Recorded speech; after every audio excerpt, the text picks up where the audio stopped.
I've got my video goggles on as well, and I'm completely biased towards video because it is the most impactful content on social media. Full stop. End of. Key question for you. What do you think is missing in marketing today? What's missing in marketing today is emotion, authenticity, and consistency. If you were going to talk to Chris 10 years ago and you were going to give advice, what advice would you give him? The more that you are unashamedly you on social media, the more impact you will have in terms of reach, in terms of engagement, in terms of sales, everything. Hello, my friends. I hope you're well. I hope you had a good day, video night, wherever you are. Today, we're back with a brand new What's Missing in Marketing episode. Today, I'm going to be talking to Chris. I imagine all things about social media and all of those wonderful places to put our content. But first, Chris, welcome to the show. Thank you so much for the time, and thank you so much for coming on, of course. But key question for you: what do you think is missing in marketing today? Thanks for the invite. Really appreciate you hosting me today. What's missing in marketing today is emotion, particularly emotion, authenticity, oomph, and consistency. When you say oomph, what do you mean? Because I think sometimes some people will take that as energy, right? Some people will take that as how we show up. Other people will take that as, I guess, like the amount or volume or energy. Like, that's why, if you don't mind just unpacking that briefly, I think it'd be really helpful for the viewers. Yeah, absolutely. No problem at all, Carlton. I think by oomph, I do mean energy. I mean true commitment to the cause. I think for far too long on social, people have seen it as a tick box and not this kind of ongoing personal or business brand commitment. And if you are truly giving it your full oomph, your full energy, your full commitment, you will get so much more out of it. I'm so aware of the fact that might be perceived as fluffy, but I think, in fact, I don't think I know that people can see right through cold, corporate, boring, emotionless content. And so it's so important, and it's critical actually now that the content that you're sharing, you give it your all, you give it your full oomph. So that's what I mean. Magic. I mean, you're very seasoned. You know, you've been on social media for over a decade, starting out as a side hustle, creating your own agency. What was the turning point that you thought, actually, hold on, this could actually legitimately be the career of my dreams, so to speak? I became addicted. I became obsessed with the platforms, the algorithm, the opportunity, particularly because really with social media, you can honestly go anywhere and get into any audience and reach any person anywhere. Like how incredibly remarkable is that? And I think when I first started on social, I was gaining traction really quickly, and I was connecting with people in places that I could never dream of. And of course, most people that tune into this podcast will understand the 6 degrees of separation, right? And I think that process is sped up so much more because of the power of social. And so I am just obsessed by it, and I'm excited by it. And I just truly believe that anyone can create impact for themselves or their business through organic social media. And the opportunity of that is bigger and better than any opportunity in the history of the internet, in my humble opinion. Do you think people don't do it because they're worried about what if someone sees me? What if Gary, Sally, my mum, my friends from high school, etc., etc.? Like, is that why people don't do it? Definitely, Carlton. I think a huge amount of work needs to be done in terms of self-discovery and your why and your own self-psychology and having a coach. So many people come to me, Carlton, they say, yes, Chris, let's do social media. Let's get going. I want to do this. I want to go there. I want to achieve this. I want to achieve that for myself or my business. And on paper, that sounds amazing. But often comes the stumbling block of getting themselves out there, seeing themselves on camera, being okay with how they sound, understanding how to, have some confidence in your conviction, and being okay with people judging you. And that's something that is really, really tough for so many people. And I actually think is a great place to start this conversation with Carlton, because before you get into all of the technical, geeky social media strategy, tech platform, algorithm stuff, content creation, how are you showing up? How confident in your conviction are you? Are you okay with people judging you? Are you not okay with people judging you? Are you way too tuned into the vanity metrics? Oh, this post only got 2 likes, therefore I'm never going to do it ever again. So there's a lot of mental work that has to go into it, Carlton. And also, again, that's not a tick box.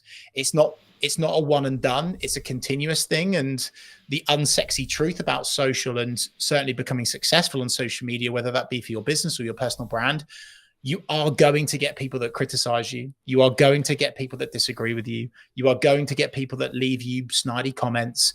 But with that growth comes huge opportunity, both financial and just general impact in whichever way you perceive that to be for yourself or your business. No, I mean, I completely agree. And I mean, I think, but I'm also aware when saying that, though, that we come from a place of privilege because of the years we've been doing it for. If someone's listening to this and they're maybe concerned about, okay, I've got my first hate comment, what do I do? First of all, pause. I think so many people just jump into it, Carlton. They'll get a bad comment and they'll react emotionally immediately. Hold the line, folks. Calm down, breathe. First step. Second step is linked to that is make sure it's okay to just sleep on it. If someone leaves you a comment like that, just sleep on it, come back to it the next day. Okay, this is all quite starter pack stuff. But where I think people then make the mistake is when they go back to that comment, they will react perhaps in a passive aggressive way, but perhaps they will hard disagree with that person. But the thing that's always worked for me, both personally and professionally, given what I do in the media world as well, is that I always respond with empathy, with kindness. And I understand that the reason why that person is leaving a comment on your business page or on your personal page, they're going through some stuff right now. Okay. So coming at it from a genuine place of empathy and killing them with kindness. And from a business side of things, it's an opportunity for you to show off your exceptional customer service skills by going back to that angry, frustrated customer or someone within your network or your audience with genuine kindness and empathy and care. And it can only help your brand, and understanding that actually, if you respond to that comment, it's going to help your post perform better and stay in the feed for longer anyway, right? So there's a whole lot of stuff on that, and I could go deeper into that, Carlton, but that's what I'd say to begin with is sleep on it. Kill that person with kindness, right?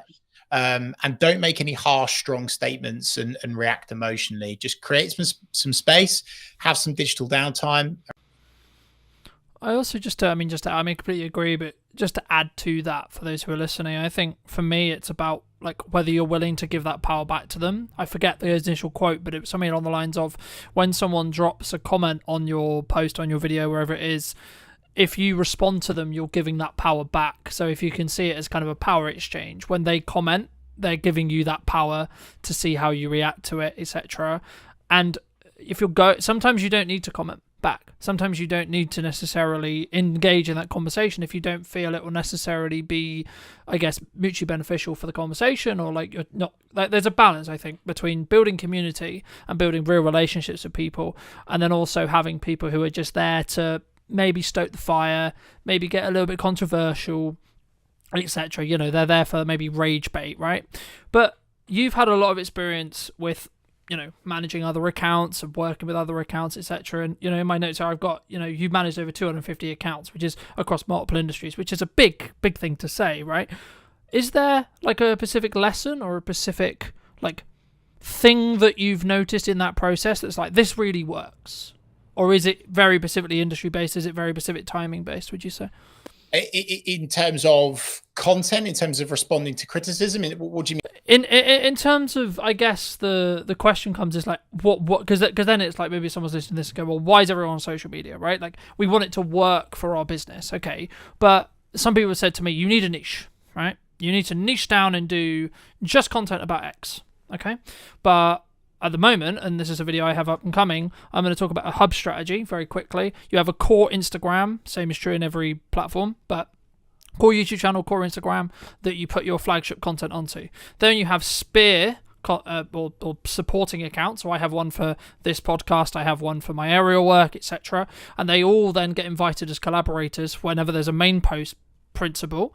But for me, like, you can niche, but because we're an interest-based graph now rather than social-based graph, in 95% of the case, I think LinkedIn's the only exception. Correct me if I'm wrong. I'd be interested in your thoughts on it. But like, for me, in most cases, we're interest-based, especially on short-form, infinitely scrolling feeds. In that respect, actually, followers become irrelevant. So actually spinning up these other brands, spinning up these other accounts, you could actually get some decent numbers. And even if it's just awareness traction to push to your main account, where you can then have more value-led content or, quote, conversion content, etc. And that's quite techy. But I think for me, that's like the key, I think, to understanding what content, like what this piece of content, what a piece of content serves. So I guess to like reframe it into a question, in your experience across all of those accounts and across all of your industry, do you find there is commonalities when it comes to strategic content pillars?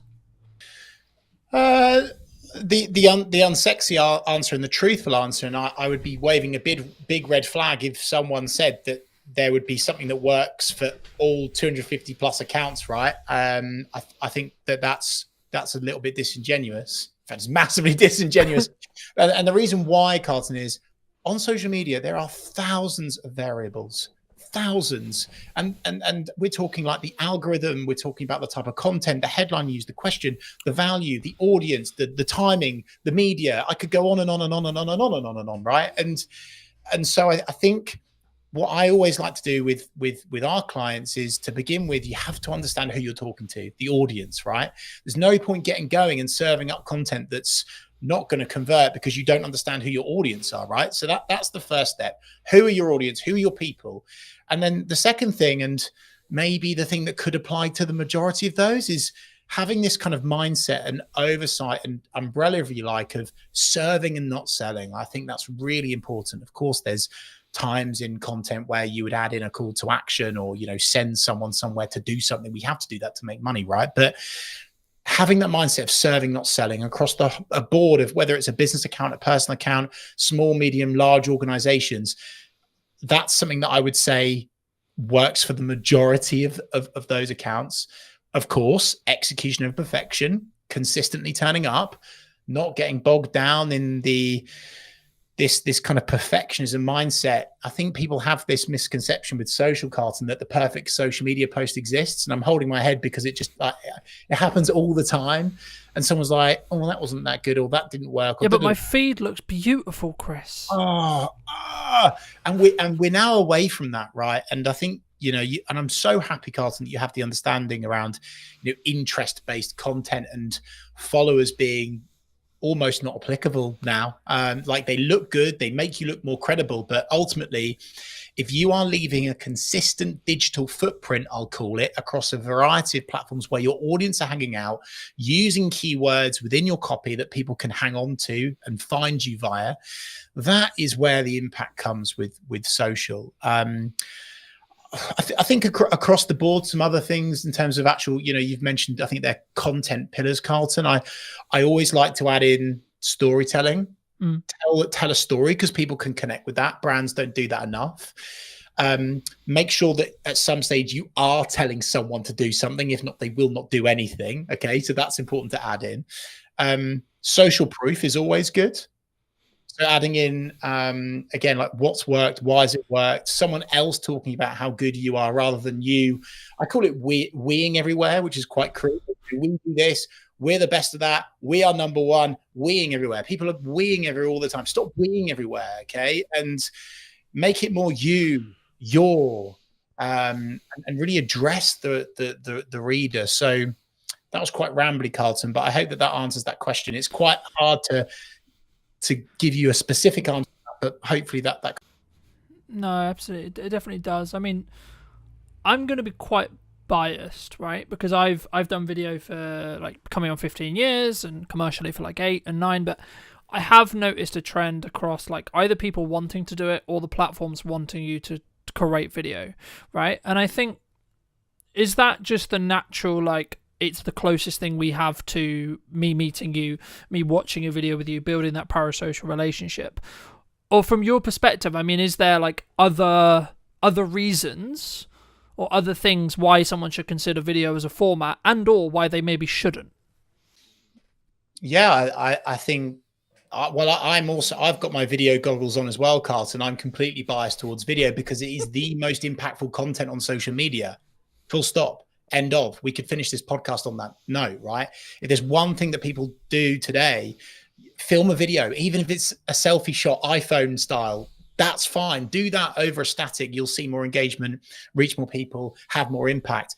I come from a commercial sales background. Really, I've always done social, but I that's kind of like where I've really made a dent. And when you show up on camera, Carlton, it is so good for demonstrating expertise. It accelerates relevancy, relatability, trust, because it feels real. And in this AI bot, cold corporate fake world that we seem to be drifting into, it is more important and more impactful than ever before to jump on video. So this isn't just me saying do video because it gets you more engagement, it helps you reach more people. It's, well, actually, even if you only had a LinkedIn network of 4 people and you showed up on video, it would definitely be more impactful than just normal static stuff, right? Because of a sales piece versus an algorithm piece, if you like. So for sure, I'm a huge advocate of video of all shapes and sizes. I think there's a place for long form, definitely. I certainly think there's a place for short form. I think overall, though, Carlton, people are hugely overthinking it. They're getting bogged down in the tech, and they're not working with someone like yourself in terms of the tech setup, so they can just get going and talk about the stuff that they're good at and that they know about.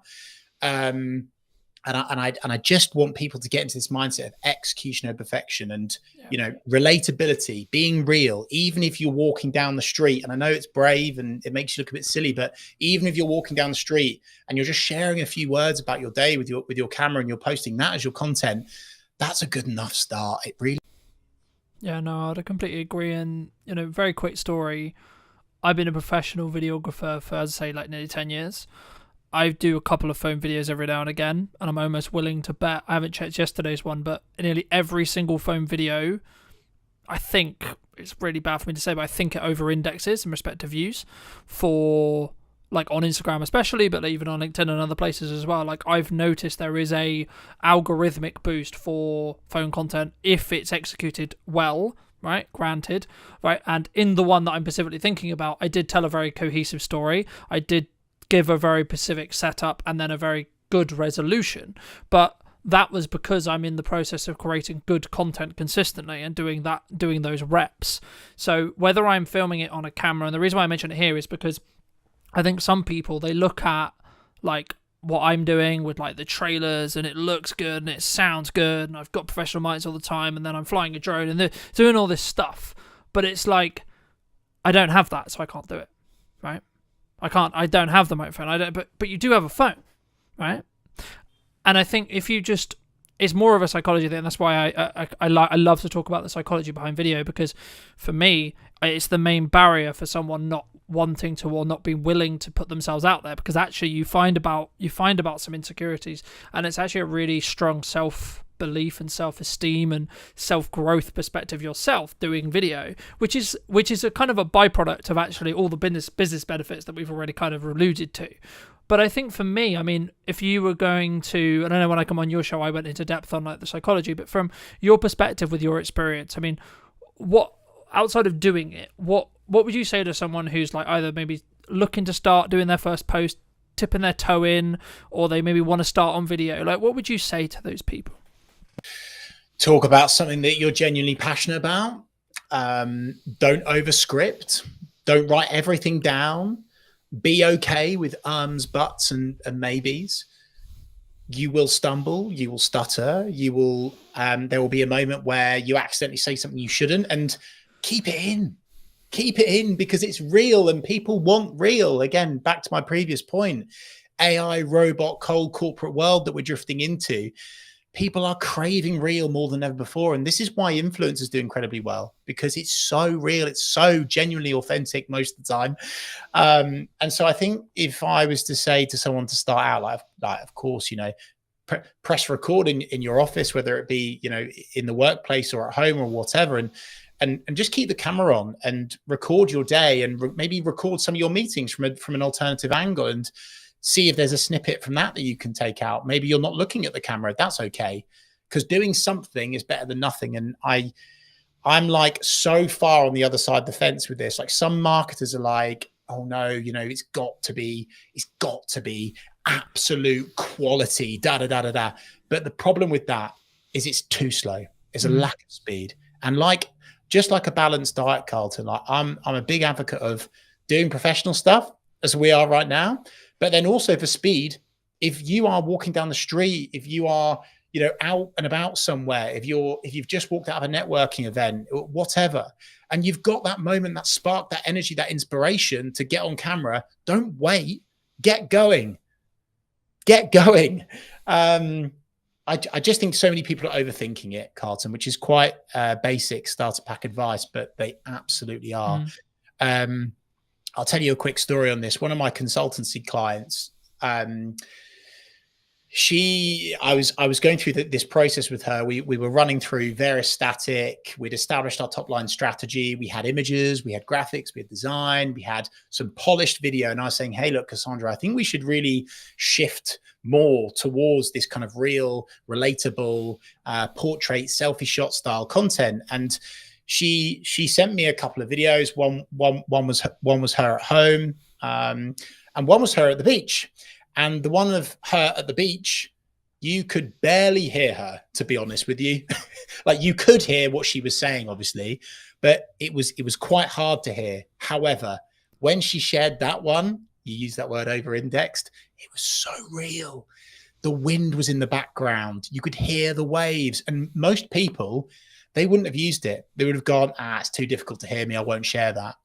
Whereas actually I would say, if there's a car in the background beeping, if there's an animal, if there's a bird tweeting, if someone walks in, like it's like the classic BBC Reader where the kid walks in, right?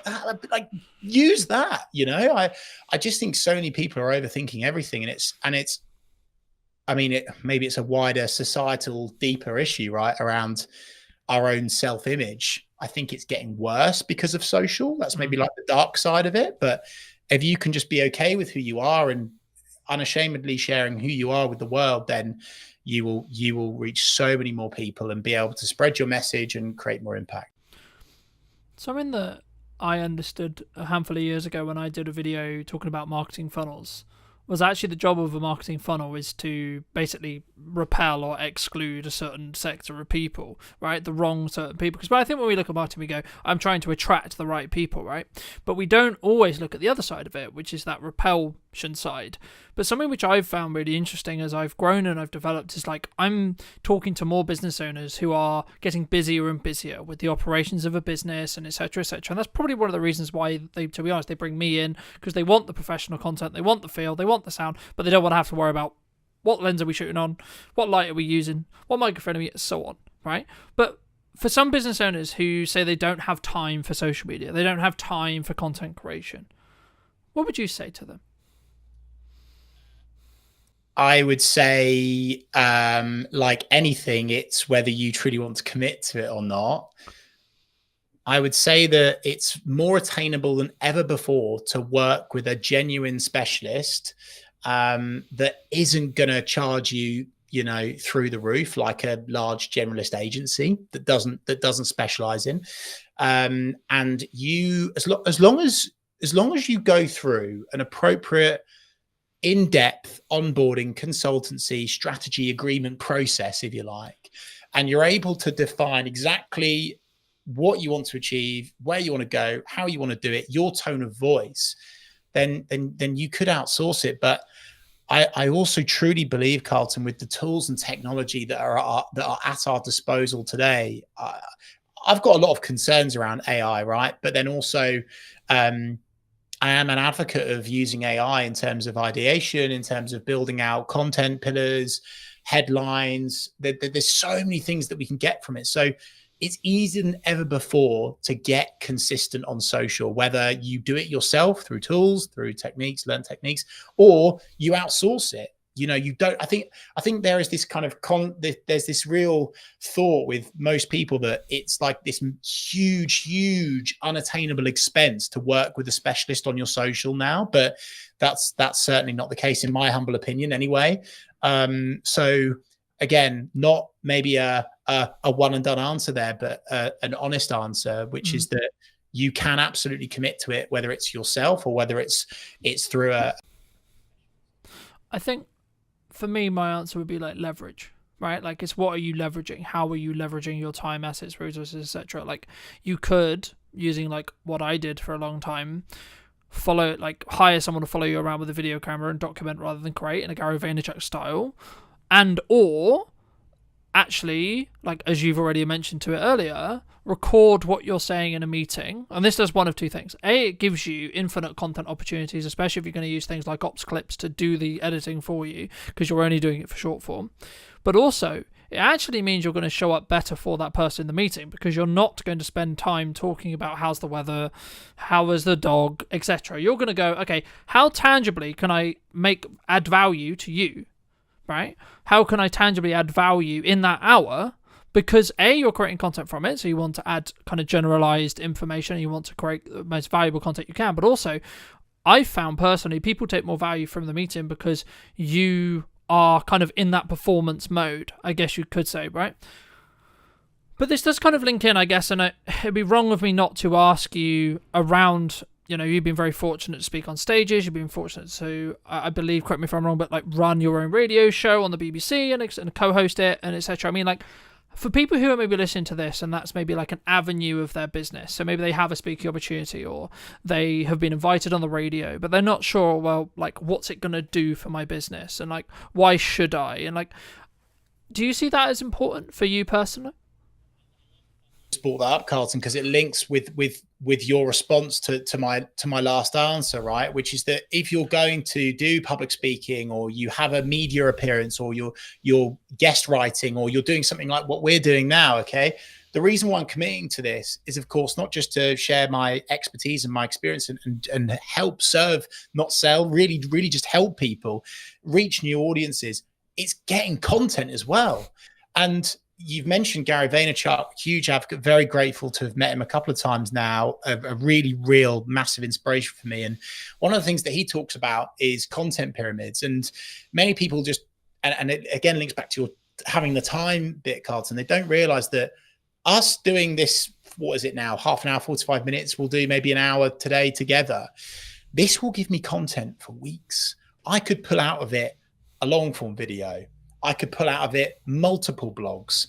I could pull out of it, I mean, with your help, especially, Carlton, so many short form video snippets, right? That I could run evergreen on my personal or business account for maybe the rest of this year, for goodness sake, right? And it's a massive frustration of mine, actually, Carlton, as well, because when people get these opportunities, public speaking, media, podcast, etc., they don't maximize the opportunity and they don't use it to their advantage. So they do it, they reshare it, and that's it. And it just kind of dies or fizzles out. And they don't realize that actually by doing this today, I'm getting loads of content that I can use over and over and over again. And that is an incredibly useful trick that so many business people are well, not just business people, all people are missing out on the opportunity from. And of course, by me doing this appearance with you, it's going to highlight me as the expert, the person of expertise.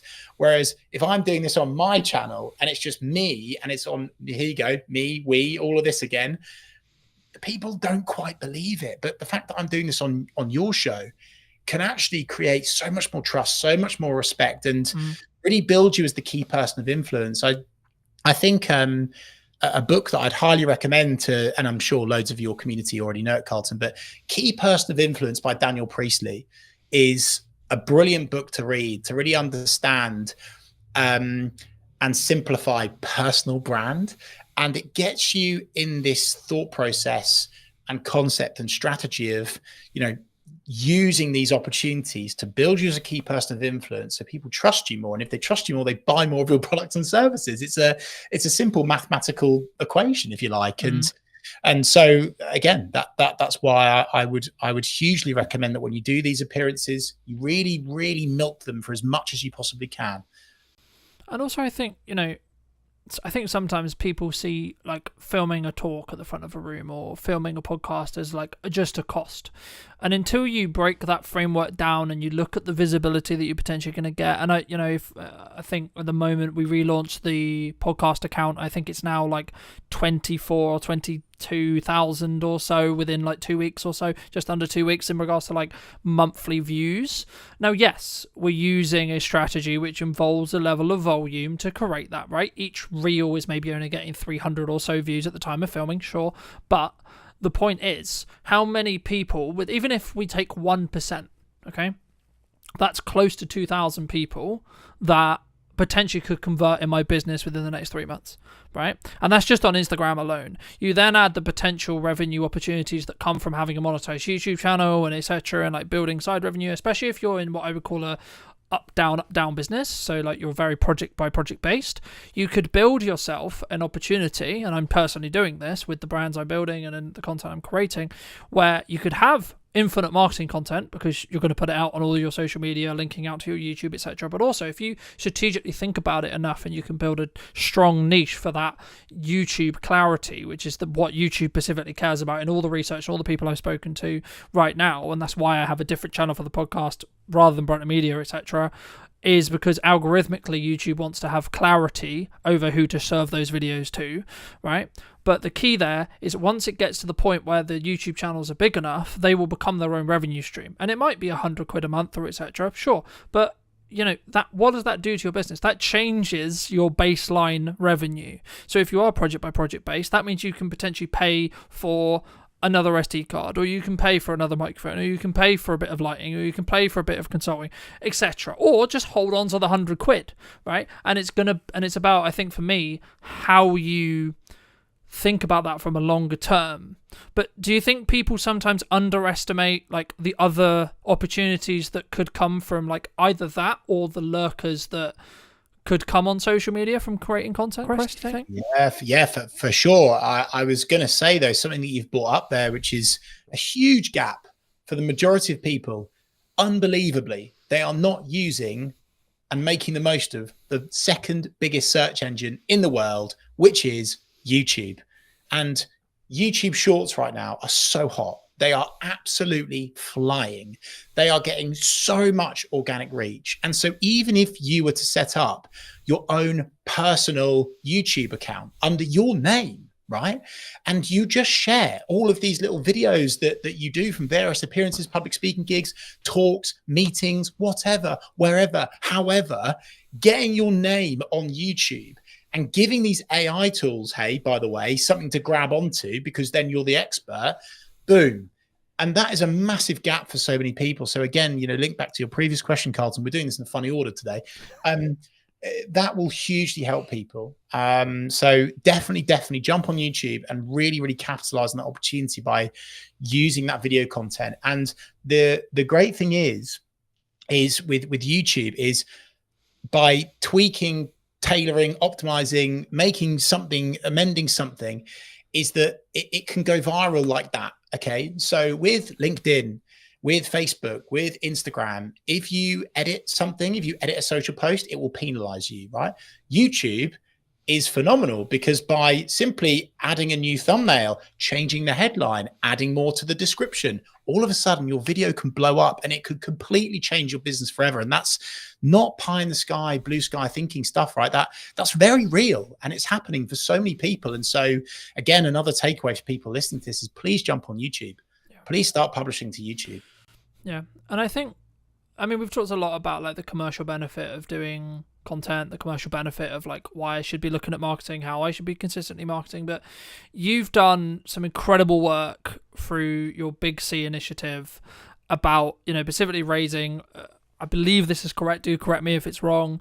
Raising up to about £40,000 for the charity involvements and etc. I mean, how specifically is that kind of, I guess, purposely shaped your work, or like how did that kind of come about? Like, because I think that's really rare in the business landscape, but also in the social media landscape as a whole. I don't think we sometimes think, hey, I could actually do something really good and really meaningful here. Love that, Carlton. And we're talking here about business and doing all this, but hey, actually, what charities are you passionate about? What do you want to change in society? What legacy do you want to leave? You can use social as a tool to support with that. I'm so proud to say that we've now got up to over 50,000. I think we're almost knocking on the door of 51,000, right? For a cancer charity that supported my mum before she sadly passed away in 2007. And my mission is I want to get to 100 grand before I retire, right? And I will get there. But the takeaway and the learning from that is all of that money was raised because of the power of social media, specifically the power of building a engaged community. And we jumped on YouTube lives. We were talking to our subscribers. We did a 24-hour watch along, which was phenomenal. And we raised, I think it was like annoyingly, it wasn't 24,000. It was 23,000 in 24 hours. And that was on YouTube, one platform. So again, like, if it's not enough to already jump on social media for your business, what about the stuff that you're passionate about? What about the charities that you want to help and support? It's definitely the right thing to do.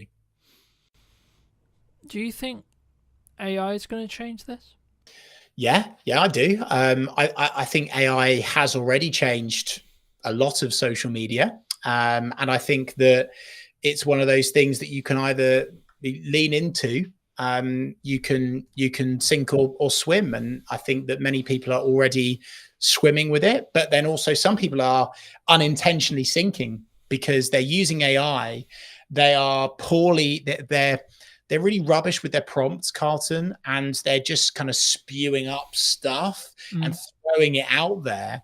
And the algorithm is understanding and picking up, that's AI content. And there's certain things that you see and you're like, you've swallowed a thesaurus overnight. You're using the rocket emoji on every single post. You're using multiple line breaks in weird orders. It doesn't feel like you anymore. So I think AI has changed it, but not just for the good, but for the worse as well. And honestly, not even just saying this because I'm on your podcast. It's why video. I mean, I didn't think video could be any more I didn't think it could be any more valuable. AI coming in has made video work even more valuable for you and your business. Because of course, AI tools are developing all the time, right? And it's going to get scary really quickly at what it can do, even in video. But right now, there's this opportunity where doing video as you, for real, there's going to be this nice soft squidgy stage where you can get so much impact now before these tools and technologies catches up with it and are able to dupe you to a quality where you can't tell the difference. I don't think that's going to be long, by the way, and I'm quite scared by that, to be honest. For the world, not for me or my business, everyone. But for the next year and a half, 2 years, I think there's a real moment where you can jump on video, make loads of money, create loads of impact, help support causes that you care about. So yeah, I think AI has made things really good in terms of getting people going, ideation. But I actually also think it's really showing people up, and it's making jumping on video even better for showing off your expertise, your knowledge, your wisdom, your skills, because that's something that AI can't do. Yeah. How shouldn't we be using AI? How shouldn't we be using it? Putting a I'm not going to try not to swear just in case you're monetizing this, by putting a rubbish prompt into ChatGPT, copying and pasting any old nonsense, right? If you put rubbish in to ChatGPT, you will get rubbish out of it. And people aren't even proofing, Carlton. It's so scary how lazy humans are. It's so scary. They're literally putting a rubbish prompt in, getting a rubbish answer response out of it, copying it, whacking it in LinkedIn and sending it, Yeah, that'll do. fact checking it. And some of the stuff I've seen, it's like the worst thing to do for your personal brand. It can literally destroy your personal brand in an instant because the facts are wrong, the stats are wrong, they're not right. And it's because partly of the prompt, but also what AI is currently still latching onto. So as I say, I'm not an AI denier by any stretch of the imagination, but I think that's where people are getting it massively wrong. They are not understanding how it works, and they are shortcutting it. They're thinking it's accurate, and it's not. It's actually, you spoke earlier, Carlton, about, video / social attracting or detracting for your personal or business brand. And my goodness gracious me, is it detracting from some people's businesses right now? Algorithms change constantly, right? There's constantly a new thing. There's a new trend. There's a new, like, Reels have just launched, Stories have just launched, Snap Spotlight has just launched, etc. Right? Like, it's a full-time job on its own, right? That I'm sure we both spend quite a lot of our time because of the nature of our business. But to the person who's maybe not in the space every day, what advice could you give them as we go into 2026 and say, okay, well, this format, this trend, this idea, this concept, this thing is underrepresented and is the quote opportunity right now on social? Well, I think what's always going to be safe, is educational content, serving, not selling. Especially when the content that you're creating is non-time sensitive. That consistency is going to be more impactful and work over and above trends. I'm really cautious with trends. Trends are fantastic at creating virality and going big, getting loads of vanity metrics. I'm not sure jumping on trends is something that a business should be leaning into too much, because actually I think it detracts away almost from your commercial objectives. Heck, I saw a competitor the other day post something on their social, which was so detracting away from what good customer service, client service looks like. And I was like, oh dear. And it's because they jumped on a trend that, like, other people are doing, but you don't have to jump on every trend. So I think video works. I think doing lives works and will work very, very well. If someone is able to do content where they are getting connected, exposed, and accelerated into another network of people that they want to reach, is also good. So Instagram collaborations, live broadcasts like this, very, very good thing to do. But Carlton, I do fear that question will almost strike fear into people, and they will go, oh no, I'm overthinking it again. I can't do the right thing. So again, I just want to go back to basics: execution of perfection, give value. I'm creating now, as we speak, 52 videos, and I'm going to do one per week for the rest of next year. Like, I'm practicing what I preach on that. And I'm not worried about the trend at the time, because I want to leave a digital footprint. I want to leave little magnets, branches for my audience to hang on to with keywords of service areas that I want to sell more of. That's what I'm all about, right? Leaving this footprint that people can grab onto. So trends are great. You don't have to jump on all trends. And in terms of like what's safe for 2026 and what is going to work still in 2026 is short form video content. Make it real, make it authentic, whether you do it professionally with someone as good as yourself, Carlton, or whether you selfie shoot it. But again, balanced diet point. Do both. Why not do both? Yeah. Work with you, Carlton, or another video provider. Won't be as good, obviously, to batch create loads of video content, evergreen, non-time sensitive, so you're talking at least once per week, and build it and build it and build it, and that's how you can grow your account. No, I completely agree. And I want to build off just before we wrap up the trend thing, because I agree, but I also kind of disagree. And it's kind of a bandwidth question, right? So I'm going to caveat my answer with, if you have the bandwidth to do this and you have the systems in process to be creating all the polished stuff, all the value add, everything that me and Chris have been discussing for the last hour or so, then yes, do that first. That's always going to serve you. That's always going to be a good idea. However, if you want explosive growth from an awareness point of view, and you have the bandwidth to jump on a trend fast before it becomes saturated, then you can commoditize a load of attention that will then lead into your value-led content. And that's where it really comes down to, in my opinion, a yes and thing rather than a yes or thing, right? We've alluded to Gary a lot, and I will link some resources down below for those who are interested, but like, this is one of the things that Gary talks about a lot. It's like, yes and you should talk about your hobbies. Yes, and you should talk about, I think he had a video that got like silly views, like millions and millions, and it was like him talking about like a fruit, right? What ROI is that? Well, actually, probably quite high, because what happens is people, if you look at everything you do as a part of a marketing funnel, you need to ask what piece of your content is going to do. You can trend jack and get a strong piece of awareness content.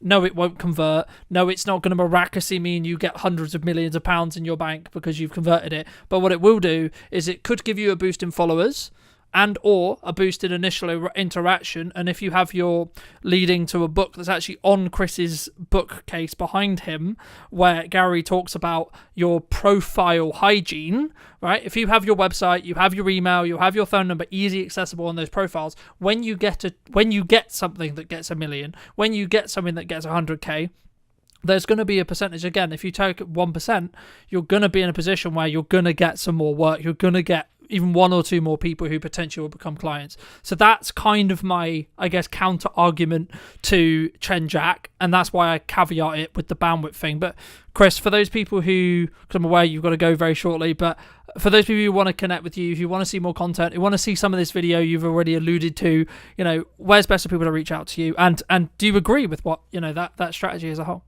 Well, I was going to say, I just looked at the time and I went, oh, that's a shame, because I've got so much more to give. And for people that have kind of liked the cut of my jib today, I'm serving up a ton of value over on my Reeve RWVE social media YouTube channel. I'm doing live broadcasts, one of which is with this guy. Incredible value in terms of video psychology, which is the most important thing before you get going. We'll leave that alone for now. Connect with me on LinkedIn, Chris Reeve. I'm showing up there really consistently and just providing free value for people to use and jump on. And yeah, just back to your previous point, to, I guess, sort of somewhat finish on, Carlton, in a funny old order again, is we could have done an hour-long Gary V loving, couldn't we, right? But this attention thing, right? I think that's something else to tap into, is without attention, nothing else happens. And so I would just say, like, preach to your previous answer, Carlton, bang on the money. I'm saying yes, and I'm not saying only do proactive, non-time sensitive evergreen content. This is my tap, by the way, that I'm turning. But I'm also saying turn on the reactive tap, which is the trend tap, the reactive tap. Just don't do only one or the other. Do both, but it has to be attainable with you and your business, Carlton, which is where I think we're totally in the agreement of. I'm just so fearful that some trends that people are jumping on detract and they turn off your ideal customer profile rather than turn on. But I'm in total agreement with you. Do proactive, non-time sensitive evergreen video content.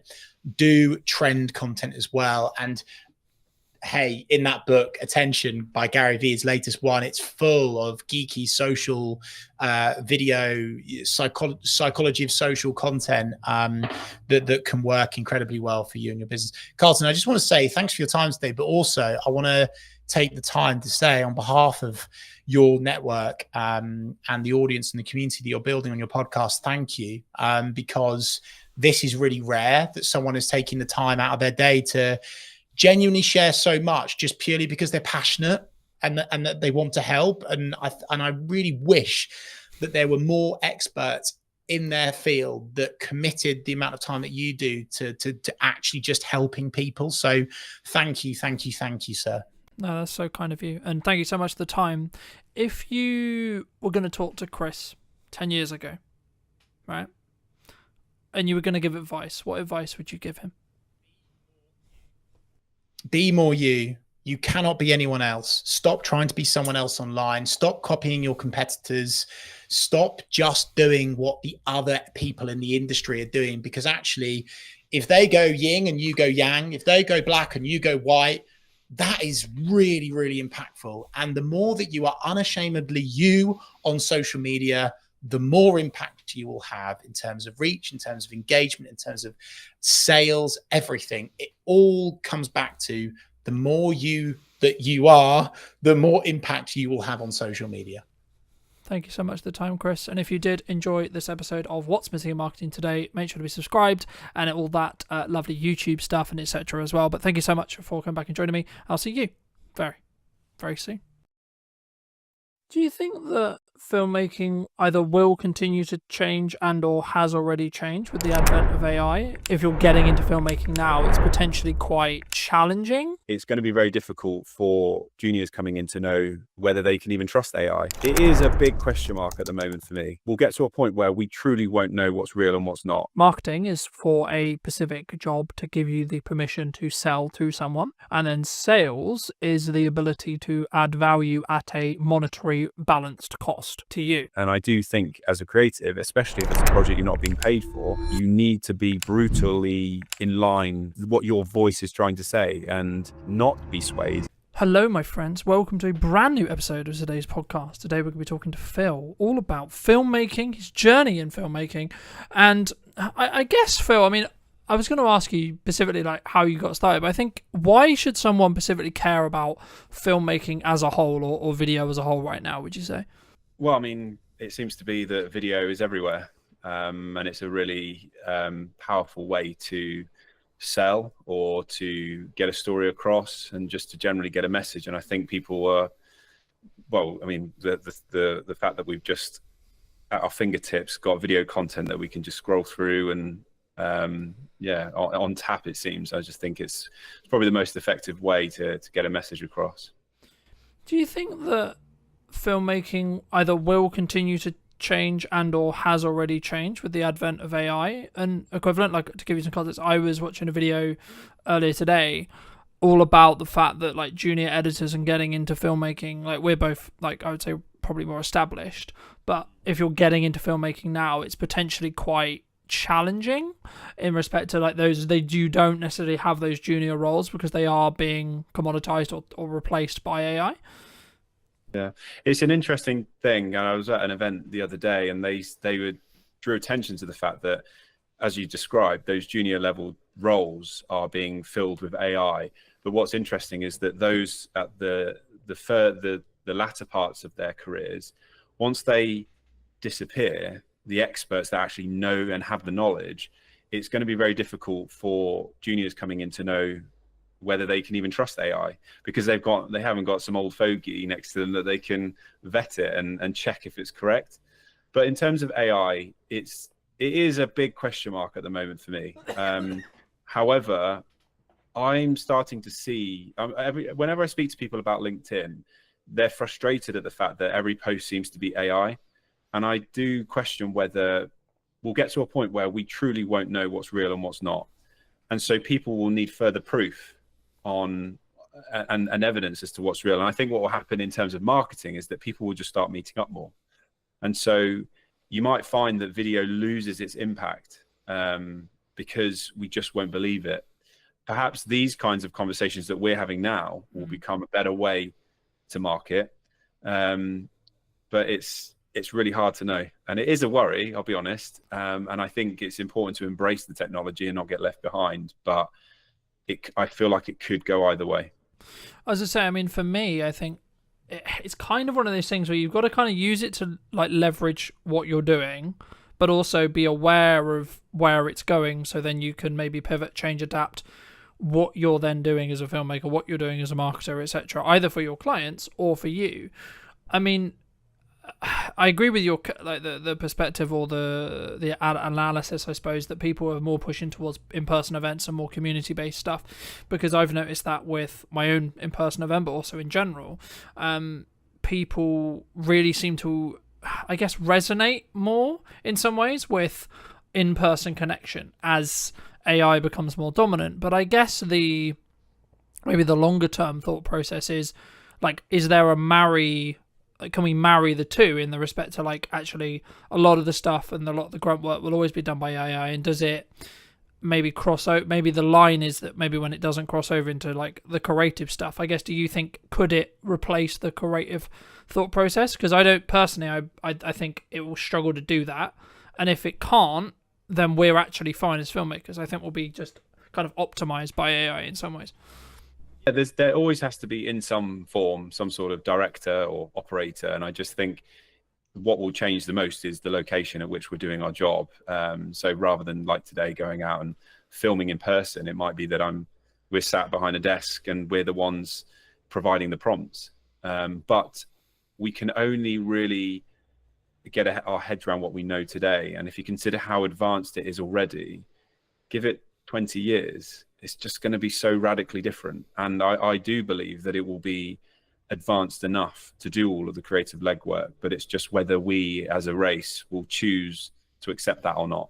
And I think that's where we are unique, is that we'll be emotionally driven, and I don't think, and morally driven as well. I don't think, and people will buy into it and will accept that we're not needed anymore, and it will be automated. And I think something will come through, and it will mean that AI doesn't have the same impact as it does. But at the moment, embracing it and helping and using it as a support mechanism is really useful.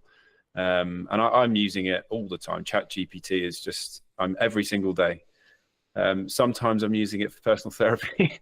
Sometimes I'm using it for my work, and I'm finding it's helping me to speed up the process, but it's not replacing me, because I still have to be the one to then decide, is this decision it's made or suggestion made, is it suitable?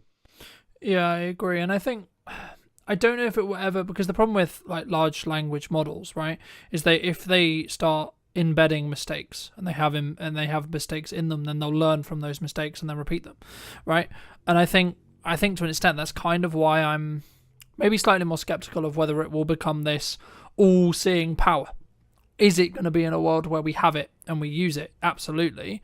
But I don't think it will. I'm kind of, it might be famous last words, right? But I'm skeptical that it will get to the position where it can completely replace a human, right? Will there be elements of, like, I can see a world in 5-10 years where the camera we use for work or the camera we have in our webcams have AI features built in, right? They can, I mean, that's what we're already seeing that with iPhones and etc.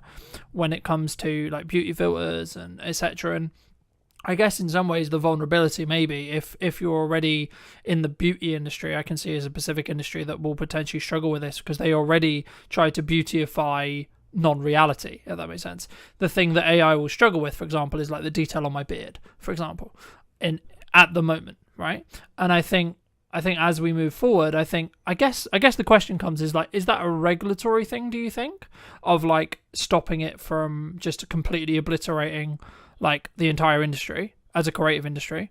Or is it actually just going to be people will eventually just say, yeah, it was kind of a gimmick and we kind of use it as quote work, but actually we're going to draw a line and sort of say, well, we're not going to, it's not going to be used for this. Do you think? I feel like we are in such a capitalist society that sadly I feel that the need to create revenue will be so strong that I don't even think, I think it will just happen and we won't even notice. And for people like you and I, we know a world before AI, whereas in 20-30 years the next generations coming through won't know any different, and so it will just be part of their life. So I think that's when we'll notice the biggest difference. But I do feel strongly that we will just require that real human interaction, and for as long as we don't know, we'll crave it. It's just hardwired into us as a species to want real connection. So I do think in some form we'll seek it out, and I reckon a new art form will come about from it. I don't know, or it might be, as we see quite commonly now, things that are retro coming back in. It's because even the younger generation are looking at simpler times. My daughter is 13 and she's taking a break from her mobile because she doesn't like what it represents in her life, and I think that's an incredibly mature choice that she's made.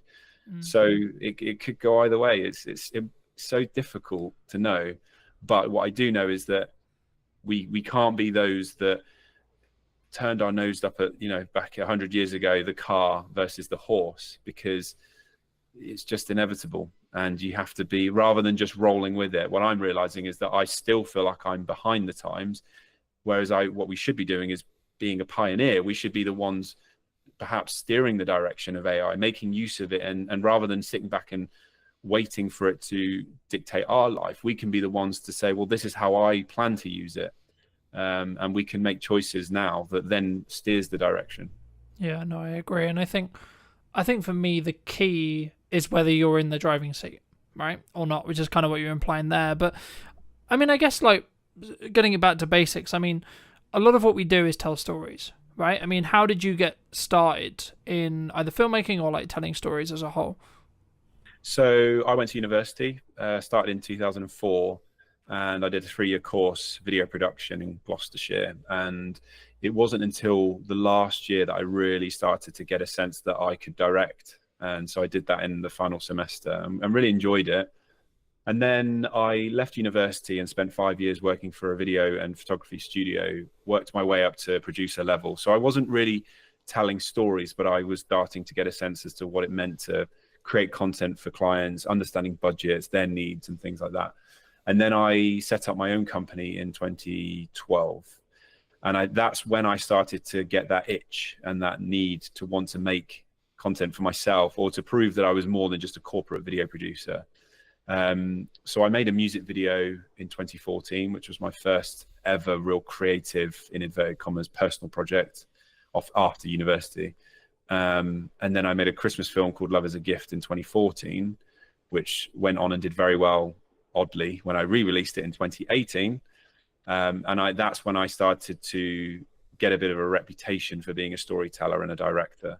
So since then, it's always been in my head, this sense that I want to tell impactful stories. When I'm doing my day-to-day job as a head of creative, it's a catch-22. So I've got this desire and need to tell impactful stories, but sometimes the projects don't need it, or they don't need the amount that I want to put into those projects. So I have to be careful not to overinvest and drain myself emotionally on every single project. But I do have a need to, at least once or twice a year, tell a story that I feel resonates with my viewers. Do you think a lot of people struggle, like, I guess in some ways they're always in the rat race, especially as filmmakers, right? They're in that corporate kind of revolving wheel of, I need to create something, I need to create something, I need to create something for a client. And maybe they don't step back and say, well, why should I create something for myself? I mean, is that something you've always done, or was that just to like sharpen your craft and lean into that more creative side that maybe didn't necessarily fit the client's vision, would you say? When I started making, kind of the reasoning behind, I guess, why you still create, or why you did create your own stuff, rather than, because I guess in some ways some people would say, well, you don't make direct money from it, so why would you invest the time, energy, and resources in doing so, right? Yeah, it was a twofold thing. So when I made the film, it was because I was, I guess, sick to death of doing interviews, and I wanted to demonstrate that I had more to give. So there was a personal need there, but it was a marketing piece. I truly believed that if I made this Christmas film, it was going to promote my company and push us into new territories. I wanted to create TV adverts and music videos, and I wanted to be paid to do them. So I thought, well, if I just make something that demonstrates my capabilities, well, then I'm doing that's the best thing I can do.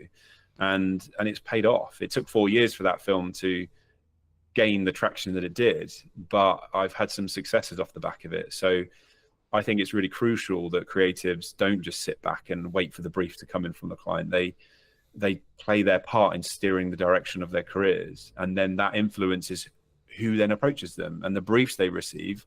It's like a self-fulfilling prophecy. They'll receive the briefs that they want to receive because they're demonstrating what they can and can't do.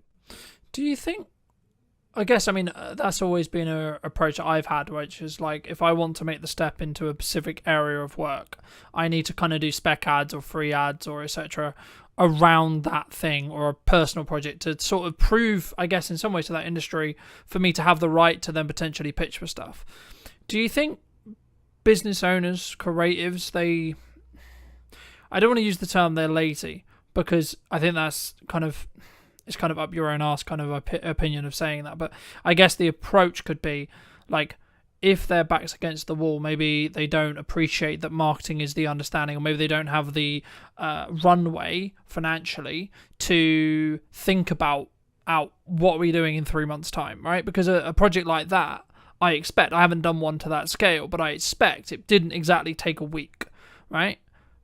I mean, did you specifically plan like, oh, I've got this 3-week window and I know I'm going to be good for client work, etc., and then make the decision to do it? Or was it in a down period? Because I think sometimes we can go into this spiral of, oh, I'm just going to go get a job, or, oh, I'm going to play video games and sort of wait around and wait for the phone to ring, right? Yeah. For me, so Love is a Gift, the Christmas film, I was on a run and the idea came to me, and it was just before Christmas. I think it was early December, so I was quite late in the day to get something made, but I didn't hang around. So it was a Sunday, I ran home, literally sped up to get home to write it. And then I'm pretty sure it was the Tuesday that we just made it. So I'm very impulsive, which is a good and a bad thing. But I don't like to hang around. When I get excited about something, I just want to get it made. And I think that's the best way to be, especially as a creative, because the moment you pause, you start to second guess, and you start to worry about, will it be successful, or will people like it? Is this right timing for me? And then you just end up talking yourself out of it. And there's a danger as well with the second guessing, is that you start to lose. When I was running, I wasn't thinking about who was watching it. I was thinking about the story I wanted to make, and it was all coming from a deeper level. It's dangerous to get into a place where you start thinking about how people will consume it, because you lose your identity a little bit. And I do think as a creative, especially if it's a project you're not being paid for, you need to be brutally in line with what it is, what your voice is trying to say, and not be swayed. And I think as creatives as well, we're all incredibly unique, and there's an opportunity there to do something brand new, rather than recycling what might have been successful by others. So in terms of fitting things in, I have to be really mindful, because I've got a job that's full-time and I need to squeeze things in there. But if I really believe in it, I'll make it happen. I think if you're so passionate about something, you make it happen, don't you? And I guess, yeah, brutally, if you don't, you've only got yourself to blame. Would you have done it if there was absolutely no guarantee, or absolutely like the likelihood actually in general was that you probably wouldn't make any money off it or get any more projects off it? Will you still made it? Do you think, in hindsight now? It's a really interesting question, because at the time I didn't know, but I still made it. But yeah, there was always that hope that something good would have come of it. So if someone said to me this would be a waste of time, truthfully, I probably wouldn't have made it. And I'm aware of that. That's something that it's a drawback, in a sense that you could argue I should be making stuff just for me. But let's not forget that I'm doing this for a career. I want progression, but also there has to be a viewer at the end of it. We're broadcasters. We're creators of content that has to be consumed. If no one's watching it, then you're purposeless. So I am mindful of that, but I try not to let that be the driver. It's a strong part of it, and I'm aware of it, and I've actually had to work through that, because external validation is something I do seek. But I'm better these days. And actually, the film I made last year was the first one I truthfully made it for myself. I wasn't conscious of whether people would enjoy it or not. I truly felt this story was strong, and I was working with an actress who I knew would be able to help me tell that story, and I just wanted to make it. But I would be lying to suggest that if no one had watched it, would I have been disappointed? Of course I would have. I think there's a difference, in my view, between whether you'd be disappointed and whether you would have still done it. Because I think in the act of doing it, you develop your own skill in being able to create a piece like that. So there's benefit there. Number two, maybe you haven't given it the timeline yet. Maybe you haven't actually marketed the film, right? Because I think sometimes when we look at filmmaking as a whole, the short film genre is maybe something that I would say is probably kind of prone to this. filmmakers look into, I want to make this perfect piece, I want to make this amazing short film or amazing feature film or amazing music video, whatever it ends up, the product ends up being. But you don't necessarily, in my experience at least, on average, until you specifically think about it and you really plan it properly, I think you should personally plan the marketing of how to get the right people, or people in general, to see the thing you're going to create first. And I'll give you an example. So I'm doing an event on probably by the time this comes out, it would have already happened, but on the 11th of September. And my plan wasn't, let's film or plan out everything I'm going to do in the event, like piece by piece by piece. My plan was, let's build the marketing. How do I want to market it? How do I want to get the word out that I'm doing it? And then I'll sort of figure out what I do in the event after the fact. Do you think, to phrase it into a question, do you think filmmakers, people in general, especially like solo operators, video production companies, maybe less or so, but especially solo operators or people who are starting to get into the space, maybe they don't look at that marketing piece enough? Do you think? Massively, yeah. And I do think it's a missed opportunity as well. I've worked with many production companies. I've had my own, and there's a lack of strategy behind the content that's being suggested and thought as to who's watching it and why, and how does that fit amongst a much broader marketing plan. And so thankfully now I'm in a broader creative role, and that's exactly what we have to do. And video is just part of the puzzle. And that's been a real eye-opener for me, because video was always my world. But now I've realized it's not the be-all and end-all. There's so much more that surrounds it.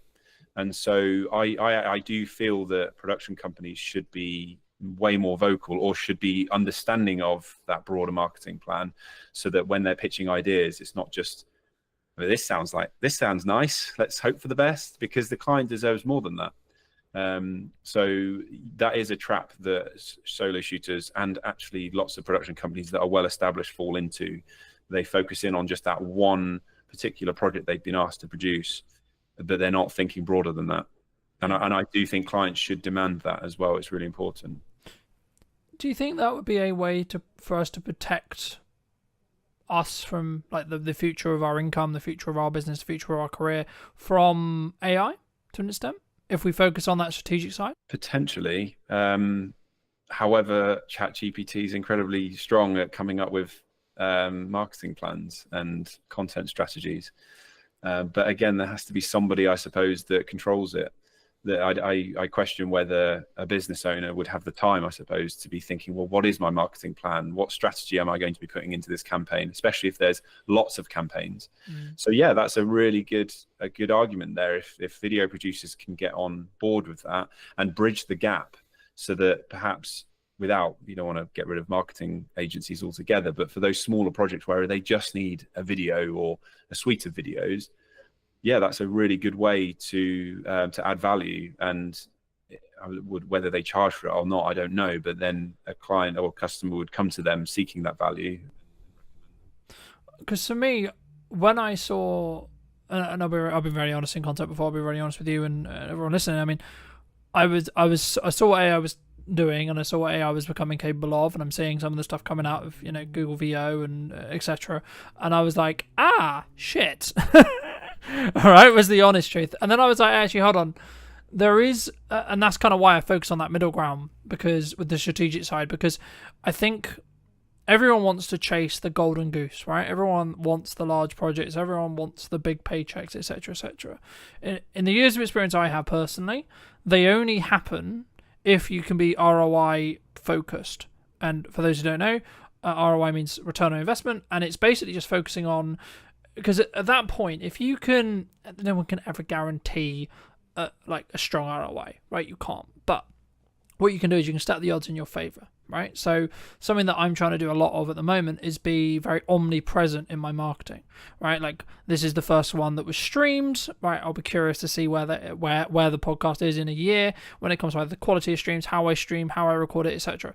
But the key for me is to either utilize strategies from either older content to distribute on other discoverability platforms to give me the opportunity to potentially reach a larger audience, for me personally, and or potentially everything I'm experimenting with, everything I'm trying to move forward with, I can then, when I work with a client, I can say, well, actually, this is working for me. Have you considered doing this, this, and this? I mean, is that also, I guess, part of the argument or part of the thing you would personally say about why someone should make a music video, should make a short film, should make, you know, their personal documentary, their personal project, etc. Not necessarily about them, but they should make that personal thing that they're not necessarily getting paid for, would you say? Yeah, I mean, arguably, then you're kind of looking at yourself like a client, I suppose, aren't you? Rather than, that one big shiny video or whatever it is, asset that you think will win everybody over and go viral. Like, that's the term that everyone seems to sway towards. Like, will it go viral? It's like, well, it's impossible to gauge that. But yeah, if you can demonstrate how you can add value across multiple platforms, or if you've created content to then repurpose it and recycle, then that's definitely going to help you. But I've never really thought about that, to be honest, because I'm guilty of just coming up with ideas and making it and then moving on. It's a real short attention span that I have for my own content, but drawing up your own marketing plan is sounds like a great show. I feel like we should be having a conversation offline. I don't know whether I'm just unique in the way I think, right? But I've always treated and continue to treat Brunton Media as the highest paying client, right? Now, the reason why I do that is because it allows me to be what I believe and where I am as the cutting edge of what I know is working in marketing, and then using video as a vehicle to do that. And I think for me, that's maybe one of the reasons why maybe I'll win a project over someone else, for example, right? But you've been very fortunate to work with some quite well-known names, right? One of which being Lewis Capaldi. I mean, how did that kind of come about? Because I think, especially maybe starting out people, they look at that and go, "Oh my god, wow, that's such a great opportunity." I mean, if you don't mind, just how did you sort of get that gig? Did you like put it into tender? Like, did someone reach out? Like, how did that all work? It's going to annoy you because I was just very lucky. I didn't have to do much. Well, so my Christmas film re-released in 2018. It went viral and I got a lot of press coverage. Then I was asked by Good Morning Britain to make some content for them. And I went on TV again, and that was broadcast live, which was incredible. And then I was approached by a director agent, and she started to toy with the idea of representing me as a director. But at the same time, what I didn't realize was behind the scenes, she was putting me forward for music videos. And one of them was Lewis Capaldi. And so from my perspective, I didn't know this. So all I had was an email from Lewis's manager saying, "We've seen your work. We love what you do. Would you be up for a conversation with Lewis to talk about creating a video together?" So I actually then had a phone call with Lewis himself. And this was all before any of his songs had gone to #1. So he was quite an unknown name. And we chatted about a concept. And then over Christmas, I didn't hear anything. And we're talking 3 weeks where I just heard nothing. So I just thought, well, that's not happening now, is it? And then they reached out again. And so I did have to put a treatment forward, which is a document that details how I'm going to approach the music video as a director. And they loved it and bought into it. So very quickly, I'm pretty sure it was like mid-January, we got the green light. And then we were filming early February. So it was crazy turnaround. So I want to say I was very fortunate because I didn't have to do much legwork. But at the same time, I went out there and made stuff for myself.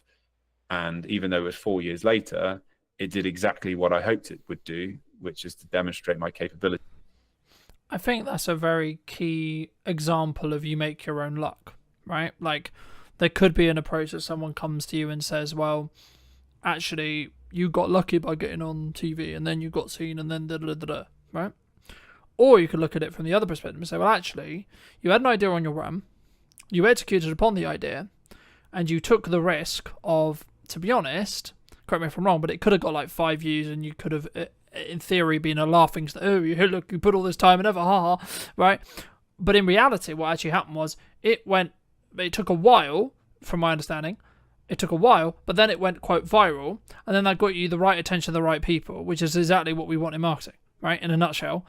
And I think sometimes, especially maybe people who listen to this, hopefully will take that as an example to say and have permission to actually do those projects that you're like, yeah, but this is a massive time sink. Yeah, but this is actually So for me, I think you make your own luck, and that's always what I believed. And it sounds quite egotistical to say, but the reason is because you can do work now that can then showcase and highlight. And that's why I treat my marketing in the way I treat my marketing, because every single time I'm live, every single time I'm moving forward, yeah, my video or my live stream might only get 2 views, but you don't know who those 2 people are, right? And then in 6 months, 12 months, 18 months, they might actually be the next big client.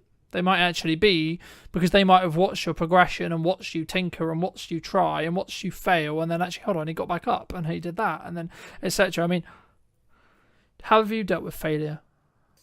I'm trying to, I don't mean this to sound weird, but I'm trying to reflect on when I can consider myself having failed.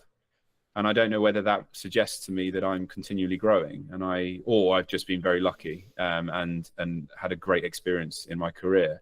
The film Love is a Gift, I released it in 2014, and it got a few likes and watches on the Facebook notice board in Tewkesbury. And you could argue that that could have been considered a failure. But I think because the position I was in was that anything was better than nothing, I had no expectations.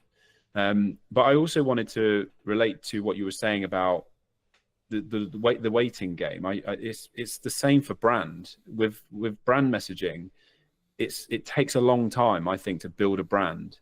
And my example is a really good. I've built my own brand, haven't I? It took 4 years for the right people to see it, and it then took a further 2 years for me to get an incredible opportunity to work with an Australian company called Memories, and they'd been having conversations about me for 2 years, where they would talk about video, and they were mentioning my name in the meeting rooms. I didn't obviously know this, and then 2 years down the line, so that's 6 years on from the film being made in the first place, I then got reached out. They reached out to me and offered me a 2-year role. So it is really important to just be patient, I think, but not chase the quick wins. It's very common, as you probably know this yourself, that you've got the financial directors thinking, well, what's the return that I'm going to see next week? And it's really hard to be able to say to them, well, I can't promise you a return, but as experts in marketing, we are very confident that this will gain the traction that you're looking for. But this is where data comes in really handy, because if you can demonstrate that you've done it before, then they're much more willing to take a leap of faith. And I think, again, as video production companies, which they don't tend to do, they need to be desperately clawing any form of data that they can get to show that what they've created actually had an impact. And without that, it's just pointless. And I've been in those rooms where I'm saying, yeah, I feel so great about this idea, but truthfully, in my head, I'm like, I don't know if it's going to work. I hope it does, but I didn't feel confident in that. So now we're really hungry for data, because it just gives us that extra bit of confidence to be able to say, well, check this out. We've done it before. I reckon we're going to do it again. Yeah. And I guess in some ways, it sounds really weird to say, but sometimes the litmus test is turn off stuff, right? Like, let's say, for example, you've got a client, and maybe you're not in the position to say this or do this, but like, I've had it previously with clients. I'm sure I'll have it again with clients where they're like, well, what's the ROI? We're paying you all this money, etc. Like, we haven't made any direct sales from it. And I'm like, okay, right, let's break that down. So you haven't got a trackable outcome necessarily. Okay, we can add something trackable into the video to see QR code, discount code, etc. Right? B, we can also look at it as a top of funnel understanding of, if you're consistent and you're consistently having a load of visibility, actually it's then not actually going to directly actually give you the ROI as in the sale, because it's not designed to do that. What it's designed to do is get you seen by a load of new customers that then take 3, 6, 12, 18 months to then convert. But then actually, and I guess the issue or the thing that marketing and sales always has is sales always gets the credit for the sale, even though arguably 70% of the work was done by the marketing, right? And I think as video creators, that's why we need to specifically structure our proposals, structure like how we work with clients to be I guess in some ways, for them to understand, it doesn't mean that you're necessarily going to 100% like keep the client forever, or you're going to keep the retainer, or people are going to understand the content, because there is a window of time, unfortunately or fortunately, depending how you look at it, where you will just, like, you've added the value you can, right? Like when they've got the story videos, they've got this, they've got that. Maybe they don't need the ongoing support. Maybe they don't see it as valuable as they did, say, a year ago. And actually, maybe you've grown as well. And I think, just building off what we were discussing about like the failure thing, I've always been in the view you either succeed or you learn. You don't technically failure. Yes, it exists. Yes, the word exists, but it's not something to focus on, because for me, if you fail, it's because you did something wrong. You should take self accountability. To phrase it into a question though, in your career and your experience, do you think people, either you personally, should have taken more self-accountability in the past, or do you think more people should do as a whole? And do you think they would have a better outcome when it comes to what they're looking to do with their business, potentially? Yeah, 100%. And I think it goes back to what I said about seeking external validation. I think if you're constantly measuring your success of other people's metrics that come from your external viewer, then you aren't taking any accountability. It just becomes a bit of a blame game. But it's totally agree with what you've said about failure being learnings as opposed to actually deemed a failure. And it's quite empowering to hear you say that, and for me to reflect on the fact that I cannot pinpoint a time in my 20-year career where I consider myself having failed. And that's actually the first time I've reflected on that. So that's a big win for me today, to be able to feel quite proud of that. But yes, we're all in charge of our destiny, and I think we should be taking accountability. And if there are moments where things don't quite go the way that we planned, well, we just reflect and move forward, don't we? And it's the same with all aspects of life, relationships, and just personal stuff. It's every obstacle is just it's something you can look back on in later life and almost be grateful that it happened, because it just gave you some further clarity. That's how I. No, I completely agree. And I think, we talked a little bit before we jumped on the actual show, and I said that 2024 was really difficult. And I look in hindsight now, and I blame myself for why it was difficult. Right? Now, some people would say, well, that's a bit harsh. That's a bit mean. But it allowed me to understand what I was doing wrong. And now I can look in hindsight and I can look back 6 months and go, okay, well, the reason why I'm where I am today is because of the work I did 3 to 6 months ago, right? In regards to marketing and output. So the thing that people struggle with, clients and like me and potentially you as well, is we do a load of actions. The analogy that's always used here is like the gym analogy, right? You show up, you do a good workout. Cool, sick. But I look the same. Okay, we'll go again tomorrow. Right, cool, sick. Do a good workout, cool, feels great. I still look the same. Repeat. There is a day, though, where that compounding effect will get to the point where you actually see results, right? And that's then a motivator, of course. But I guess in some ways, is it the same, would you say, in filmmaking, in marketing, in output, in outreach, in any skill set that we're trying to build when it comes to business? Like, do we just have to keep going for long enough for them to reap those rewards across time with consistency, would you say? 100%. And I think being present and for a long period of time is, you're establishing yourself as any good brand should and does. But I do think you're being hard on yourself, because you're just one aspect of what might steer you in the direction of success, whatever that looks like for you. You can't control other people's behaviors. You can only control your own. And I think there of course there's going to be projects that you've created that might not have necessarily gone where you'd hoped, but there's going to be all these other people that will influence that direction. So I think as long as you're proud of the values that you have and the behaviors that you put into your work, I think that should release you slightly from, let's say it doesn't work out the way that it did. You can always stand back and say, well, I gave it my best shot, and I used the tools that I had to my disposal, and I put my best attitude into that. It's like kids, we say that even if they got an E or an ungraded on an exam, if they tried their hardest, that's the important bit. So I do think you should release yourself from some of that stress and blaming yourself for whatever it is that happened last year, because you're just one of billions of people in this world. And I do think we get lost in that a little bit, which is that we, as perfectionists, which a lot of creatives tend to be, imposter syndrome, we come down on ourselves like a ton of bricks, but that's not fair. And it's not, yes, there's many aspects that feed into why something might go the right way or not. And sometimes it is just bloody luck. My Christmas film in 2018 did very well because I was lucky in the way that I worded it, which was the Elton John Lewis Christmas advert. People didn't like it. And so what I said was, off the back of the John Lewis Christmas advert, here's one I made 4 years earlier. So the reason my video, I personally think, went viral is because they didn't like the John Lewis one and they were more receptive to something else. So the whole narrative was John Lewis, this guy creates a film for 50 quid that rivals John Lewis. There was that story there. I couldn't have dictated and controlled that. And I probably would have put the same type of post out had the video been successful.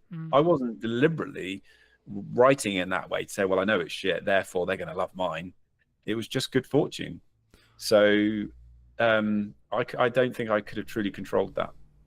No, and there is market, like to an extent, there is market conditions that do have a perfect storm, right? But the reason why I say luck is in our own control is because we prepare for an opportunity and then we can execute upon the opportunity. So, like flipping it the other way, if you're going to take maybe my point of view on it, I would argue by the fact you had the film and by the fact that you saw the way I actually remember the John Lewis advert that you actually questioned or that you're talking about.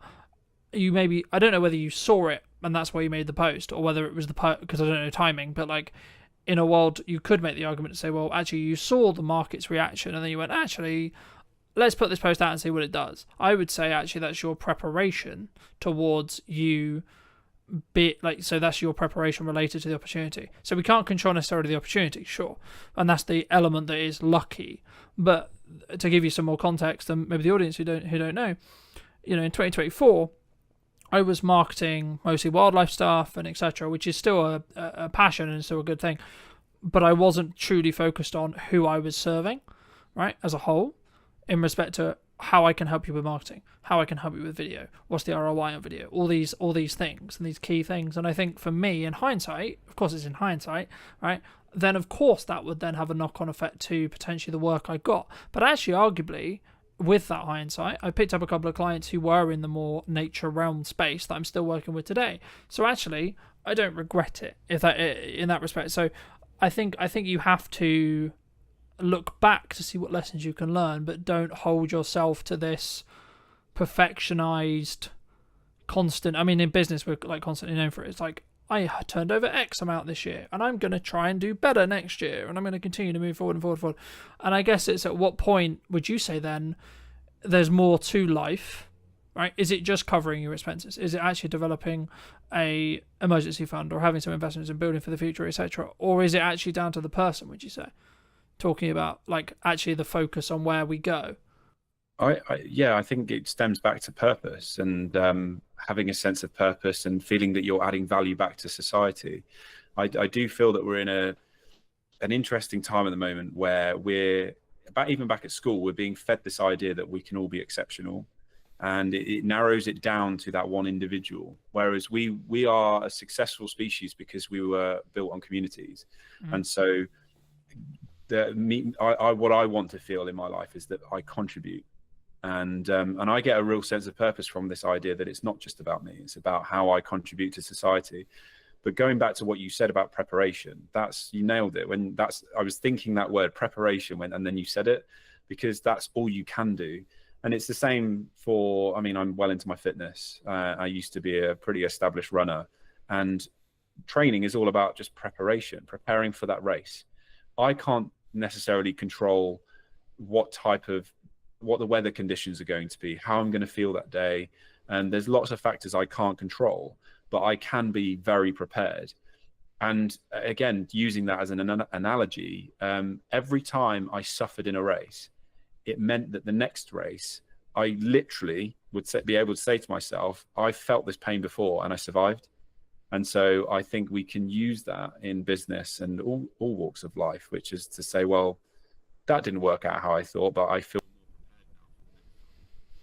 Yeah, and I think when you change your mindset around failing, right, and that is your mindset when it comes to potential failure, I think it frees you. For me, like in that scenario with the running scenario. Yeah. But yeah, I also think failure is often dictated by other people, and I think if there was no one around to tell you that it failed or to give you any sense that it failed, I think we wouldn't feel so bad. And so that's why it's important not to measure your success of other people's drivers or what other people are doing in their lives. It should be based on what's relative to you. Yeah. Do you think that comes from a self-belief, self-esteem, like in here thing? Like, this is more general, this is like not necessarily filmmakers, but do you think that the reason why we look for external validation constantly is that, or maybe that we want a film to go viral, right? But putting it back into our industry, do you think that's why, like, we there's something we're trying to fix in us? Potentially, but I think it's because we're taught the wrong lessons. We're taught that success comes in the form of finances and how many likes and subscribes we get and popularity. Whereas if we were fueled this idea that success came from making someone smile, it's just a whole different vibe, isn't it? And that's raw human nature. And I do think we all have it in there, but we're just being fed this dopamine hit constantly, and the need to want to be popular, which is just that again is a human natural thing, an instinct to want to be popular. We want to survive in our community.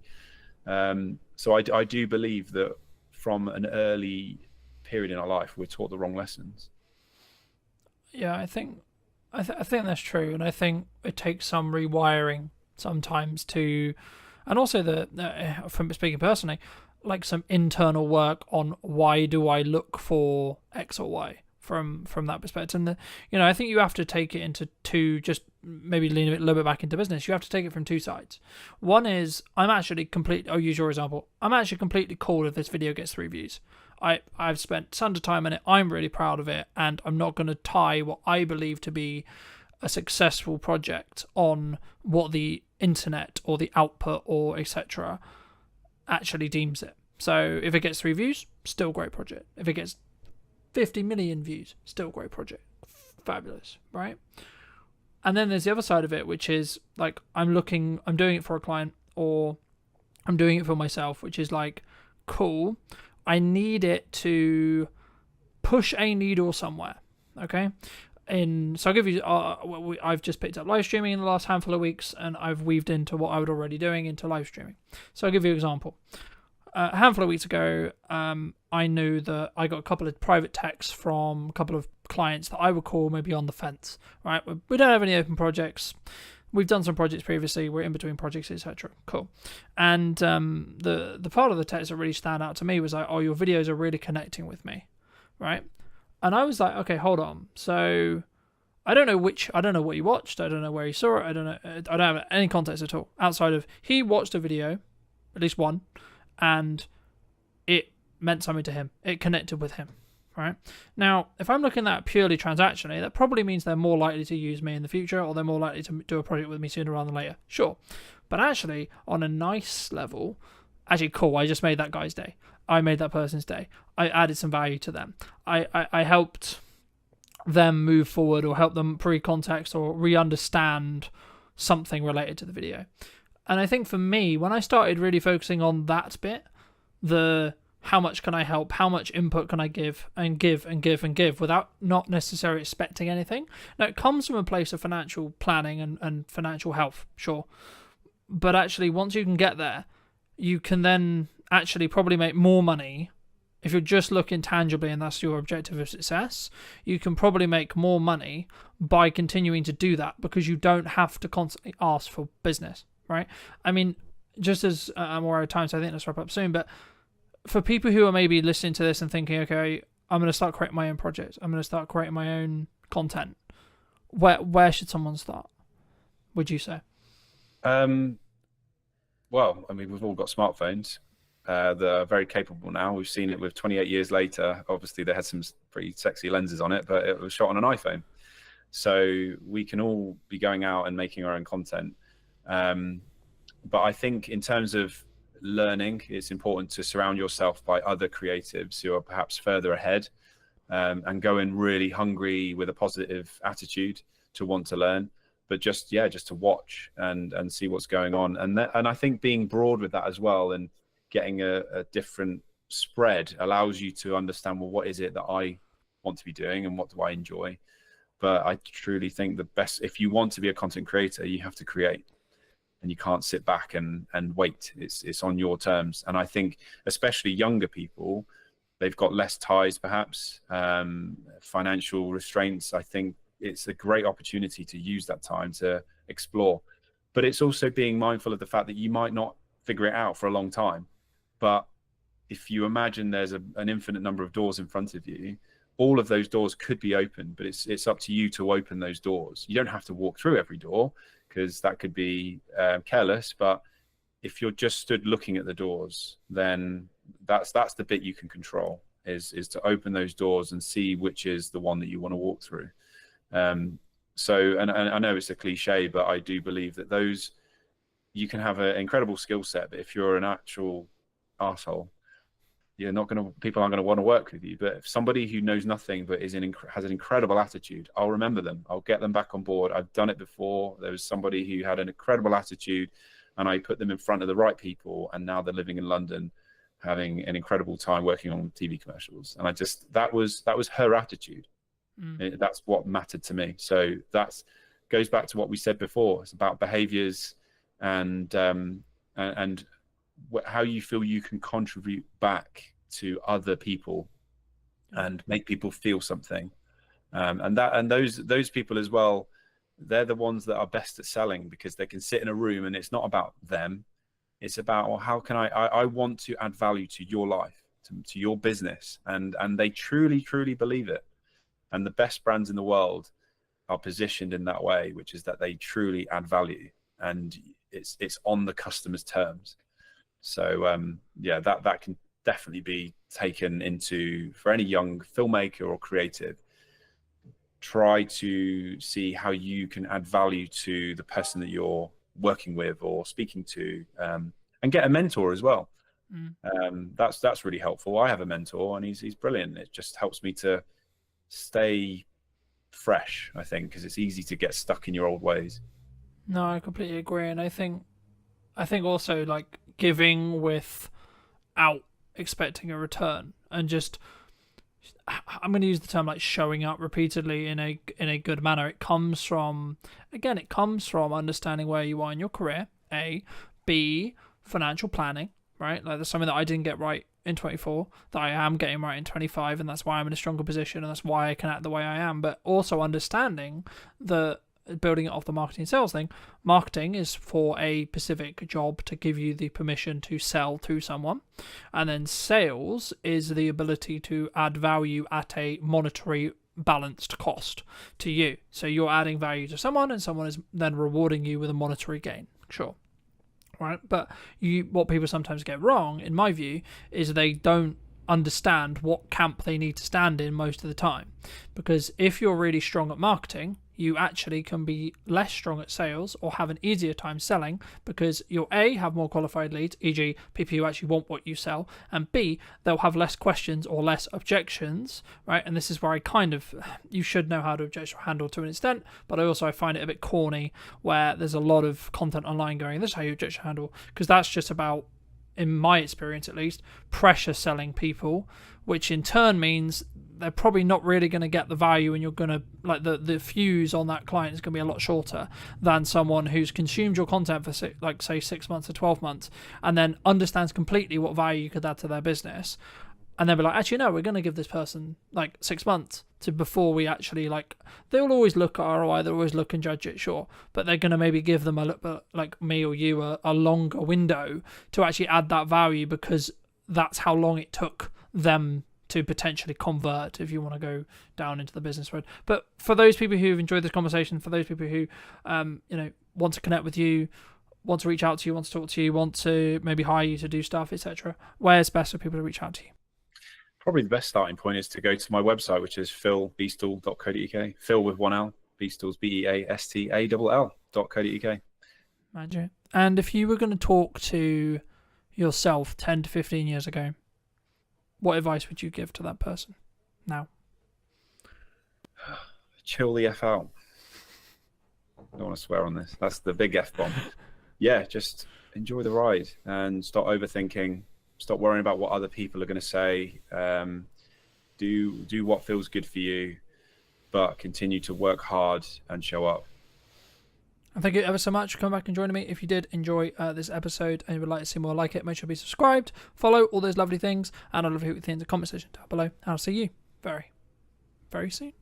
I think that's a really interesting observation, because a lot of people, I think, are maybe subscribing to the fact that things are maybe hard. A lot of people are finding or saying that the creative industry is hard, right? Or it's challenging. Have you found it challenging? Rejection is a fundamental within business. Then that's going to serve you within sales scenarios. That's going to serve you just generally in your life, right? I think it's a very fundamental just within life, just rejection in general. Do you think that many people struggle with that emotional side of video, like having it in there and or thinking about how to add it in? Because that's, for me, that's the key sales metric. Ultimately, how do you capture that moment? It's impossible because you don't know when that moment's going to happen. So it's very important to have as much coverage as possible, basically. It's what we always say to people is like, yes, one videographer or one camera operator can come and cover your event, but you are limited in terms of the moments that you can capture and the things that we don't know are going to happen, but will happen. We know they're going to happen. We just don't know when, we don't know where, we don't know how. Hello, my friends. Welcome back to a brand new episode of this week's podcast. Today, I'm going to be with Oliver, talking about all things video and also starting off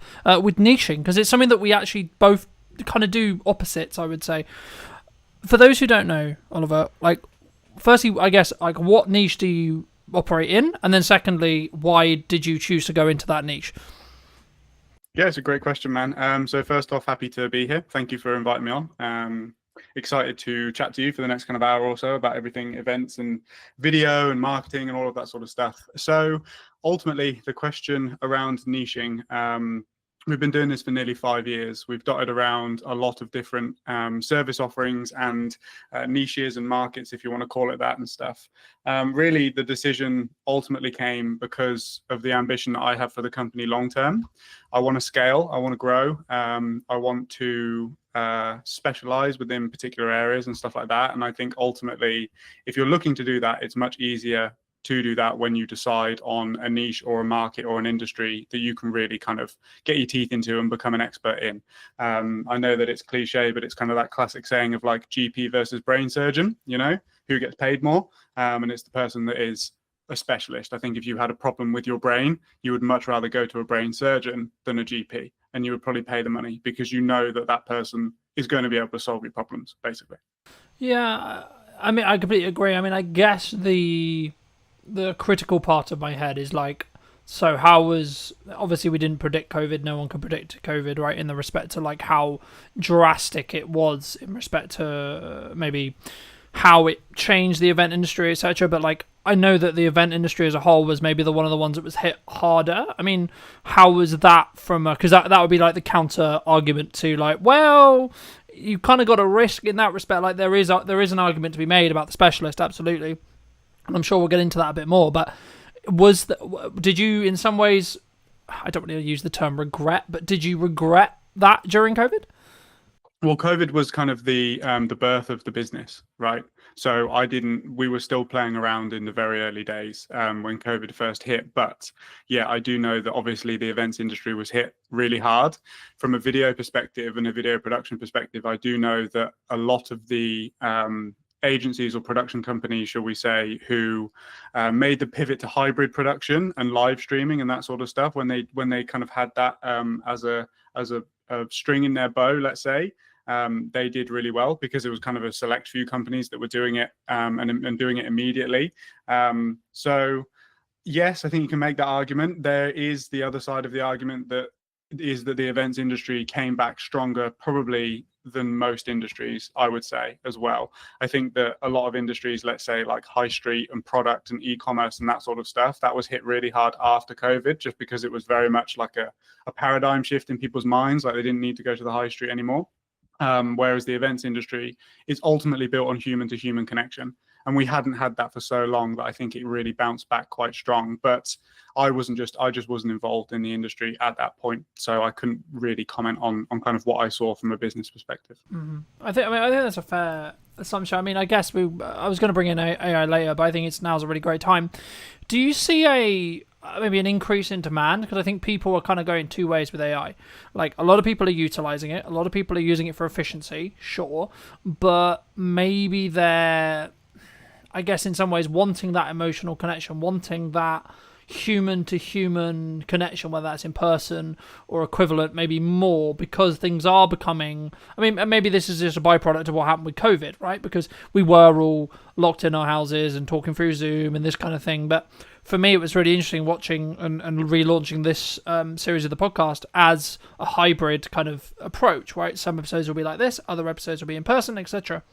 And I think for me, it's been very interesting to see the difference in reaction when it comes to, I guess, some people wanting to have that more human-to-human connection. And I'm starting to feel that there is a different energy that does actually happen when you're in person. I mean, do you think that's kind of, I guess, one of the unique selling propositions of events going stronger to stronger in respect to, like, maybe in the next couple of years, as a lot of people would say potentially the economy maybe continue to be challenging, right? I think it's something you can overcome, of course, but just to reiterate the question, do you think that more people are going to be driven towards in-person stuff, even with the advent of AI and etc.?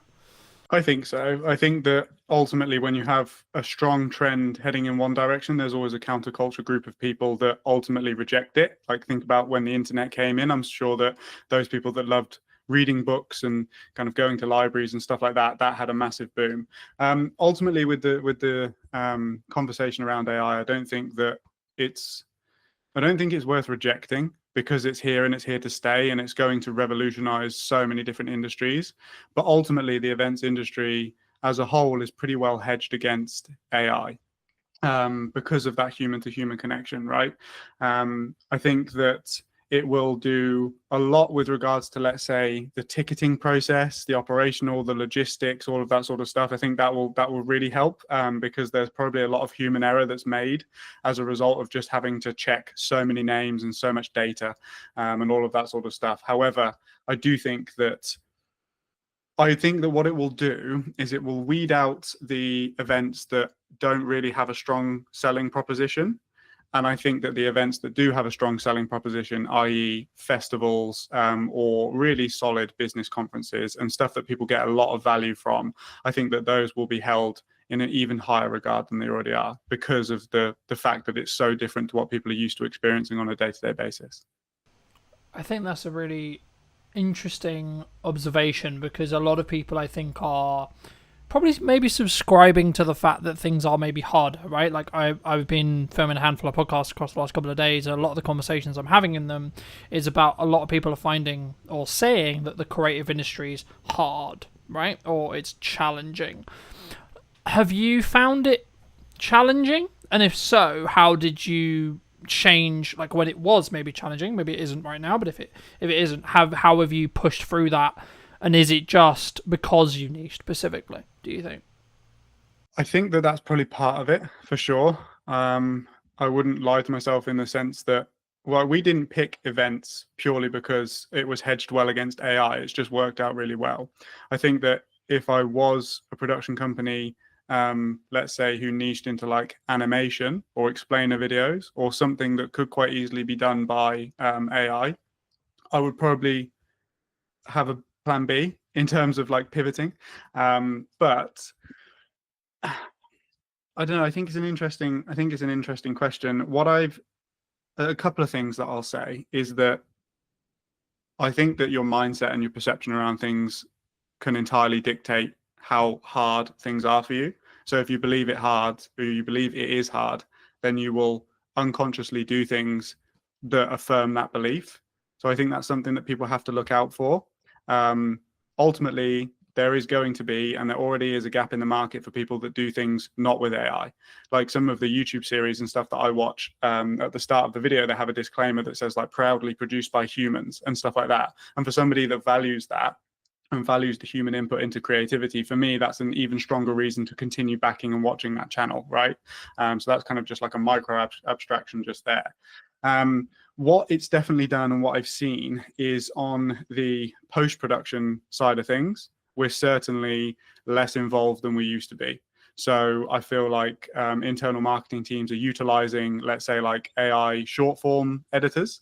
But in terms of being on the ground and actually filming the events, I think until it gets to the point where there's like robots and, you know, Elon Musk Tesla bots and stuff that can kind of run around with cameras and stuff like that, I think we're pretty safe for now, to be honest.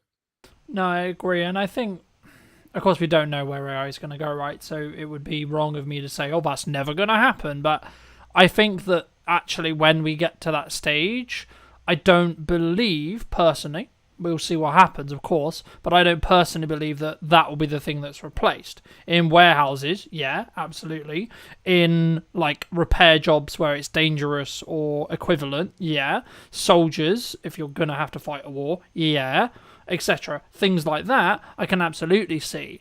But just quickly on the event side, I mean, do you see people maybe underutilizing the concept of like a hybrid event still, because it's not, I guess, as cool, I was going to use the term, but like not as maybe ROI positive if you want to like lean into it business wise, because we're not in COVID anymore? I don't know. I think that there's still a massive use case for hybrid events. Ultimately, the main benefit being that you can attract a global audience, not just a local audience or a national audience, let's say. If you look at some of the people that are top of their game, Alex Hormozy, Tony Robbins, they always do virtual or hybrid events to a really high-end production standard, with the huge Zoom screens in the background, and you can see how many people are on the call and stuff like that. I think that ultimately, if you're going to produce a hybrid event, it can't just be 7 people sat on a Zoom call talking about stuff. I think you really have to go the extra mile with regards to like all of the energy that you would have put into the logistics and the in-person experience. If you take that energy and you put it into, okay, how can we make the hybrid experience better?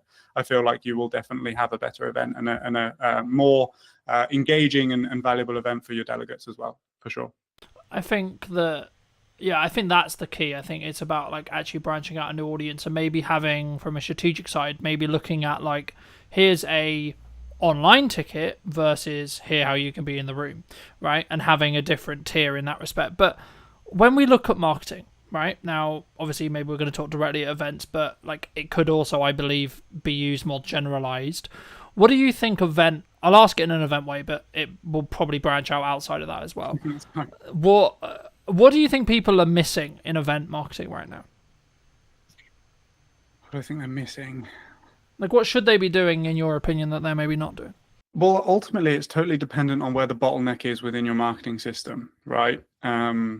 This is what we say on every single discovery call with a potential client or a prospect, if you want to call them that. Like, are you getting enough eyes?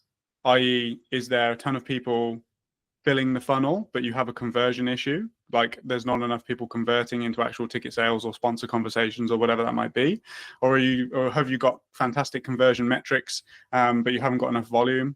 Like I think ultimately, what a lot of people struggle with event marketing is that they try and produce stuff efficiently that is going to appeal to everybody. But at the end of the day, what a sponsor wants to see versus what a visitor wants to see versus what an exhibitor wants to see versus what a speaker wants to see, they're kind of your main 4 stakeholders, right?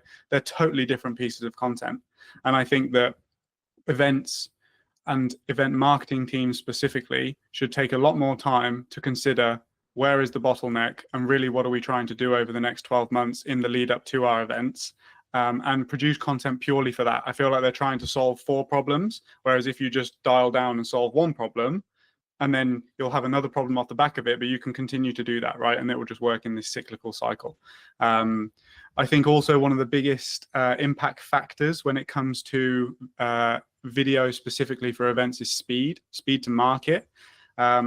People are used to waiting 2 to 4 weeks to get their video back from kind of a standard videographer, but ultimately you have to, like, just as quick as possible, like ideally minus 10 hours, right? You need to be getting the videos out.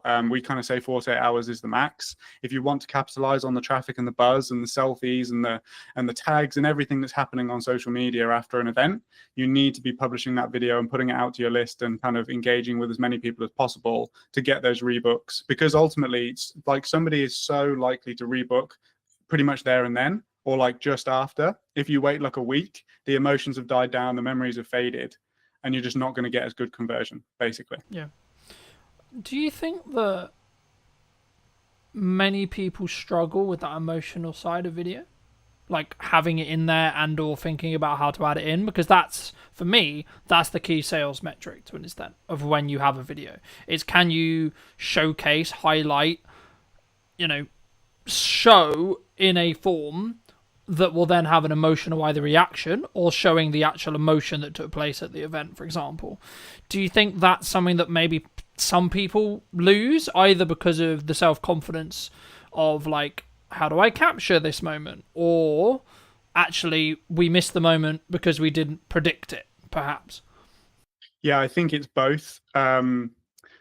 Ultimately, how do you capture that moment? It's impossible because you don't know when that moment's going to happen. So it's very important to have as much coverage as possible, basically. It's what we always say to people is like, yes, one videographer or one camera operator can come and cover your event, but you are limited in terms of the moments that you can capture and the things that we don't know are going to happen, but will happen. We know they're going to happen. We just don't know when, we don't know where, we don't know how, right? And then your second question was... That maybe it's a struggle, like a struggling confidence, right? Because I think, like, so I'll give you an example. First time I ever filmed someone crying in an interview, I had this emotional, like, care reaction to them to be like, I should cut the camera. Now, in this context, it wasn't my set and that wasn't my call to make. So I was very, like, I need to be disciplined and not press the button. But my reaction was, this person, like, the human side of it was like, this person's clearly upset. Do you push through that? Like, do you, like, when it's more like emotionally charged or emotionally feel? But because I think for a content point of view, there's maybe a moral question, because yes, that footage is like really powerful to tell the story and really like useful from a marketing context. But also I think we have an obligation, maybe as videographers or directors or, whatever role you sit in production, to say, well, okay, but at what point do we say, actually, we should give this person 5 minutes? I'm a big advocate of forgiveness, not permission. Like, obviously, you have to ask somebody's permission in order to use a very vulnerable and emotional clip within there. I think that it's also important to explain to that person the reasons why, beyond just more ticket sales or something like that, right? If you've got like a particularly inspiring event or a particularly inspiring moment, that their vulnerability and emotion could inspire, motivate somebody else in that position who comes from a similar background and that sort of thing. But if you cut the camera, then you never have the opportunity to use that clip should you want to.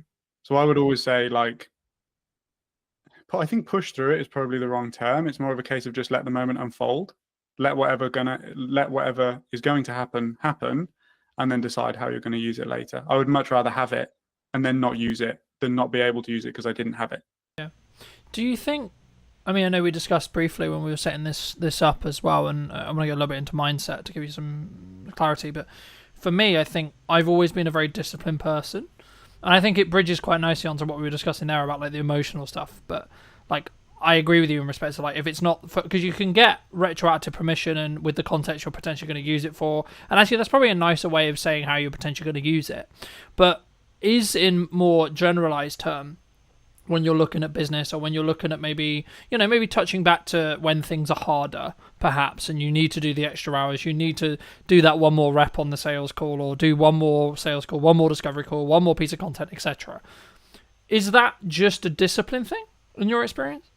What, in terms of pushing through? Yeah, just doing when it. You don't want to do something. Yeah, like doing it. So like sometimes, because for me, I have the evidence that is what will be pushing me to the point where I will be able to get the result I'm looking for, especially if my back's against the wall. And when I was like, oh, I'm motivated, that would have potentially meant I didn't do it because it's uncomfortable, right? So what in Christ, what we're talking about here is uncomfortability. And I guess, when is it appropriate to push through uncomfortability? And how does someone, if they are looking to build it, how do they build it? I think that, I mean, discipline is definitely something I can speak on because it's something that I've had to learn massively. I definitely come from a type B, go with the flow type background. And that's not particularly conducive to somebody that can sit down and work and focus for an extended period of time on things that aren't particularly exciting and aren't particularly engaging to work on. I think that what's really important if somebody's kind of getting started is to find out where your limits are. So everybody is, I think we've kind of gone through this like hustle culture. And then on the back of that, we've kind of got this like, for want of a better word, like snowflake culture now at the moment, which is very much like, if you don't feel like doing it, don't do it. If you're, nervous, that's okay. You don't have to do things, et cetera, et cetera. There's definitely that kind of energy around at the moment. And I think that it's really useful to know where your limits are and push yourself to the edge so that then when something like that comes up, you can ultimately kind of just look with a bit of foresight and say, okay, yes, like today I might need to work 12 hours, but that might mean that tomorrow I can only work 6. So would it be better for me to just do 8 and 8 and feel better on the back of it, right? I think that you ultimately have to go through a process of kind of understanding yourself and your energy. One thing that's been really helpful for me to do that is kind of tracking energy versus hours versus focus on a day-to-day basis. Now, obviously, this is kind of qualitative data, right? You can't, there's no like Whoop or something that's going to tell you kind of like how you're feeling that day. But I think if you learn to see patterns in your behavior and you learn to see patterns within the way that you go about doing things, you can kind of predict that, okay, maybe today I need to take it a bit lighter, right? Like events, to bring it back to kind of what we do, are so intense. The hours are insane. I'm lucky that I'm an extroverted person, but even I get kind of burnt out, speaking to so many, like running so many interviews in the day, asking the same questions and all of that sort of stuff. So when I come back from, let's say, like a 3 or 4 day event, I know that I need to take a couple of days, right? Just to kind of recalibrate. And I know that I need to fall back into a routine that is healthy and sustainable for me in the long run, So I think it's that push and pull, it's that balance. Ultimately, it's just a case of knowing yourself and kind of knowing where your limits are, but constantly reassessing those limits so that you are getting the most out of every hour that you put in.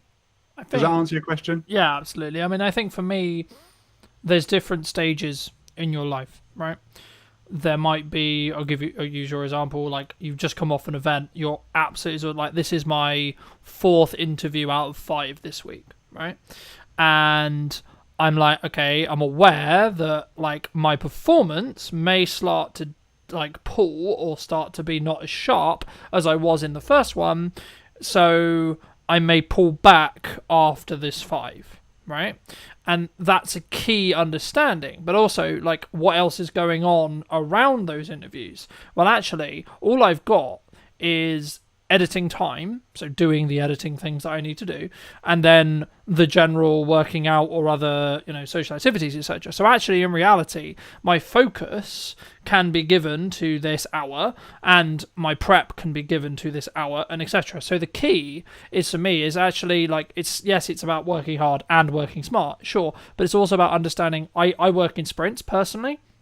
So I will sprint to the point where I'm like, fucking hell, I'm about to burn out. Then I'll stop, look at the data, and now analyze what I did, analyze how well the interviews did, watch them back, etc., make a debrief report, and then I'll go again, right? And rinse. And what ends up, I think, personally happening, from my perspective at least, is you end up getting more 1% wins. And something I wanted to touch on as well that I think your niching approach really, really focuses on and allows you to become very efficient at what you do is, and I've noticed this since I've really focused on like 2 main pillars of content for like a chunk of time. So previously, before I did this, I was very, I've got some podcasts, cool, we're going to post them, then I'm going to do this, then I'm going to do this, and then I do this. And of course, in hindsight, I could say, well, of course I didn't get traction because I wasn't looking at the micro improvements upon each interview. I wasn't looking at how far ahead can I get, for example. I mean, we're filming this towards the end of the summer. It won't be released until back end of October. And for me, it's about then saying, okay, well, in that window of time when I have the buffer, it's not that I'm not interviewing. I can then like do the stuff in the business to keep the business alive, right? And I don't have to necessarily worry about where the podcast is. But just like looking forward specifically on ROI, because I think people will look at a podcast and maybe like think about, well, what's the ROI? And it bridges into how do you look at it from a perspective of why should a sponsor or a event provider or etc. Like, where does is it just a marketing budget that someone has for the event in your case normally? That's how they do the video work with you? And then if so, like, what's your ROI metrics on those? Well, it's always about value. So whenever we're in if you want to call it a sales situation, like it would be sales, right? But I'm always very keen to constantly bring the conversation back to the value that we're providing rather than the day rate, let's say, or how much or what our prices are, for example. Really, it's about understanding, okay, cool, how many sponsors are you looking to bring on if that is your objective? What's the standard ticket price? What's the tiers? Okay, so reasonably we can expect that if we did bring on, let's say, 3 new sponsors over the next 12 months, that contributes to X amount of revenue for you in the long run, right? So then you compare it against the value. And ultimately then the marketing budget might expand a little bit because of the potential that can come off the back of it, if that makes sense. Now, in terms of ROI, I've always found it, and it always will be, I think, relatively difficult without the advent of kind of paid ads and stuff like that to track the ROI on video content. Like, how do you do that? You just can't really, and it's always been a struggle that we've kind of faced, because ultimately there's a lot of inference that's kind of involved in those conversations. But yeah, a sponsor could want lots of different things from an event. They could want straight ROI, let's say, like if it's a bank and they just want people to come and bank with them and they're going to put all of their money in and they're going to generate the interest, off of the fact of that being there. It could be brand alignment, right? It could be the fact that a sponsor is looking to tap into a different market, a younger market, an older market, and aligning themselves with a particular brand that carries that audience is going to do that. And then in the long run, they can expect XYZ returns for that and stuff like that as well. It could be general brand awareness as well. There's a lot of different angles, but I think that ultimately, if the event sales team dug into the sponsor conversations in the same way that we do and actually kind of helps that sponsor understand the value that they can expect over the next kind of 12 months or 18 months if they did commit to a sponsorship package, I think that they'd have a lot more success, basically. And then you've got the video content to back it all up, right? The video content from an event is proof, ultimately, that the thing happened and it was fantastic and that it got the audience that the sales team is telling the sponsor that they got, basically. Do you think people are hesitant to pay more than, like, let's just say, for example, like, a standard videographer can do it for a price, right? And you or I might be like B price or C price, right? And we're looking at the value, we're looking at the value we're going to add to a client rather than necessarily the time that we're going to spend doing that, right? There is obviously time involved, sure, but we don't focus on, in my belief, we share that in that respect. We don't focus on the time, we focus on the value or the transformation that we're adding to that client. Do you think people would struggle, or sometimes clients would just go, oh, they're cheaper, so we'll take them? They do sometimes. I think it depends on who you're speaking to. Ultimately, the person that I'm really looking to work with and attract into my business is not that type of person who price is the deciding factor. So I don't really concern myself with those sorts of people. If I do find myself on a conversation with that type of person where they're basically playing like a race to the bottom is essentially what we're talking about here, I will confidently sit there and say, look, we can be beaten on price. And the reason is X. If you don't understand that, that's fine. You're just not in the right position for us at the moment. That, come back to us when you, like, without sounding cocky, just come back to us when you understand that didn't get you the result that you're looking for. So you're actually wasting money. You've wasted money now. Like, and then we're going to have a different conversation in 12 months time. This is the great thing about events, is that like there is always 12 months, right? There's always going to be another event. Hopefully, if you've got a good event, you're going to put it on time and time and time again. So there's always opportunity to have another conversation, basically. Yeah, no, I completely agree. And I think, I guess, does that say more about like you then? Like having the ability to say no to a client, or saying, actually, maybe we're not the right fit? Because I was having a conversation a handful of weeks ago with a new client, and he said, well, one of the reasons why he went with me, even though I was more expensive, was because I don't work with everyone, which I found really unique. But I've been just like, I'm protecting my time constantly because I want to be able to run the podcast. I want to be able to put a lot of time into our marketing and our sales and such, and our scalability and our growth. So for me, I'm like, actually, I only have a finite amount of like availability for clients. And I think for me, that's always been the case. But I didn't always, I sort of had to grow into the confidence, I guess, of saying, well, actually, I can say no to this client if they're not the right fit. Did you personally always have that, or was that a skill that you've developed through, however many years? I don't think it's a skill that we've developed. I think it's a confidence that I've grown purely just because we've got good systems. Like, we've got systems that book calls on repeat. We've got systems, like, we know the metrics. We know if we speak to 20 people, that then roughly 30% of them will convert over time at a lifetime value of X, whatever, right? So like, I know my numbers, and it's okay that 70% of those people don't go ahead at that time, right? Because we know how the business operates and we know kind of where that comes from. I think that ultimately what you're talking about is, again, the power of niche, right? Because you might not have a particular industry that you work with, but you have particular types of people that you work with. And that's kind of the power of it, is that, you're not saying yes to everybody. And I think that makes the people that you are saying yes to feel even more included in your service, because they know it's for them. There is value in paying more, right? From a client's perspective, there's an assurance behind it. There's confidence behind it. There's there's just power behind saying no. Yeah, I think it also goes into that perspective of, it comes with a level of prestige if you want to look at branding or marketing as well. Like, why do we perceive Rolex in the way we perceive it? Why do we perceive Audi, BMW, so on, in the way we perceive it? Do you, either for clients or yourself, look to trend jack or look at what is, quote, trending when you look to do your own marketing? My marketing? Yeah, personally for you. No, I don't. Okay, and why don't you? I don't. Because the type of people that I will attract through following trends are not the type of people that want me for me.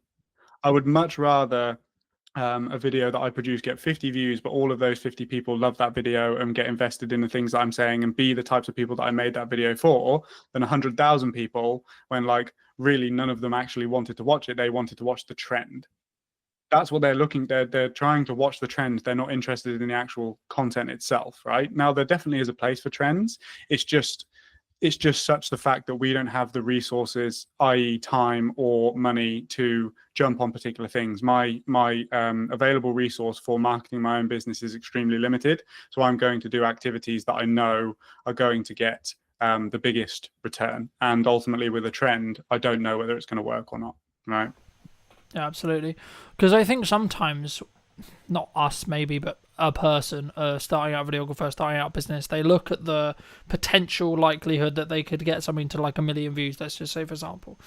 And they're like, oh my God, that's going to change my business overnight. And not speaking as someone who's had a video hit 1 million, but I know people who have, and I go, how much money did you get for it? Nothing. Right? So I guess the follow-on question then, you spoke about like that you're only going to do the things that really work. Okay, if you don't mind sharing, what does really work for you then in marketing? Cold outbound. Okay. Has always worked for us, because I've always been a fan of outbound, because you go to the market doesn't come to you. I think there's definitely pros and cons to both, but essentially, if I message 20 to 50 people per week, they are the exact type of person that I'm looking to work with, right? Versus, let's say, we also do paid ads. So I don't want, we also do inbound marketing as well. But like, for example, I dialed up all of our inbound paid ad leads this morning. One of them was qualified. And I think I spoke to like 20 people. So you have no control over the type of people that are coming in, which is a bit more of a waste of time. But the flip side of that coin is that when you do find that person, they've already consumed your content. They already know who you are. They're already interested in working with you because they've clicked through. They've made that action themselves, right? Whereas on the outbound side of things, you probably have to do a bit more persuading, because it's a case of like, who are you? I don't know you. You've just connected with me on LinkedIn and now you're messaging me, right? Yeah. I mean, what I mean, for me, I love cold outreach because I want to have it as a skill set to have in my back pocket for when I need to use it or want to use it. What advice would you give to, say, a starting out creator, starting out videographer, etc., or someone in the creative industry who looks at cold and goes, that's terrifying? Because I think that's really common, right? And it might come from like the rejection side. It might just be the nature of they haven't done the reps yet. But what would you say to those kind of people who are like, because you're obviously a massive advocate for outbound, cold outbound, right? I would say that rejection is a fundamental within business. So the amount of experience, if you can become comfortable with people saying no, then that's going to serve you within sales scenarios. That's going to serve you just generally in your life, right? I think it's a very fundamental just within life, just rejection in general. What I would say with outbound is that people severely underestimate the volume that is required in order to get returns. People think that they're just going to send like 10 messages and get 5 clients. It does not work like that. You know, for example, our metrics on purely cold people is like a 4% appointment booking rate, and then off of those appointments, I'll convert maybe 30% of those people into actual clients, right? So let's say that you did 100 outbound cold approaches, you're going to book 4 people, and you might sign 1 client.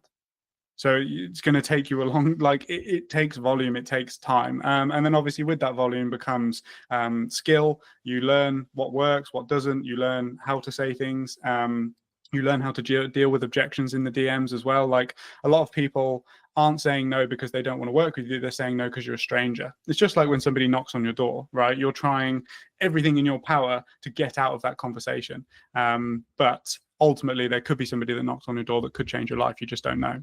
And I think you have to take the perspective of like, this client is going to benefit. It's the same as in a sales scenario, but like you've got to do everything within your power to get that person over the line, because ultimately you know that you can come in and change their business, right, through what you do, because you're good at what you do, right? Yeah. And I think for me, I mean, the mindset I heard from a fellow guest a handful of weeks ago was something along the lines of, I'm doing them a disservice by not allowing them to understand that I exist, right? Because exactly. And this sounds hugely egotistical. It does, right? It does. But the key is I know I'm really good at my thing, and I know I can create really strong results. So actually what I'm doing by making it appealing, obvious that they should work with us is actually I'm making sure they don't make a mistake on who they hire, because I don't want my potential client to lose money, right? And with that rewire in my head, you then can approach cold differently, in my view. Now, there is an argument to say, like, is it in stages? Like, would you only do it when... Because I guess the perception for cold is you only do it when your back's against the wall, you need to make money quickly, right? But actually, in correspondence to what you just said, that's counterintuitive because you just said it would take a long time. So, is that true? Or is it actually just something that you just gain the reps of and you just do consistently and that's why it works? No, I think that it's for us, it will always be a system that we have within the business. I mean, again, it's purely just based on experience, right? But it's always been the thing that's worked for me the best, be it cold email or cold DM. The thing that people don't get is that, like, for one, you have to be intelligent about how you message people insofar as you're not going to piss them off. Right, you're just looking for a yes or a no to essentially have a call and see if it could be a good fit to work together. You don't need to do like tons and tons and tons of follow up and like ultimately just get that person in a position where they don't like you because you've messaged them so many times or whatever. But you have to look at cold in a sense that it's contributing to a larger overall system. So if you have content systems in place, inbound content systems, like let's just take somebody on LinkedIn, for example. So somebody could connect with me on LinkedIn. I could message them. That could ultimately be, no, I'm not really interested right now. They would then get drip fed my content over the next kind of 3 months. And then in 3 months, I will go back to I will basically then go back and I message all of the people who are now somewhat warm to what we do. And it's just that constant thing over time. It's like Chinese water torture. You're just slowly drip feeding stuff onto them so that they get more familiar and more familiar and more familiar. And don't get me wrong, 4 times out of 100, somebody will book a call cold, and that's fine because they have a low action threshold. But ultimately what you're doing is you're putting them into a maybe system that's converting them into a yes over time. And I've had tons of people reach out to say, hey, I know you messaged me 6 months ago, but I'd love to jump on a call now. And that's great. You know, that happens on probably a bi-weekly basis, right? Yeah.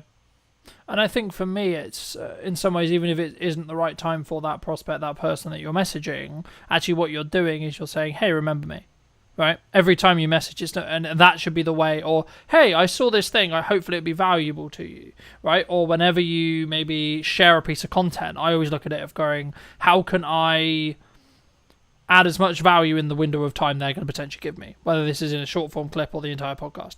And I think for me, I think that's what makes me maybe unique, I guess you could say, in the respect to I don't like to fluff around, and I try not to, if that makes sense. I don't like other people who do. And it's simply because you just don't respect the other person's time, right? But I guess the key, you mentioned Alex Hormozi earlier, and I wanted to ask you something specifically about, he's very well known for, you need to focus on doing one thing for an extended period of time. And what does that actually mean in tangibility reality? And does it actually work? I guess is then the follow-on question. So like, is it going to be you just focus solely on cold and you don't then look at content, you don't look at etc.? Or actually is it you get to a certain level of doing it consistently, you have a system, and then you can add another thing? Do you think? I think it gets to the point where the system's working and then you outsource it and then you build the next one. Like ultimately there's a literal job role that is an appointment setter, which is somebody that takes control of your social media accounts, goes into the DMs and does what you do. And you give them the system and you say, hey, if you message 100 people, 4 of them will book and I'll pay you for the 4 people that book. Right. So I think that's kind of the process. I don't necessarily agree with this whole thing of do one thing and focus on it for a long period of time, because there are gains that you are probably missing out on by not having an inbound system. Like if you purely just do cold, right? Really, content is one of those things that we've always struggled with, purely just because I do it so much for the clients that then when it comes to doing it for myself, it's kind of you know, you're not you're not as open to doing it, right? But I do think that, like I just said, those people that don't necessarily come through the first time being cold will look at the content, they'll see that it's valuable, they'll see that we know what we're talking about and that we're working with other clients helping them achieve the exact same thing, and then they'll be more open to it. So I feel like if we didn't do that, then, you know, you would miss out on those things as well, you know? Yeah, no, absolutely. And I think that's why you have to take it with a pinch of salt, right? It's true that if you try and start too many things simultaneously, you'll fail at all of them, right? But you also need to know your own limits and ask yourself how many plates can you continue to spin, right? I think is actually the key there. But for those who are maybe looking at like either doing an event or hiring you, like, or any production as a whole, like I build a system where I try and do a behind the scenes breakdown of every single production that I've done, right? And I built that very early and I build it into my sales process so the client's cool with it, the client, etc., etc. But like for me, I guess the question is like, do you do behind the scenes content, A, and then B, if you do, how do you manage that resource? Because obviously you're there actually working. Now, I would argue that's the best content you could possibly create for what you do, right? Because it shows you in your element, shows you problem solving, etc. Like, is it just a matter of like hiring another videographer and maybe you take a little hit on the profit to follow you around specifically, or like is it in more depth than that? Yeah, for sure. It's basically that. We have experimented in the past with purely trying to get behind the scenes from the crew that's already on site to do the job. But ultimately, I think that you're doing a disservice to your clients and to the crew by doing that, because that's not what they're there to do. The client hasn't hired you so that you can make an amazing behind the scenes film using the camera operators and crew that they've paid for, right? So you're going to piss your clients off by doing that. The best way that I've found is to essentially just have somebody whose sole job it is to take behind the scenes imagery and behind the scenes video of everybody doing their thing. And yes, you do take a hit on your profit, but you have to look at it as a long-term marketing resource. One thing that I want to experiment with doing that we haven't done just yet is to cut out the talking to camera aspects of the behind the scenes video, because no matter how hard I try, I can't focus on 2 different video projects at the same time, right?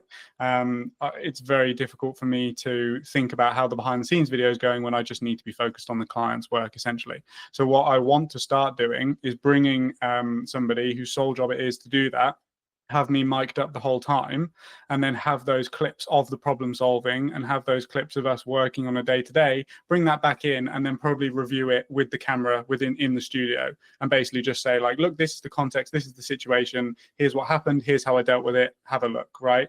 That I think is going to be a much more valuable resource. And I think that we'd be able to turn one behind the scenes video into probably 5, because there'll be multiple instances of problem solving over time.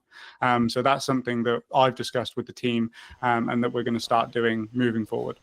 I think I think also it protects your bandwidth, right? Like just looking at like that approach, because you're not then thinking, oh, I've got to do a piece to camera because we're about to do this, and then I've got to do that, etc. Like, yes, in an ideal world, that's what you would do. But actually, I think potentially you could think about it as this way, like actually if someone's listening maybe and thinking about doing that, are you doing your client a disservice? Like whenever I do mine, I've wrapped, so I'm basically just referring back to what we did, right? So my initial focus, as I think everyone's focus should be when they get on set, especially in an event context, but in any production, is, hey, what problem are we here to fix? Remind myself of that problem that we're here to fix, and then focus on making sure that the content does that job, right? And then if there's time at the end, or sometimes I'll do like, oh, I've got the behind the scenes, or here's like the setup, etc., and then I'll talk through it in a studio context. But for me also, it's about understanding like when that's, so I guess in some ways you could just say it's like reading the room, right? Like when is that appropriate to do, when is that not appropriate to do, and or was that planned in, and or was the client aware of it, and how do they feel about it, etc. And I think it's about how you manage that. And actually maybe if that's something you are going to do, maybe look at, like, especially if it's a returning client, maybe look at it saying, well, actually and this is really counterintuitive because you're sacrificing profit and then sacrificing profit, but maybe add a percentage discount because you get the marketing out of it. But then also you have to then pay someone, which in turn means you're kind of losing money again. But if you've planned it in, you'll still make good profit, in my view, right? I mean, do you think that's an approach or not? For sure. I would always try and not have to pay first, right? Not have to give the client a discount in order to do it, because like you said, you're kind of losing double money at that point. We write it into our contracts. So it's a line item within the contract of like self-promotion. We are going to use the opportunity as and when appropriate to capture behind the scenes content and promotional content for our own brand. Obviously, like if people have a problem with that, I'm not going to not do a job because they won't let us do it. And obviously certain jobs are also a bit more, certain events are a bit more, how would we say, like they don't want to be as publicly facing. Yeah, right? So yeah, sensitive, so right? Yeah, sensitive, great word. So that is, that's a, something that we consider as well.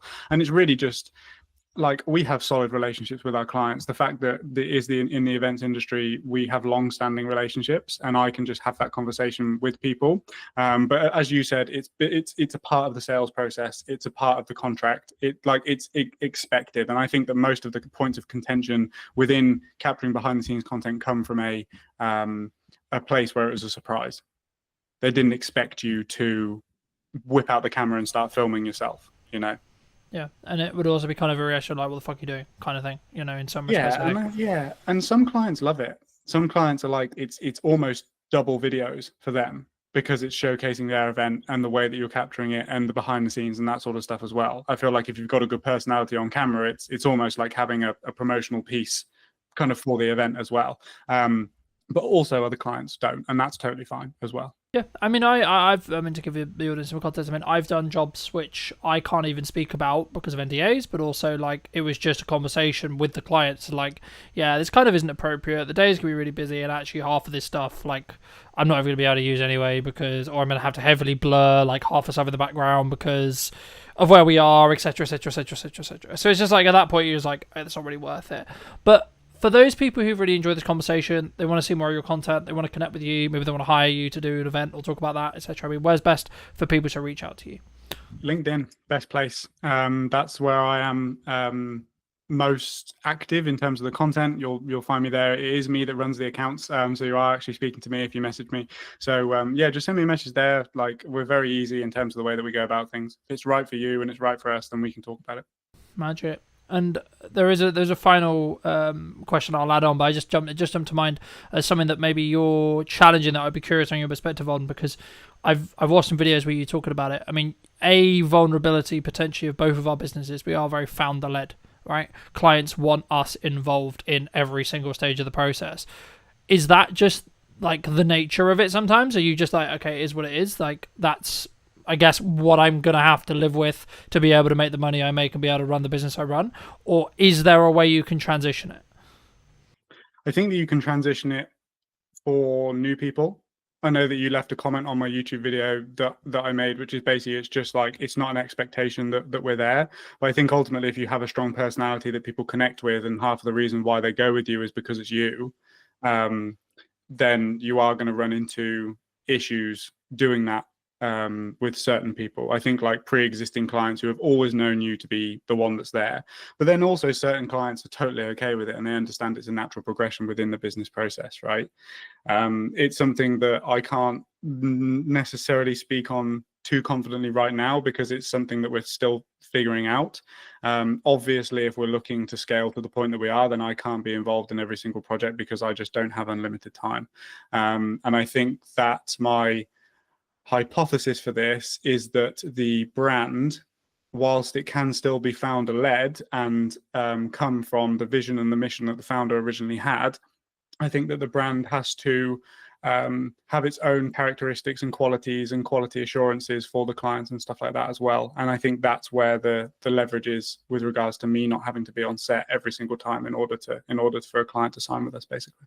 Yeah, and I also think to an extent, in that respect, you need to be overly transparent with the fact that you might not be, right? Especially in your space, because obviously an event may be happening at the similar time to another event, and actually you may want to actually serve both, right? And I guess, I mean, feel free to weave that your next answer into this as well. Like, that might be just like an advice piece that you need to give to some people of how you manage that. But I like to end the podcast by asking the guest, you in this case, of course, what would you say to 10 years ago, to the younger version of you now? What advice would you give them? I would say that it's going to be a lot harder than you expect it to be, and that the people that you look up to online probably aren't giving you the most accurate depiction, as I don't, of the reality of running a business and doing this. But ultimately, it's the most fulfilling thing that you're going to do. Like, I love this. There is not a single thing that I was having this conversation with my cousin the other day, because he's 19 and he's trying to figure out whether he wants to go to university or what he wants to do with his life. And I said, well, you have to ask yourself, and ideally you're getting yourself in a position where you would continue to do the thing that you do every single day, regardless of whether you get paid or not, because I would still do this, right? There's certain things that we wouldn't do, right? Like dialing paid ad leads and stuff like that. But, Yeah. like ultimately the goal and the end destination, I would continue to do regardless of whether I was being paid or not to do it. So yeah, it's just set expectations to my younger self that it's going to be way harder than you expect it to be, but it's going to be more fulfilling than you could ever think it could be. Magic. Thank you ever so much for the time, my friend. Pleasure. Thank you ever so much, ladies and gents. If you did take value from this video, you'd like to see more like it, I'll be back next week with a brand new episode. And feel free to let me know in the comment section down below what you thought. And I'll see you very, very soon. If we're doing things that push us outside of our comfort zone, we're naturally developing more and more resilience, strength, courage, all of those things. What do you think's missing in marketing today, from your perspective? I think what was missing then is the same as what's missing now, and that's really the understanding of buyer psychology and the way that buyers make decisions. Do you think trust can be built quite quickly, or is it just the nature of you spend time with someone, whether that's through content, actually physically with them in meetings, etc.? Is that where trust is rooted? The way I build trust is understanding my customer really, really, like, what are their needs? What do they care about? What's their mission in their organization? How can I help them be successful? Did you know that 93% of you are not subscribed? So if you could please do me a favor and you're enjoying the show, then subscribing would mean the world to me, and it would allow me to grow the show and continue to get larger and larger guests and continue to bring what's missing in marketing today. Thank you ever so much for joining me, and I'll enjoy the episode. Hello, my friends. Welcome back to a brand new episode of What's Missing in Marketing Today. Today, I'm going to be talking to Mel about mostly pivoting, but also how we build resilience in business as a whole. Welcome to the show, Mel. And Before we start, I always want to open the podcast with, what do you think's missing in marketing today, from your perspective? Yeah, well, so I've actually had a lot to do with marketers in my career. So I used to, at Gartner, I was supporting CMOs, and I think what was missing then is the same as what's missing now, and that's really the understanding of buyer psychology and the way that buyers make decisions. So I think that there's a disconnect between products and services and what they do and what they actually mean and the outcomes for the buyers involved. Do you think that's overlooked?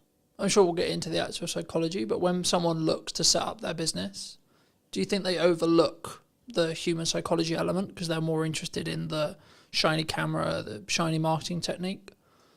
Do you think? And are you so I think the majority of organizations don't consider marketing as a key strategy. Often it's an afterthought. So the people setting up the businesses are usually excited about the products and services or the technology. Very rarely are they sales marketing kind of led unless their products reflect that. I think the majority of them are not thinking about marketing from the beginning. Do you think that comes from a lot of people we work with are very founder-led, so founder person-led? Do you think that comes specifically from their identity as a whole? So putting their identity out and, quote, supercharging it with marketing? Do you think that's where sometimes people get wrong? Because maybe they are not confident at coming across, or maybe they don't want to put necessarily, they're not sure how they feel about putting themselves out there? I just think that, so I work in prop tech. Presently, that's where my startup is. And a lot of the people I know come from the technology, their technology background, that they have technology backgrounds. And so they just aren't familiar with what's needed in marketing. So they don't even know the first steps of where they should go, what they should do. And so often they just do nothing. What, I guess, is a stigma in the tech space then? Like, they don't take that first step, but is it because it's just they don't know, do you think? Well, you only have a finite amount of energy and time. And so, and a lot of these, you know, if you're a solopreneur or you're just getting something off the ground, then you're really, really good with what the product does and how, you know, to make that work. But when it comes to, I've met so many founders who have no idea. They haven't even tested whether or not anybody would pay for their service or their technology. Like, what's the use case for it? And they often just jump to solution without really understanding how to get from where they are, which is the solution or the technology product, to somebody using it. And so all of those steps in between, which, you know, obviously buyer psychology and the way people make decisions and how they can change from status quo bias. So what are they doing now to where you want them to be in using your products and services? That's a journey. And you can't just go from one to the very end. You have to kind of navigate your way throughout the entire thing. Do you think when we look at that journey that people underestimate the amount of time that someone needs to like consume marketing or etc., or that journey as a whole they need to go on, or they need their customer to go on, etc.? I think, and you're talking about the founders? In general, like when so say I'm a tech founder and I've just started this amazing thing that I think is going to change the world. Right. Would I potentially underestimate how long it's going to take for me to educate my target consumer to be educated enough to know why this thing that I've made is going to be the solution to their problem? Of course. And if so, how would you say someone can start peeling away and start on that process? Most people don't even know the amount of different layers that they have to get through.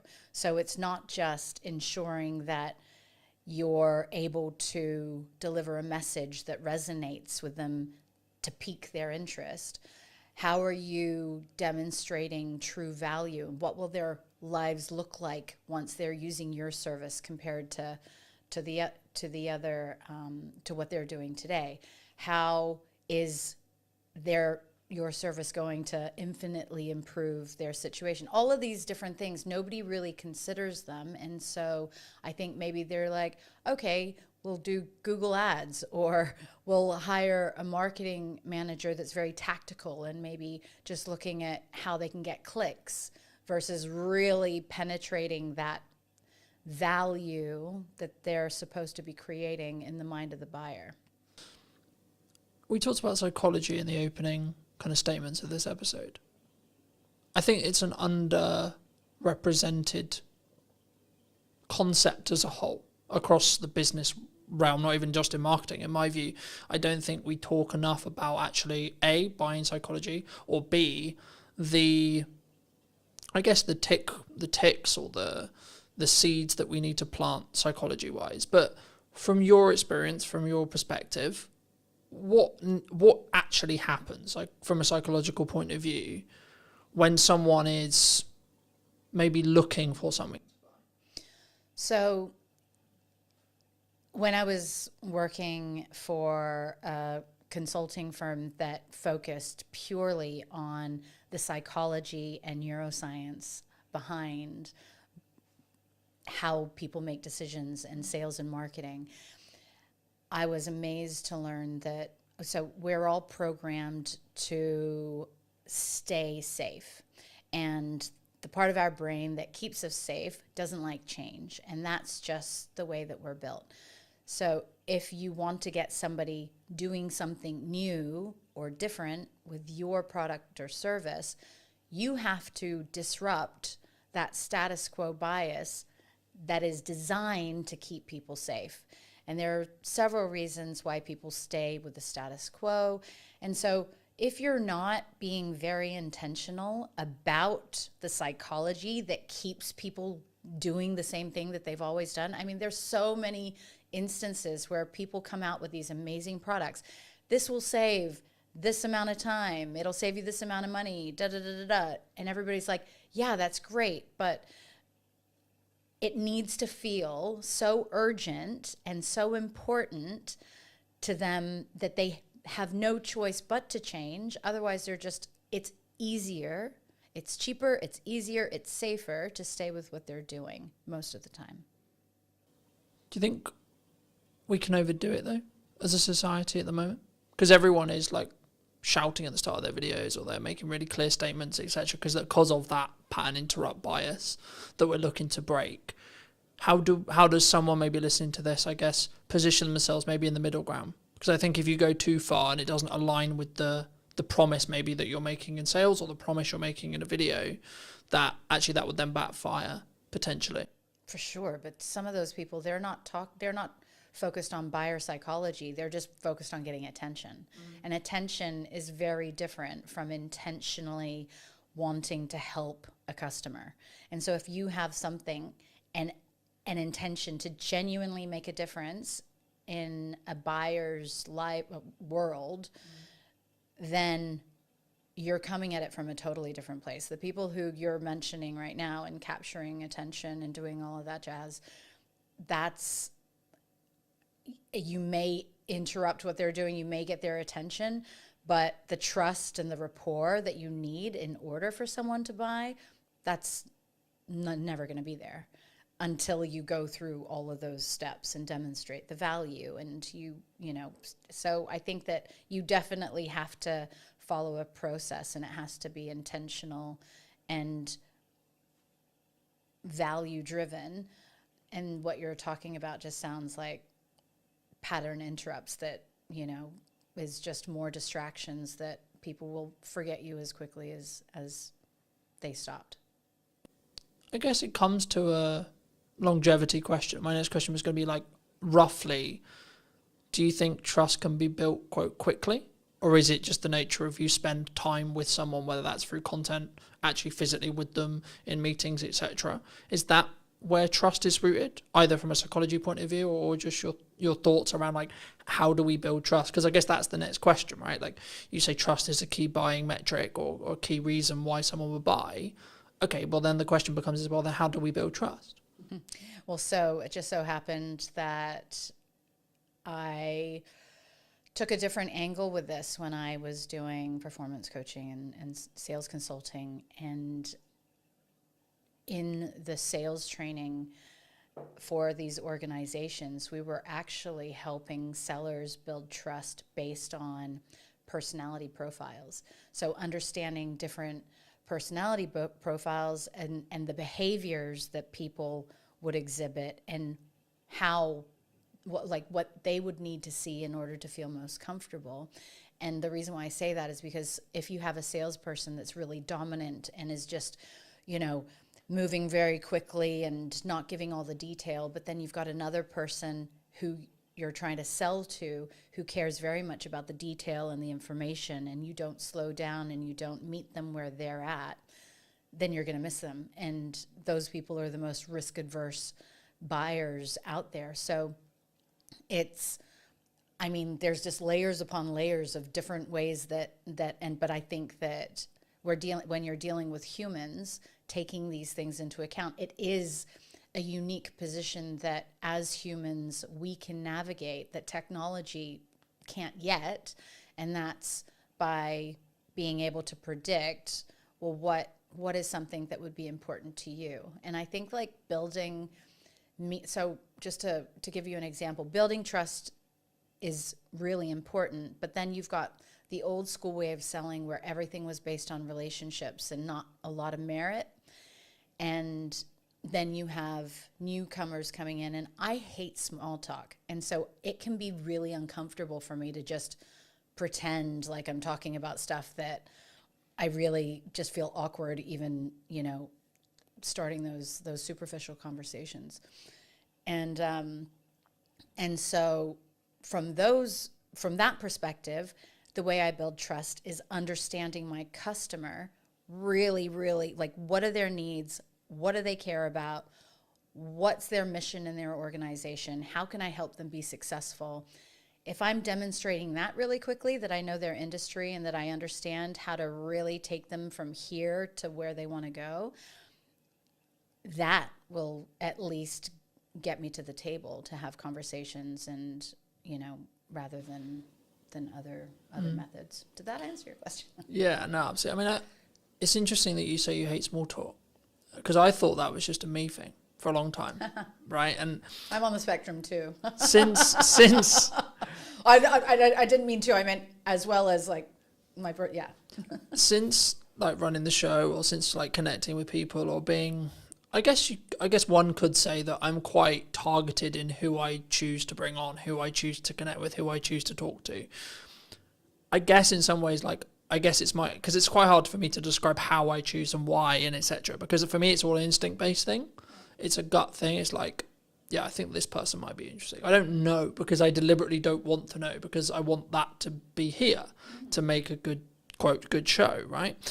I guess, is that why AI may not take all of our jobs, as lots of people have been claiming or saying? Right. I love that you bring that up, because I think that people ignore their instincts a lot more. And I think we have so much more knowledge just in how we feel, in our, perception and the way that we react to certain people. I think a lot of times we ignore that. And so throughout my journey, as I've gotten to understand myself more and more and more, I firmly believe nobody, especially this year, has come into my peripheral and had meaningful exchanges with that haven't made me think that was absolutely meant to be. Like, my energy field, if you like, AI is never going to, whatever technology is, it's going to be very difficult to replace that. And so you can use technology to do certain components of roles to, for efficiencies and cost savings and stuff like that. But when it comes down to actually going back to the truly building rapport and following your gut and knowing whether or not you can trust somebody, that is very much a human behavior that I'm not sure that we will replicate in our lifetime. And I don't think we should. No, for sure not. I think that's, I guess, if you're going to be corny about it, that's what makes us human, right? Mm-hmm. But I think for me, and we talk about a lot of this in marketing, like however you want to be tactical, right? We're going to do social content. We're going to do ads. We're going to do our podcast. We're going to do this. We're going to do that. The reality is that's the middle bit, right? That's how do you get me as a human to talk to another human? And that's why I'm interested and also like to talk to people about psychology, because if you get the psychological stuff right, actually you can have mediocre middle bit. Mm-hmm. Or if you really want to like do it well and do it scale, when you get the middle bit right as well, you then compound on those decisions. But just as you were like discussing that, and it jumped to mind to me, so I'm going to mention it. I think it was Alex Hormozi who said, there's some points where you have to push, and there's other points where you have to pivot. Mm-hmm. In your experience, how would you, either for you personally or a friend of yours, when would you say that someone should make that decision? Paint that picture. When should I maybe look to, maybe if things aren't working the way I want them to, I'm not making the money, the marketing doesn't seem to be connected, etc. When should I just push on? Mm-hmm. Versus when should I pivot into something else? Really good question. So again, it's being able to trust yourself, I think, is a very, very big thing. I have tended more recently to become a bit more philosophical about these things. And if something's not working, but you know that it's really hard, because is there a need? So let's assume that there's a need for what you have to offer, that it's coming from the right place, it serves people, it's a value. I think that the ability to pivot means that you're flexible enough to realize that maybe the way that you're going about something isn't the right way for you to achieve success. And so, I mean, I've pivoted so much in my life, but and in particular the last few years, but I think that a lot of people become really, so part of resilience and part of emotional intelligence is the ability to be flexible. If you're really rigid about, no, it has to be this way, and not curious as to, maybe I hadn't considered all of the factors, or maybe I don't know as much as I think I should, and then you go and get outside opinions or consultants to help you or whatever. So feedback and rounding out your hypothesis of what you think you should be doing. If everybody's telling you that you should be going down a certain way, then yeah, I would say continue on. But if you're not validating the direction that you're on or testing it, and then how do you know it's the right one? So you've got to learn how to be flexible and try different things. And do you think emotional intelligence is missing in marketing, in sales, in business, in human?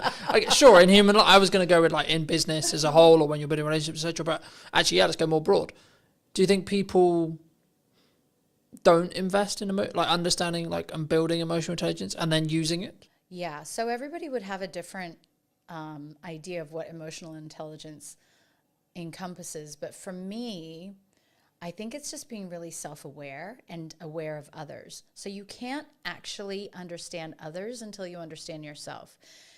And that's never taught. Like, where are we learning that? If our parents haven't learned it or gone and educated themselves on this, then schools aren't teaching it, and then parents don't know. And so then you get to adult life, and then you just think everything should be transactional. But once you start, I think, becoming really curious as to, what's your purpose? Why are you here? It's not just to make money. It's not just to have a house and a nice car and da-da-da-da. Like, no, the real meaning is deeper. And so I think getting to those layers means that you have to be able to sift through, I think, a bunch of junk that, you know, has kind of been piled on top of us from childhood. And then so once you've gone through a lot of that discovery, I think that builds the resilience and emotional intelligence and all of those things that make us better human beings and better marketers and better salespeople and all that stuff. Do you think it comes from, I guess, a fear of not? Because as you were talking, I was thinking, like, does it actually come from, I'm going to make decisions because I don't want to deal with the dark stuff potentially in my head, right? The reason why I can't be emotionally intelligent is because I hire you just to do the job, right? To jump to mind from a networking thing many years ago, when mental health came up as a conversation, it was like, well, no, I'm paying you to do the job, just do the job.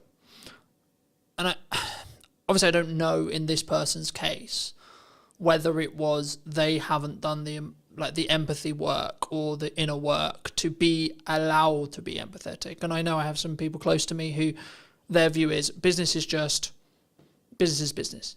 It's tangible, it's cold, right? It's transactional, regardless of how deep the meaningful relationship could be. In their view, it's just, that's cold. That is the way it is. I've always followed I'm only going to work with people who follow my values, one of which being empathy. And if you can't empathize with either the customer and or me and or the other service providers you work with, then actually I don't think you're going to show up in the best way and put your best foot forward. But also I don't think now in the market I see happening when things are, quote, harder, I think people will potentially choose the people who are maybe more soft in that respect, or more understanding, or more emotionally intelligent, you could say, than people who are solely transactional. Would you agree? So this is, again, where meeting people where they're at. And again, I've realized that people can't give what they don't have. And so the people who are really unempathetic, I don't believe that that's intentional. They just haven't learned it. And so, in fact, the people who are very transactional in business and who think that it's just like money, and, you know, deals, and it's not about the people, they would be the harshest on themselves. They would probably be the least sensitive, or like they just suppress all of their emotions and whatnot. And so I think that enables us to be a bit more empathetic towards them and understanding, and just be like, wow, that's really sad. And some people have never even realized that they're going through life that way, right? So maybe they weren't allowed to express their feelings. And so seeing somebody in the workplace who's expressing their feelings is foreign to them. And so what lessons do they need to learn in order to become better leaders or better partners or whatever it is? And so I think that as we progress as humans and as we evolve, those are just, so you're a very empathetic person. That's why empathy is important to you. But the reality is a lot of people aren't taught that. You know, we're taught to hide our feelings or just get on with things, and you really never know. Be stoic. Correct. And especially in the UK. So, well, if I'm allowed to say in England, you know, it was interesting because my family are from all over, but my father's from New Zealand, and we spent a lot of time growing up in the States. And I came up with this theory of the different mentality that you have. Because in New Zealand, actually, people in New Zealand are super laid back, and they're very, like, you could meet, and literally, billionaires who you would never know that they're a billionaire. They're super kind, they're very cool, and like there's not this class system, if you like. However, they're taught to not show their emotions. And if you think about, and then I was like, okay, well, New Zealand's still a relatively new country, so's the States. And I believe that the psychology, and this is proven, that if you're around negative people, you will naturally start to become more negative. When people were leaving on the boats to New Zealand, it was, okay, yeah, we'll do this much of the same, and we'll start farms and whatever. The mentality wasn't very different. when people were going to America, it was all of my dreams can come true. This is the land of opportunity. It was this positivity that I think you can see translate into the culture. And so it's going back to the, how are we teaching, and how are we teaching ourselves, and are we challenging ourselves to be more empathetic? And if that's not important, so that boss that you were talking about, or partner, the business partner, if they are at home like that, and if they're not empathetic, well, that's going to hurt them at some point, right? And then they're just going to start seeing that actually the happiest people are the people who show up exactly as they are at home, as they are at work, as they are in a coffee shop, and there's no big changes in their personality or their behavior. No, it definitely did. I mean, for me, I think that's what will allow you to stand out in a world where you can be perceived as like every videographer is technically the same. What we sell is the same. Every marketer is technically the same. We're going to sell you roughly the same thing, right? Roughly, in regards to tactics, we will. It's then, I guess, the approach and then how we do that from a customer service point of view, where maybe that's the thing that will distinguish us. The question that jumped to mind, though, for me, and this is something which I've toured with for a long time personally, but also in the people I want to work with and I work around, is should we look, or do you feel at the moment anyway, people don't have self-accountability, self-reflection on, so when something goes wrong, mostly this will be the context, like my reaction always is, what did I do? Why did it go wrong in respect to what I did? Not, oh, it went wrong and it's your fault. It's, okay, it went wrong. What can I do to make sure it didn't? Or how did I contribute to potentially that going wrong? And did I actually do my best or not? And the more people I talk to, the more people I connect with, I sometimes find that's maybe lacking or quite a rare perspective, because I think maybe it's a culture thing, I don't know, but it's easier to go, well, it's your fault. Do you think that's missing at the moment? For sure, but everything we've been talking about has to do with somebody's ability to self-reflect. And if you can take accountability for things going wrong, then you probably have a growth mindset because you want to improve. And a lot of people, so it depends, because when you talk about that, I just think of, if people who are afraid to be wrong were probably criticized a lot, or they got in trouble if they were wrong, or they did something wrong when they were kids. We are all walking older versions of our younger selves. And so it's like, what are the things, is that holding a person back? They may be really happy living their life that way, and then maybe just not having many friends, right? But if you're really wanting to show up as your best version in work, for customers, for friends and family, then if you're not getting to some of the behavior that, if you're not questioning your behavior and how the way that you show up in the world could be a reflection of unhealed issues or traumas from your childhood, then I know it got kind of deep, but that to me is, you're only skimming the surface of what life can really be about. No, I agree. And I think, again, not taught anywhere though, mostly. I think sometimes, I mean, as I think about that, I think, well, why do I do it? Right. And I think I've been very, very fortunate to have the mother I have and have the values I have instilled in me from a very young age. And that's, I think, why I am who I am now, right? And how I show up now. But I think that's maybe, like, I'm fortunate in that respect, but I guess in some ways my assumption is, well, why shouldn't that be the case? Why isn't this taught in school, etc.? That thought process. And I guess it's a resource thing. Like, if I really sit here and think about it, like, that's why it's not.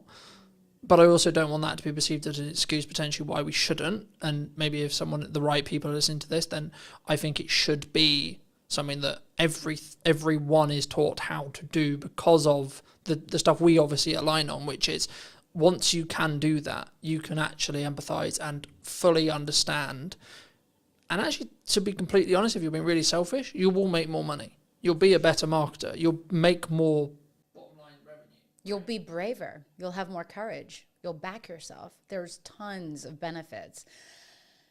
Is it a resource thing, or is it just a lack of knowledge? You know, there are a ton of people out there that have done the work, that have invested in themselves to, and I guess that's one of the reasons why I built KindStay, right? So I have an incredible network of well-being experts, neuroscientists, psychologists, nutritionists, who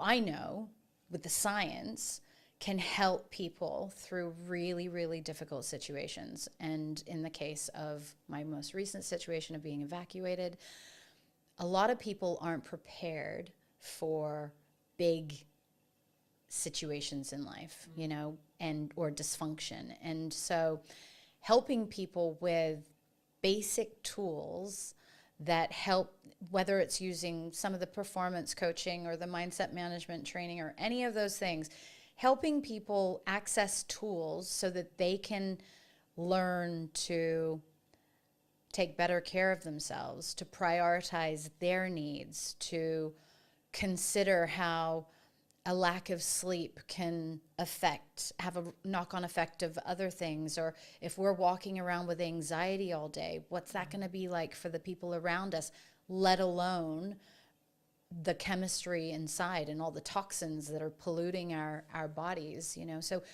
I think that the schooling system has a lot to learn, but I also think that the schooling system in the most basic form is totally flawed anyway, and it's kind of a structure to keep people in boxes.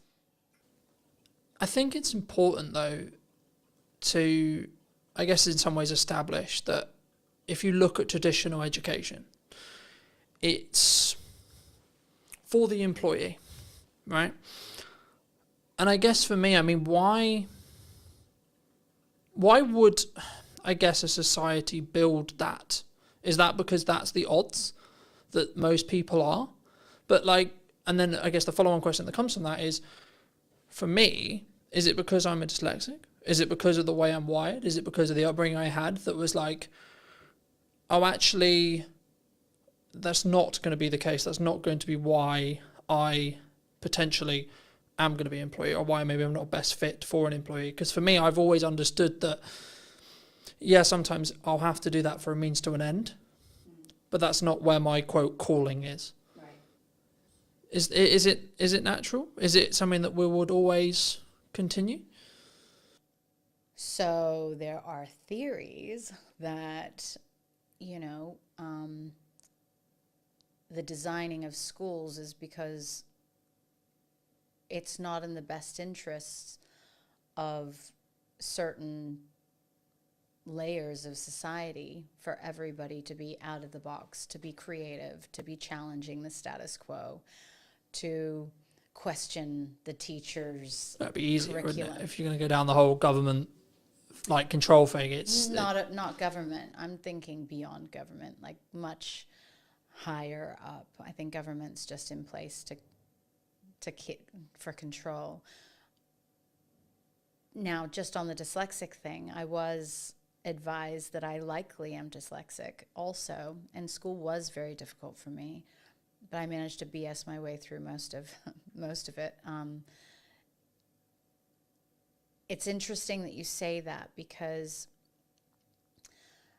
I think that it's in the best interests of the haves and the have-nots to keep people ignorant. And, you know, it's until people start really digging deep into themselves and going, you know, getting curious, that we could actually break out of that. I think to an extent that's true, but I think people aren't I also stand by that not everyone should be an entrepreneur, right? We're in a world right now where so many people potentially did think it was cool, or maybe do think it's cool to be an entrepreneur. I've always understood that, yes, it comes with its own success archetype, but actually in reality, I wouldn't describe it as cool. I would describe it as it needs to be in line with who you are, and you need to be willing to do the work. Yeah, totally. There's never going to be a world ever, no matter what kind of education system, where everybody has the ability to be an entrepreneur. It's tough, right? And the only reason why I got into this lane was because I wanted to solve a problem that didn't exist, and I wanted to align my core values, which was standing up to injustice, helping people, and providing transparency and fairness. Those are my core values. I had always been ridiculously successful in my corporate career. So top performer, achieved things that nobody else could, was the first in many instances. And I had this really high self-belief that I could do anything. An entrepreneur, like starting my own company, absolutely humbled me. I was so humbled after the first year of not making £1 and having spent all of my savings and everything into this, but also probably not validating and doing all of the stuff that you're supposed to do before you start a business. If I knew then what I know now, it'd be totally, totally different. And that's the thing, right? So it's what kind of tools are we leveraging in order to go down that path? I feel, though, entrepreneurial kind of paths can happen just by believing in yourself. And actually, I think that if everybody believed in themselves, then they could become an entrepreneur. And that could look like you're really great at nursing. So instead of going and working for a hospital, you start a nursing patient care facility or something like that. Or it could be that you become a consultant because you're a really great engineer and you know lots of companies need your assistance instead of going and doing the 9 to 5. I actually encourage as many people as possible to take all of their amazing skills and work for themselves instead of working for other people, because you will be infinitely happier and you'll also probably be infinitely better off. But you have to go and get the business and stuff like that. So it depends on whether or not the rest of the stuff adds up. Do you think that's a lack of confidence thing? A lot of times, yeah. Because I think for me, I've always understood that it's in my control. If it goes wrong, it's on me. But also if it goes right, it's on me. But I've always understood that, and that's why I guess I have the self-belief, self-confidence, etc. from me personally. But I guess people want the security, they want the excuse, they want because I kind of agree with you, but I also in the next breath don't agree with you in the respect that everyone can be, but I don't think everyone should be. No, 100%. So I think everybody can be, but actually because of our personalities, there are personality types that naturally are risk adverse. They need security. They need stability. They're happy doing the same thing over and over and over again, never getting promoted, never doing the same job for 40 years, retiring, and then they've got a pension. They feel happy in doing that. I couldn't imagine doing that. But we're all built differently, and I feel like we all have different levels of evolution within us, because yeah. But I think that needs to be, I guess it needs to be you, that needs to be your decision. That needs to be your core, right? I've always understood, and I was out on a run yesterday in the rain, that was okay, I know for a fact that 95% aren't going to do what I did today. Right, and I know that that's my advantage. Right, the grit is when things get hard. and I need to lean in, I need to do the difficult things, I need to work the extra hours, I know that is my advantage. But I know that through years of doing it. And I know that's what, like, I get fired up for it. I'm like, yes, right, okay, let's go. And, like, I don't wish a bad economy or a bad situation on anyone, but, like, I know when things get, quote, harder, I'm like, great, I'm going to thrive then, because I'm leaning into that uncomfortability. Do you think naturally we pull away and we stay inside our bubble, comfort-wise? 100%. We're psychologically, like, we're scientifically programmed to stay safe. Now, just the exact example that you just gave, when you are pushing yourself to do things that you don't want to, or that most people wouldn't, you're actually building layers of resilience and courage and strength. And I would have those exact same thoughts. So during the winter, I think I started just before this year, but I decided on New Year's Day that my Lumi cold water pool that was sitting on the balcony full of water, that every day I would go and sit in that for 5 minutes. And, you know, even when it was below zero, so it was pretty cold. And as I sat there, and I was like, all of these, even billionaires, like, I know tons of really, really successful entrepreneurs or whatever that would not be sitting and doing what I'm doing right now. And it gave me a level of confidence to tackle the day or to go and do something that I didn't like. That, that grit that you're talking about, doing things that are uncomfortable, stepping outside your comfort zone, even doing this today, like, that's uncomfortable for me. But if we're doing things that push us outside of our comfort zone, we're naturally developing more and more resilience, strength, courage, all of those things. Is it a muscle? Yeah, well, I treat it like a muscle, but I don't know for sure.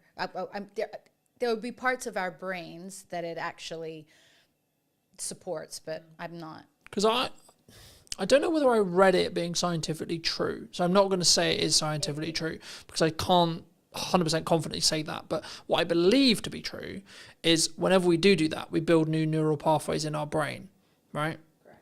Which naturally will mean the ability to do the thing that we find currently uncomfortable. We have to do it long enough for that pathway to be, like, consistently strong enough built. And then once it is there, then it's inside your comfort zone. And then it would just feel like another day. I mean, we were talking about it as I was setting up, that this today, like, I realised it when I was going to sleep yesterday. I was like, well, I've got a podcast day tomorrow, and I'm not nervous, not nervous at all. It's literally like another day of the week for me. But I had a driving lesson yesterday morning that was really difficult mentally for me. And now people who drive every day and people who drive for years are like, well, that doesn't make any sense, because driving is really comfortable with me and really works really well, but talking on a podcast or running a podcast would be a nightmare. And I think that's a really key example of someone's grit, someone's uncomfortability might be very different.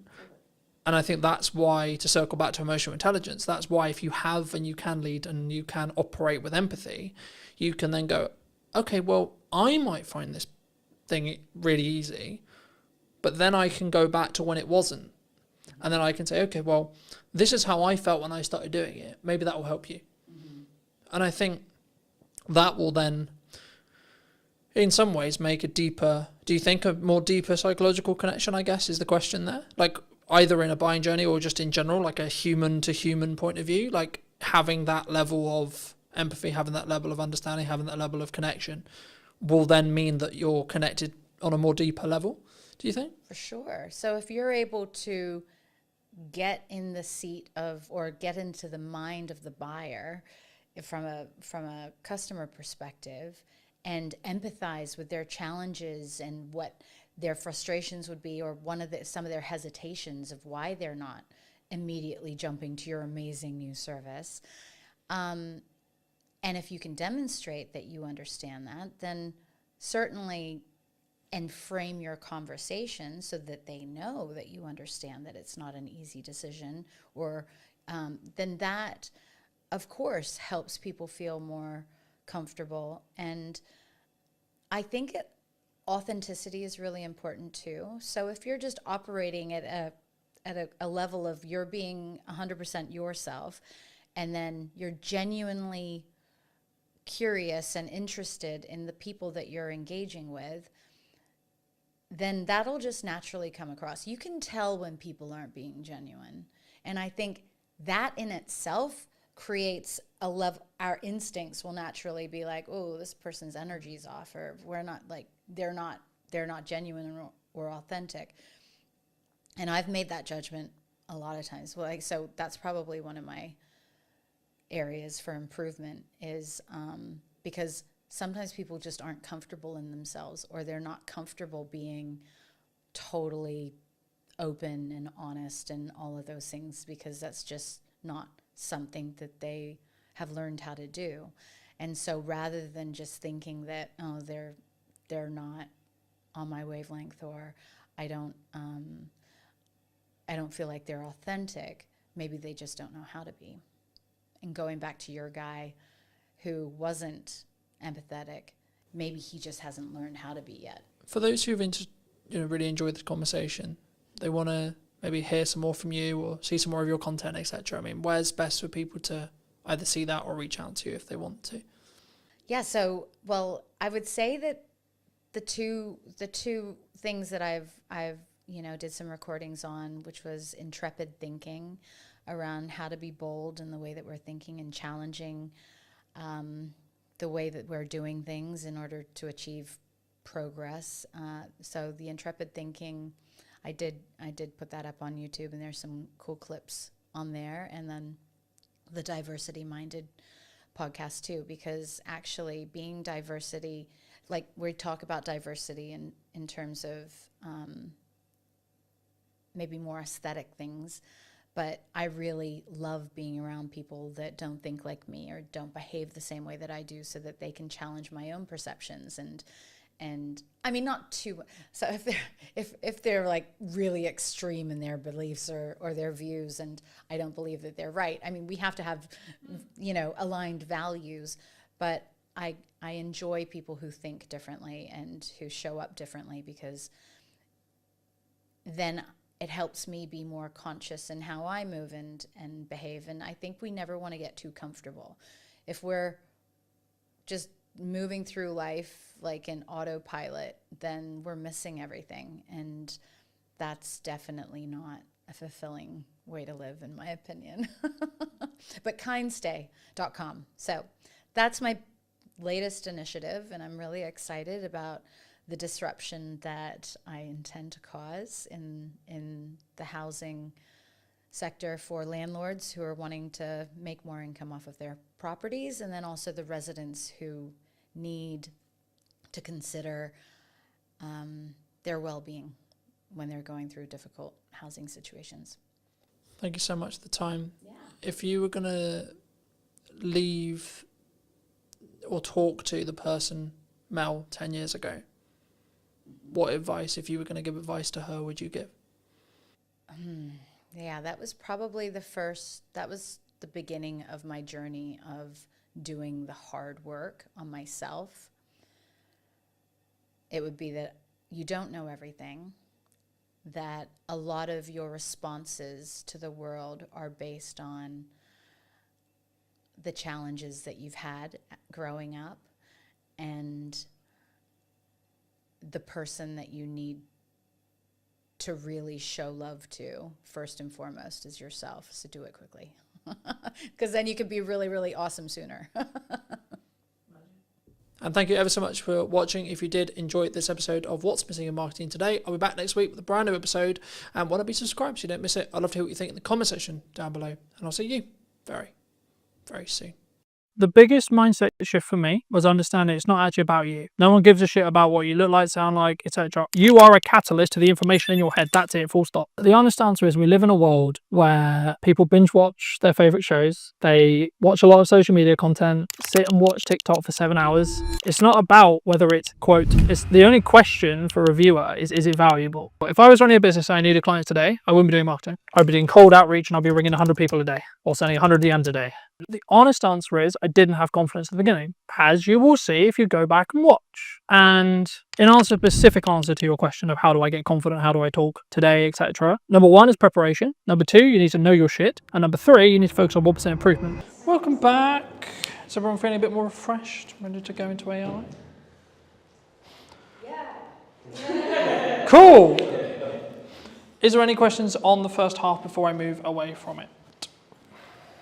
Or any other specific challenges you have with AI or use cases that you either want to share? Really like your journey on like how you started becoming as polished as you are now with your videos and stuff, because I've seen your earlier stuff and it's pretty crap.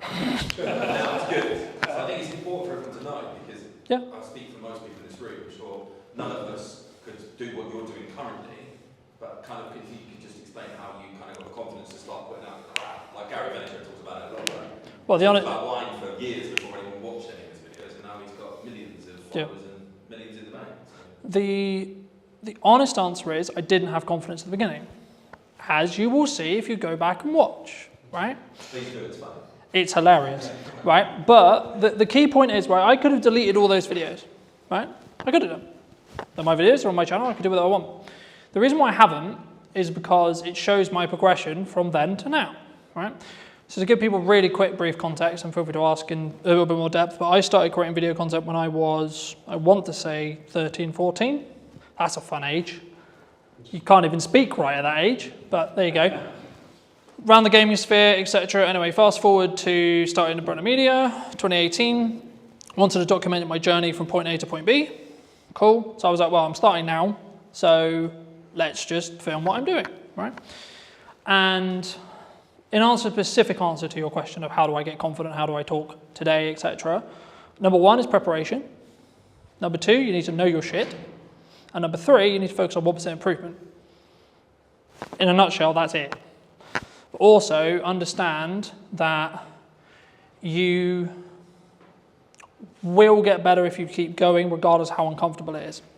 Right? We may not get onto it today, but there is a section of workshops I've done where I get everyone in the room to film their first video.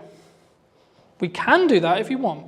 See where we are. Everyone's like, no, I'm not doing that. Okay, but the reason I expect, I don't know, but the reason why I expect most people are saying that is because A, they're self-confident, so they don't have the self-belief, self-esteem in themselves to be able to do that, or B, they have a technical hurdle about why. So they're not sure what happens if I do it on my phone, what if I do it wrong, how does it sound, etc. In most cases, it's the confidence end, right? Does that help? Does that help?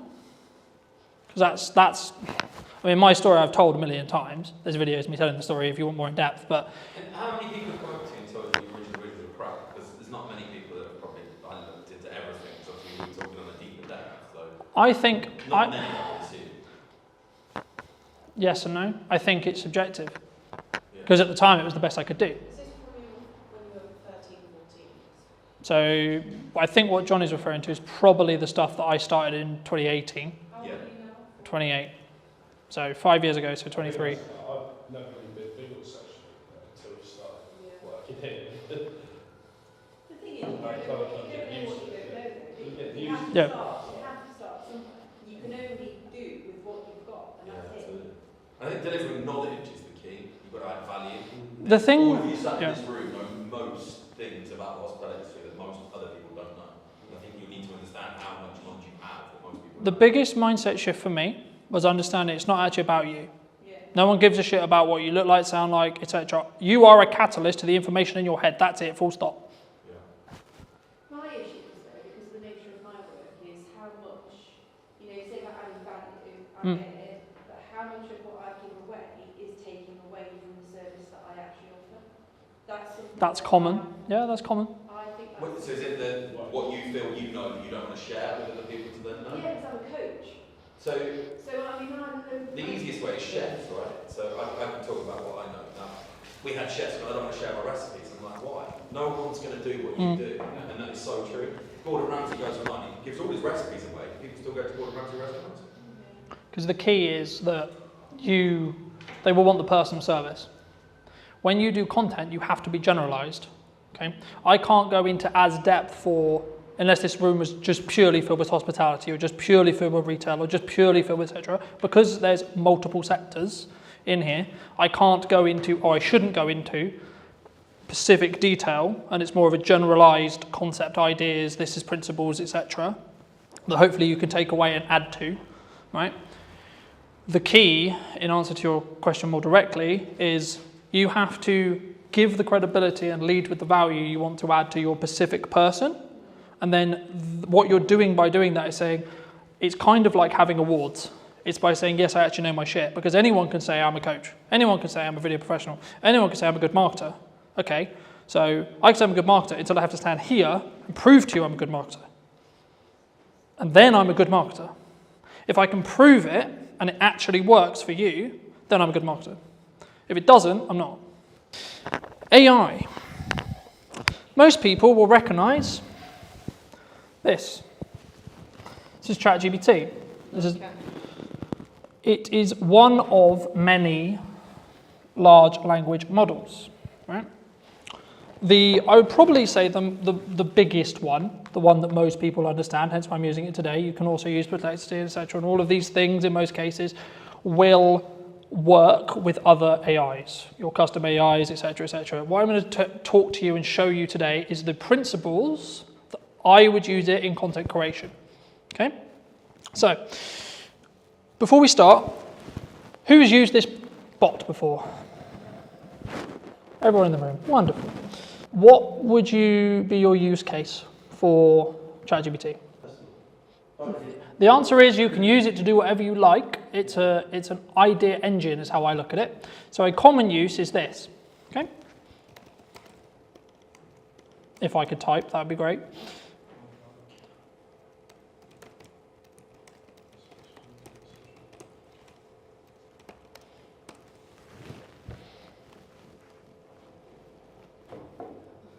Who's typed in that prompt or something similar? I would like a social media post for my business. So this is how I use it. Because I'm a dyslexic, I don't like to write things because it's a nightmare unless I transcribe it. Okay? But if you have plus ChatGPT, you can talk to it. So I'll give you an example. If it works. Hey ChatGPT, can you hear me? I can hear you loud and clear. Feel free to let me know what you need. Fabulous. Today I'm giving a workshop on content creation and AI use cases. Could you create me a detailed plan for a attendee to potentially use AI, things like ChatGPT, to start utilizing the tools that you can use within yourself, but also to create social media content with clear key performance indicators and pain points that they are looking to fix in their content as a whole. Absolutely, that sounds like a great workshop. So let's map out a little plan. You can start with a quick intro on what AI tools like ChatGPT can do, just to set the stage. Then dive into a section on how they can use it for brainstorming content ideas. So for example, coming up with social media posts, headlines, or even scripts for videos. Then you could move into a hands-on piece where you actually have them practice. They could bring a real piece of content they need to create and kind of workshop it using AI to help them refine it. In terms of key performance indicators, you can definitely talk about things like engagement rates on their posts, how much time they take. So then ChatGPT would list all the things I just asked, right? And that's just me talking to it. So those who are not confident and don't want to sit here and write a big article, if you're a writer, do that, right? The key when you prompt is to be as detailed as humanly possible, right? What a lot of the pain points I expect is we've written a social media post using ChatGPT and it sounds like a robot's written it, right? Yeah? Okay, so I'll do another example very quickly. Hey ChatGPT, can I please have a social media post thanking all of the attendees and everyone who attended my workshop this afternoon? Keep in mind the current tone of voice I'm speaking in and the following key points.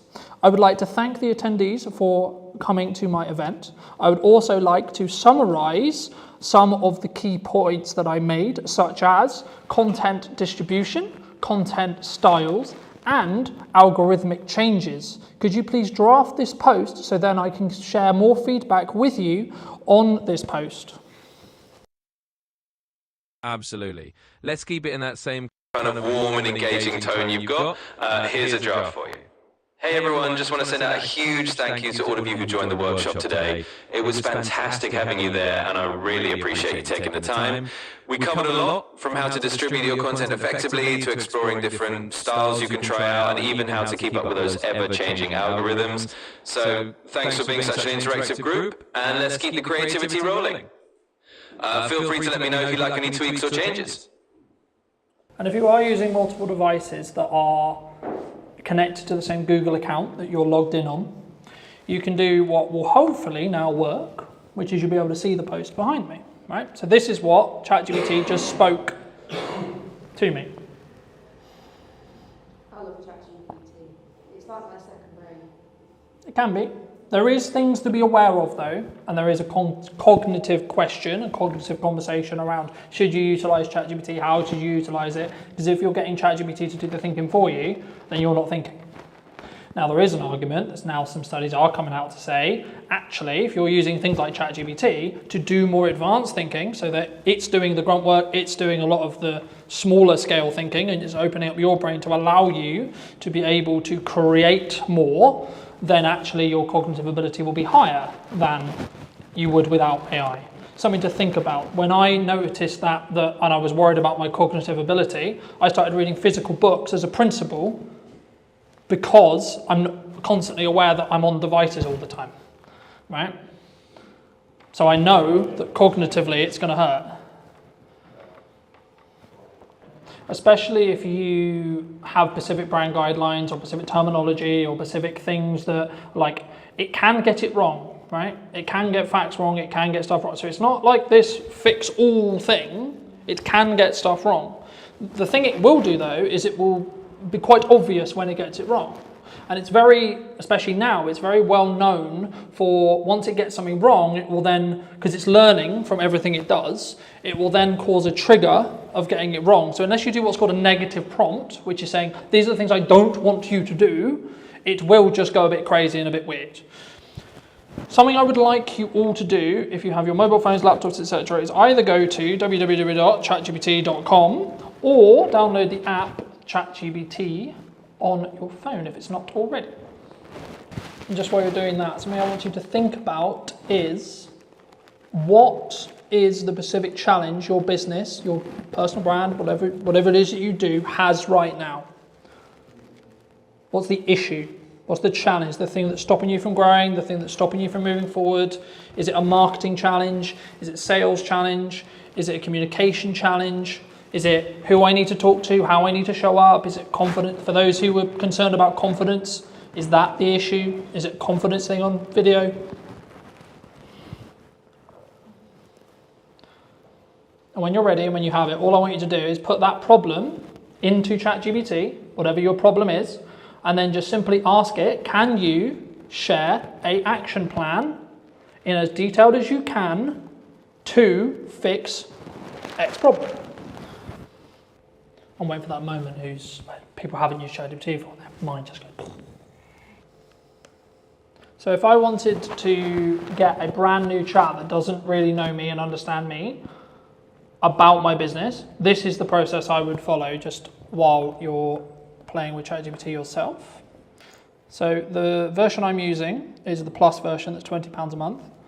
But there is a free version, and the only difference will be it will change the amount of entries that you can have per month. So you'll hit the cap quite quickly, potentially. And the memory isn't as good because you don't have access to ChatGPT 5. So if you see up here, there's ChatGPT 5. If you go onto legacy models, you can use ChatGPT 4, which is their free model that isn't as shiny and as accurate than ChatGPT 5. On the paid one, if you told it something a month ago, you could say, remember that conversation a month ago, and it will remember it. It's just on the free one, it doesn't.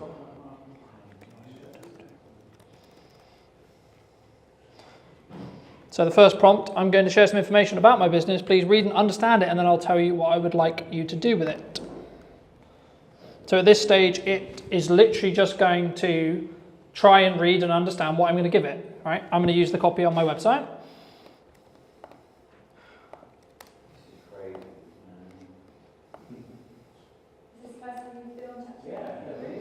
wait till you get proper into it. So just while you're on Just great 12-month marketing plan. We've been using it for 3 years, it's still amazing, isn't it? So does it say all the stuff I just put in? Yeah, as long as you're logged in, Yeah. it will save it.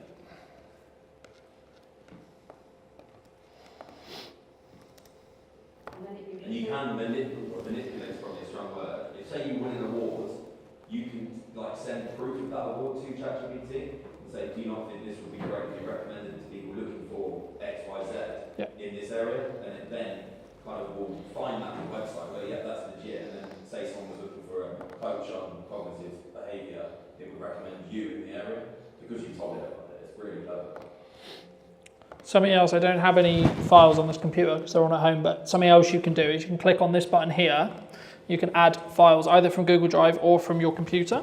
So this, you can add images, you can add documents, you can add transcripts, etc. And what you can ask ChatGPT to do, and this is what I do with most of my podcasts, is I'll export a transcript from the podcast and I will say, this is a transcript between myself, person A and person B.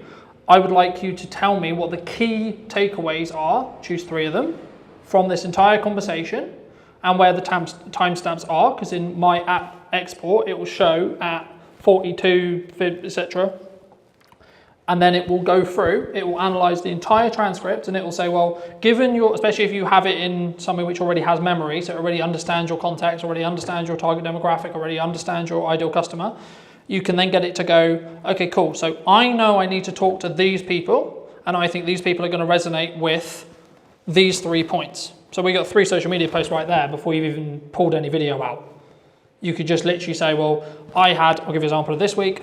I had Stuart on the podcast. We talked about AI, some of the risks of deepfakes, etc., trust in marketing and communication as a whole. So ChatGPT believes that they are the 3 key points that my audience would resonate with. Cool. Okay, so now I can pull quotes from the podcast and say, well, in this week's show, I talked about, quote, and then link out to either the full episode or use that as part of a clip that shows that quote, because I know where in the podcast it is. So when I export that clip, and as I'm talking about clips, welcome to the back end of what's called ops clips. Now, when I was talking earlier about that 1 hour conversation, 45-minute piece, this is how I create 27 or so short form pieces that are already formatted for social media.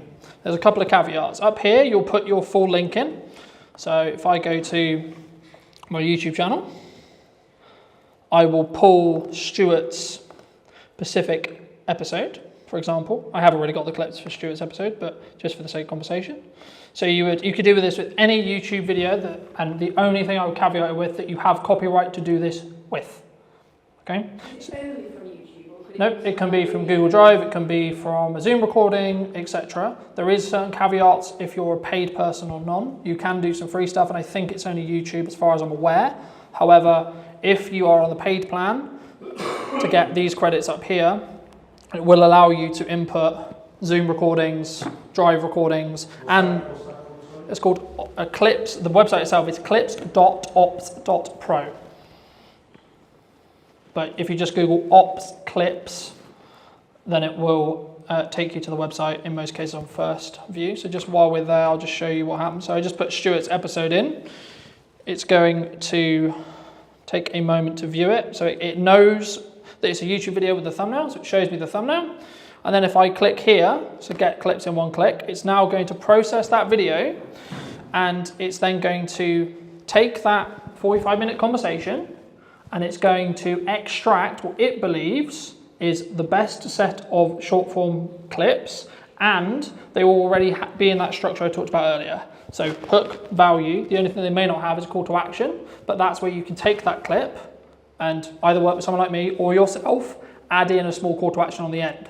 So AI is going to do half of the work for you, and then you can polish it. All right?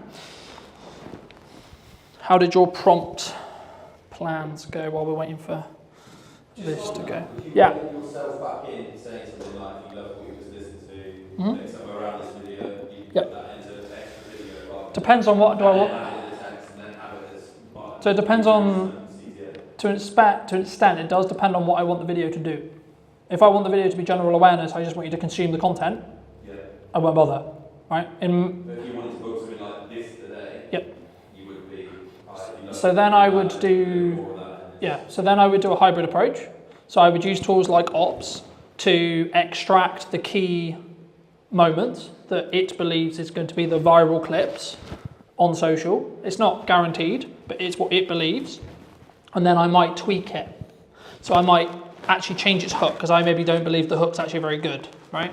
Or I might add in a call to action because I have a specific sales target I want to hit. So for example, when I do the next event for this, there'll be, here's some clips from the last time. Hey, did you know I'm doing this at this date, this time, about this, right? And something that I'd be interested to hear about, either afterwards or in DMs, etc. I'm thinking about doing one specifically on podcasting. Not sure if that's like interesting or not, but it's something I'm thinking about.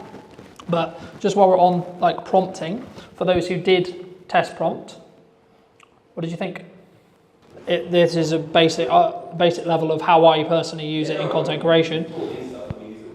So I'll skip the time because I've already done it. This is every single clip that Stuart's episode created from the same thing, okay? Some of which you would have seen on social media. So when that one's done, it will create something similar to this. So it's just taking that full length clip, full length thing, and then just chopping it down into pieces. Mm-hmm. Is it then going to stitch it back together for you, or do you have to do that? But the difference between that and AI is AI genuinely has solutions, right? You can take someone who spent the last 20 years of their life learning how to spot tumours in lungs, right? They might have. So the thing that it will do is it will tell me what was said in the video, and here it will rate hooks, flows, value, etc.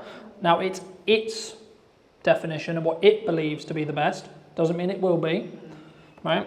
And it also has variation in clip length. If you see here, this is the clip length. So you've got 26 seconds, 2 minutes, etc. I'll use a longer one, for example. Ops clips themselves have their own editor. You can use it. It's good for certain things. So I'll give you an example. Something which I'd recommend everyone does if they are going to play with Ops clips is change the brand settings. I'll quickly go over here.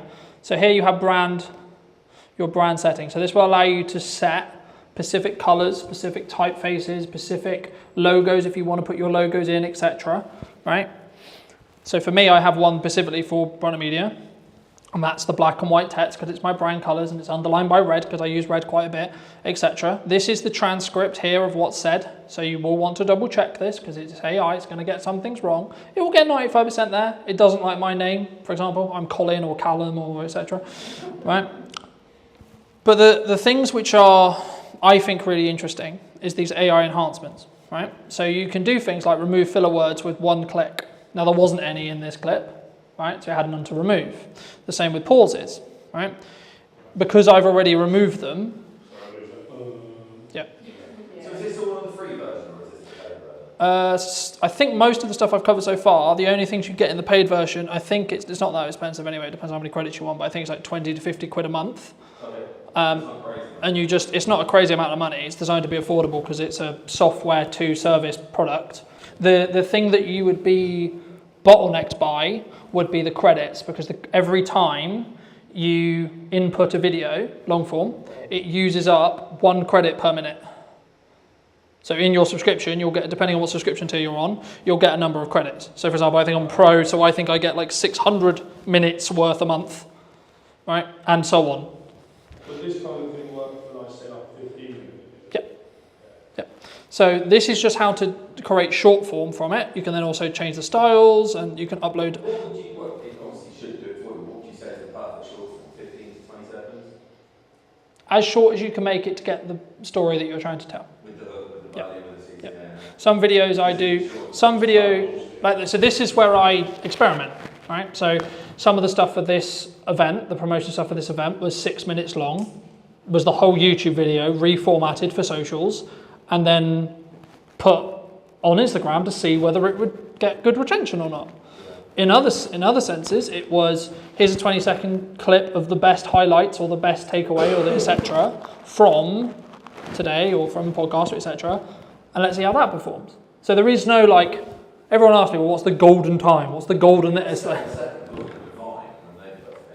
It's slightly longer than that, isn't it? The average watch The honest answer is we live in a world where people binge watch their favourite shows. They watch a lot of social media content. They sit and watch TikTok for 7 hours, right? It's not about whether it's, quote, it's the only question for a viewer is it valuable? That's it. So instead of thinking how long should it be, how long could it be, etc., think how can I tell the story, tell the information, share the value in the shortest time humanly possible, right? To keep it punchy, to keep it, etc. And what you might find is you'll try a load of stuff and your theoretical stuff doesn't work because it only gets 20 views, 30 views, 40 views, 50 views. The real life test is what happens when you put the content out. Do people mention that you're everywhere? So when I started the yes and marketing process in May, people were saying, oh my God, I'm seeing you everywhere.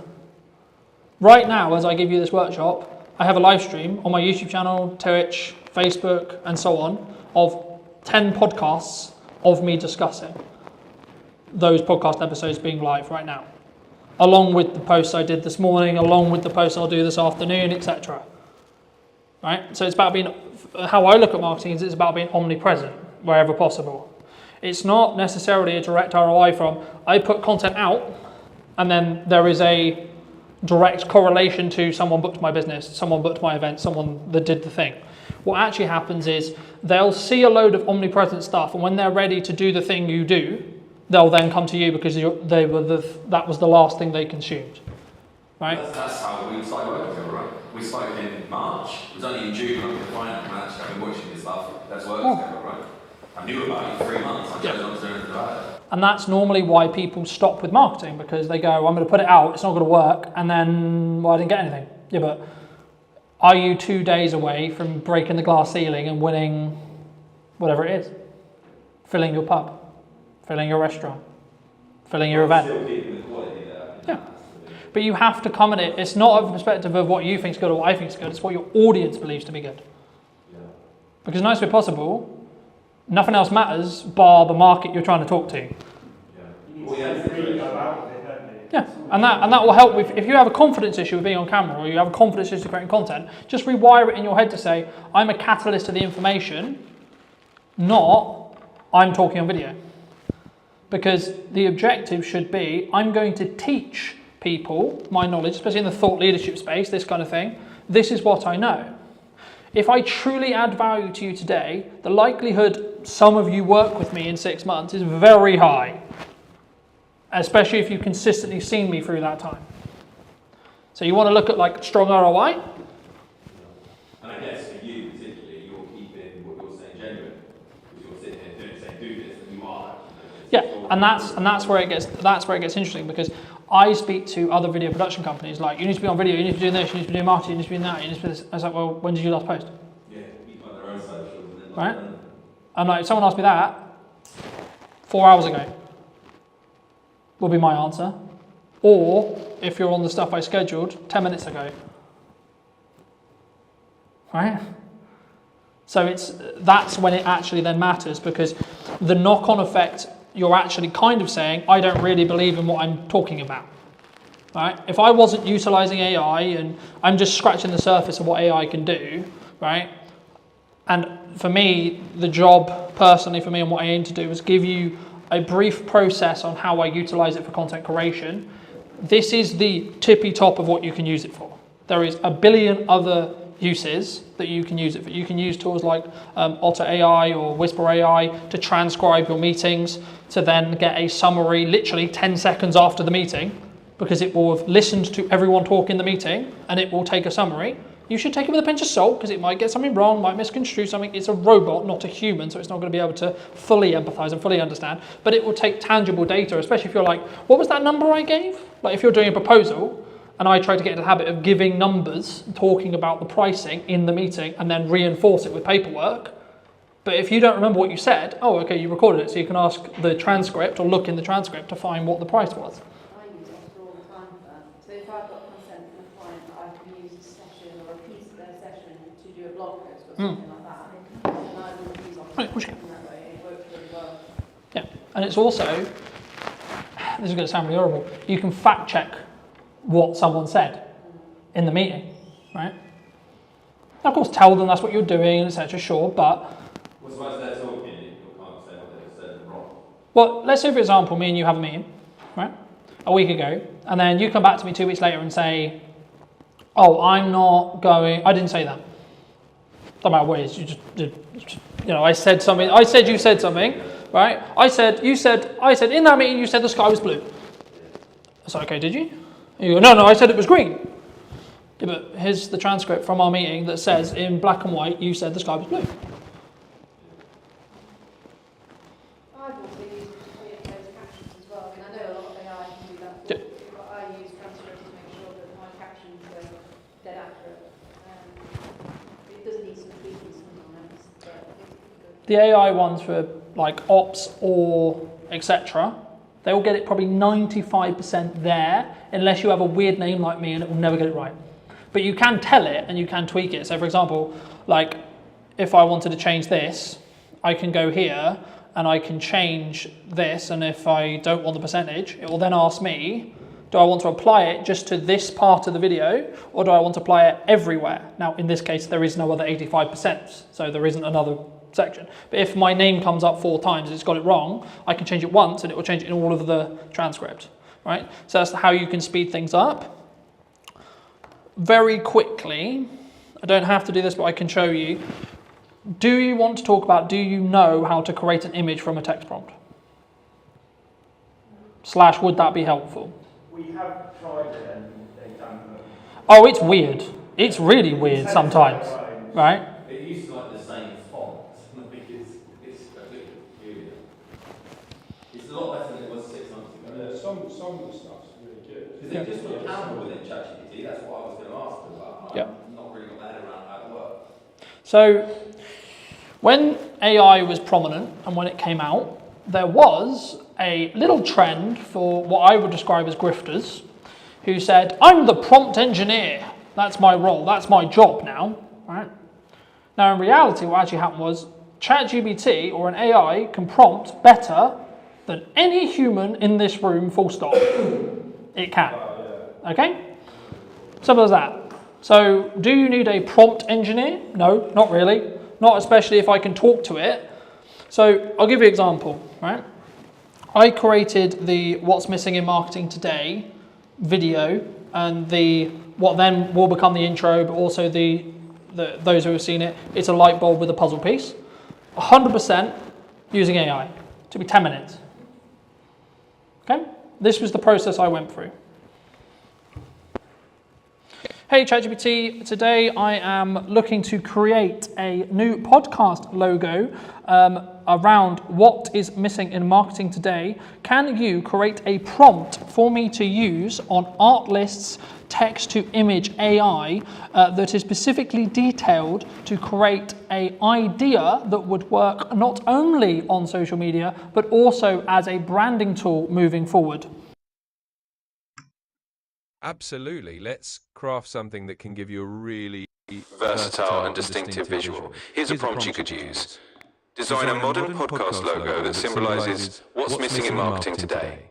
The logo should combine a sense of curiosity and innovation using a clean, minimalistic design. Think of a subtle magnifying glass or puzzle piece that's missing. Integrate it with a microphone or sound wave elements. Use a color palette that's professional yet eye-catching, maybe soft blues or greens with a pop of a contrasting color. The final image should be versatile enough to use as a social media avatar and as part of a broader branding toolkit. That should give you a nice starting point. So what I do just quickly when I do talk to ChatGPT is I mute my mic because it's designed to listen constantly for an input. Right? So as you probably won't be able to see it because it's a tiny screen, but I've muted my mic. It will also push the audio higher when it's outputting as well. So the one thing that I would always consider is what your cap input. I'm using Artlist specifically, but that's because I have an overarching subscription that covers everything. There is other tools that you can use, some of which are free, some of which are paid. It depends on how they do credits, etc. I won't go in, I'll use it. This is just as an example tool for now. So what I'm going to do is I'm going to take this prompt that you will hopefully be able to see in a second. And the one thing, if you are going to talk to it and you are using it on multiple devices like I am now, you have to refresh on each side because it will take some time to catch up. So it's created me a brand new chat. This is the specific input that it believes it's going to create a good image. So I'm going to copy that. I'm going to go over here. So this is the input for Artlist's text to image. This will be very similar across all of whichever editor you're using. You have specific credits down here that will show me that I've got 500 left this month. It will renew on the 23rd. Of course, you can purchase more if you need to. Right? I'm going to paste my... Yeah, so these are all different products specifically, and this is one of, I would say, the caveats or the concerns with... So at the moment, from my understanding, there isn't a specific chatbot like ChatGPT, an AI cutter and an AI generator in one package. I think there is a gap in the market for that personally. The one thing I was going to say is the one thing you can lean into or can have an issue with is like, I've got 15,000 subscriptions to Google VO3, Artlist, ChatGPT, because if you look at the model of AI like software as a concept, it's all SMA or service as a software as service, excuse me, right? So they all want your subscription, even if it's a tiny subscription, right? But just for the sake of conversation, right? You just watched me create the prompt. I'm gonna click generate. While I'm talking, it will show, if it works, what you can create. So this is a couple of examples of ones I've created in the past. So you can also use video, but it will eat your credits really, really hard because it's harder to create a video than it is an image. But these are just some examples of ones I was playing around with to see. And this is, I guess, the argument to say that, because people say, oh, what would happen in a world where AI gets so good that none of us know what's real, right? And that's where we don't really know what's going to happen. It's happening in a way. I mean, see, obviously now all of a sudden, I think you can tell a bit. You can still tell a bit. But yeah. So many videos you go, that can't be. At the beginning you think it is, and then something happens. Like, oh, it's fake. I didn't realise it. We are going to get to a point where AI is going to get so good, especially if you can train it on videos of yourself. For example, for me, like I've got hours and hours. Yep. Yeah. So this is a big thing for my industry. Like this is why I'm pivoting more into like marketing strategy and etc. Just genuinely because AI could actually get to the point where I can have an entire podcast where I don't even have to be there. Me and Hannah could have an entire podcast. I just write the script for, press enter, and AI does everything else. How far away do you think that? Years? Months? How long's a piece of string? Who are you talking to? Some people I talk to say we'll be there in 2 months. Other people I say 2 years. Other people I say we'll never get there. Yeah. It depends on. The biggest thing is the fact we don't need technology change. Yeah. It's a mindset change. There's not having to. Now there is an argument to say, will we ever adopt that as a society? Separate conversation. Yeah. But just quickly on image prompting, you saw the prompt. This is what it came up with, and it took me what, 2 minutes? Right now, if I don't like this image, I can then go back to that prompt and see what I don't like about it, and I can say, okay, can you update this prompt? So, can you update this to not use the blue? Right? Let's say I hated the color blue. Right? For whatever reason, didn't think it worked, etc. It's then going to regenerate that prompt for me. I can then go back into Artlist and then I can use it again. Right? I don't think I've got enough credits necessarily. Yeah, I do. Okay. To do it. And then it will remove the blue. Okay? So it's given me some different concepts now. Now I could take these concepts, I could take it out. I could then be in a position where I pull out one of the logos I really like, tweak it in Photoshop, and if you did want to bring a graphic editor in or etc., or an actual human in, you could say, well, this is what I concepted. Cool. Can we build on that? Right? I really like, maybe I like the red, or maybe I like the fact it's a microphone, or, list what you like. You could tweak the prompts if you wanted to, and you wanted just to do it in AI, or then you could bring a designer in, because one of the things that people have said to me is, okay, well, isn't graphic design dead? Now, if people are being traditional and they're going to only use a graphic designer, they're missing out on this opportunity. They're missing out on the ability to quickly draft up stuff, and then it should be finalized by a graphic designer, as of where we sit now. And this is where the moral question of AI comes in, of should we get it to do all the stuff that humans could do, or not, right? But hopefully that gets at least some ideas rolling in respect to how you could utilize it and some of the other tools that are there. And if it is a barrier when it comes to, like, for me, writing is not my skill set, talk to it. Any other questions or any other thoughts? What's the difference between the art? I mean, what's the difference between artists and just asking ChatGPT? Personally, I think ChatGPT's, you can create images on ChatGPT. You can. I personally don't think they're as accurate and they aren't as good, in my opinion. As a model, yeah. As a model, as in the large language model it's using, I don't believe at this moment in time, as of today, that ChatGPT is the best image creating model. There was a big song and dance about Google VO3, which is a video model, for those who don't know, who was released by Google, and it allowed, with just a text prompt, for you to create something that could be used in Hollywood in respect to quality, in respect to video, in respect to how, etc. So I guess the big question is always, like, where does this end? When does it end? When, you know, how much is AI going to do, etc. At this stage, we're only at generative, what's called generative AI, e.g. you have to prompt it for it to create something. The larger conversation is what happens when we get to super intelligence, e.g. it can think for itself, rewrite itself, etc. That's the Terminator, Doomsday, we're all going to die point of view. The question I would say at the moment, from a business use case or etc., is people in this room are not got enough influence power to change what the outcome of AI is going to be. So don't really worry about it. Well, that's the social, what you're talking about there is the social question, and it's actually 95% of the reason why I started leaning into in-person events as another strand to what I do.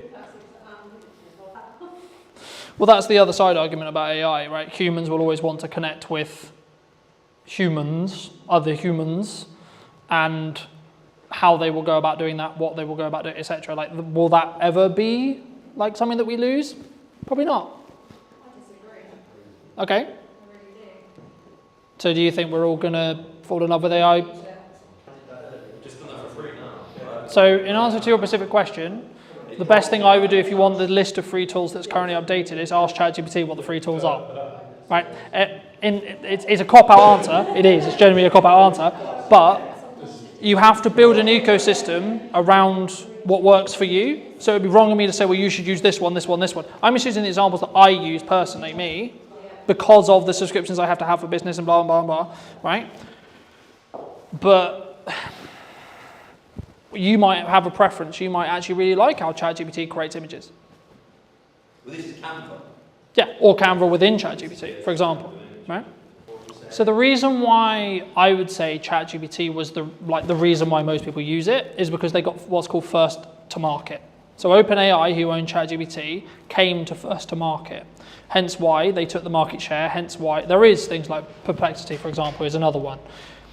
It's more the principle of how and what, like the concept of thinking how could you utilize AI today and how could you utilize AI in your business in 10 years, right? It's that process I hope I've shown you today, rather, because the problem with me doing, this is how to use ChatGPT today, this is the second we hit tomorrow, it's outdated. Because these AI is changing rapidly in regards to its capabilities, how it works, what it can do, what it can't do, what you should do, what you shouldn't do, etc. But I think just as a final point or things to potentially take away, I think for me there's kind of two questions from AI. One, how you can utilize it in its current form. Two, what it will become. And three, then the moral conversation or the human to human question around, are we all going to be replaced by human AI in that respect, or robots AI, and the conversation around, are we all going to have boyfriend, girlfriends that are just AIs, etc. I don't know. Because we don't know where these AIs are going to be in 10 years. Well, there's no right or wrong. We don't know. That's the part of the fun. I can tell you 3 years ago when I went to drive. And what I would say as a final thought, if you're not utilizing AI and at least minimum playing with it, you will be left behind. Period. You will. Full stop. There is no question. If you're not playing at minimum, I will probably say you'll be probably out of business, depending on if you're but the only exception would be if you do something very, very in person, right? So if you only do events, you've probably got what we call a moat in business to be fine, right? A moat. So in business, we call it a moat, right? One of the reasons why you'll stay in business in a long period of time, like it's a moat. One of the moats for my business, for example, is how long I've been doing content. Because it's what I teach. I have walked every walk there is to walk in content. When it comes to AI, the honest answer is, unless you are at the top of the tree in respect to building the large language models, we don't know where the bottleneck, we're going to hit a bottleneck, but then the whole point of like OpenAI right now, so it's going to hit a point where it can't do something, right? So it's not able to do X or Y. We don't know what that X or Y is yet, but there will be a point where it can't do that. What OpenAI are constantly working on is moving that as far down the road as humanly possible. But they've already got 2 years in advanced AI that's not released yet. Yeah, because what we play with, that we don't know about is math. the ChatGPT 5 I think came out about 3 months ago, which is the ChatGPT I was just showing you. They are, I believe, now working on ChatGPT 7. Well, it'll be compounding because it will A, learn from itself, and it will become more efficient about learning from itself. It depends on who you ask, because some people will. It can help to tell the platform what the post is about as long as they're relevant, but it can also skew off where it's going to send that building back up to the seed audience again. The reason why FP was used is because in the early days of TikTok For You page, it was the only way you could get your video on the For You page. Now it naturally just goes there. Right. So it's not as relevant. But so if you wanted to be shown on FYP, you had to you had to put hashtag FYP for it to be then served into the FYP, but then TikTok updated it about 1.5 years ago saying, okay, cool, we're just going to send everything to an interest-based graph in that respect.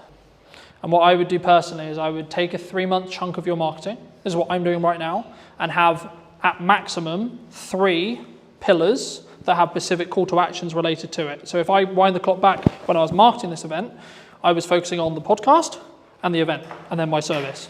They're the only 3 things I was focusing marketing on, and I only made content around those 3 things. So I had a podcast with clips and call to actions to go to see the full episode. Then I had the event, which was, this is a summary, or this is an idea of what I created, right? And this is how to create it. And then I'll be then going into more depth in this workshop of this, right? So hooking someone in, this is the problem I'm going to help solve. This is actually the solution.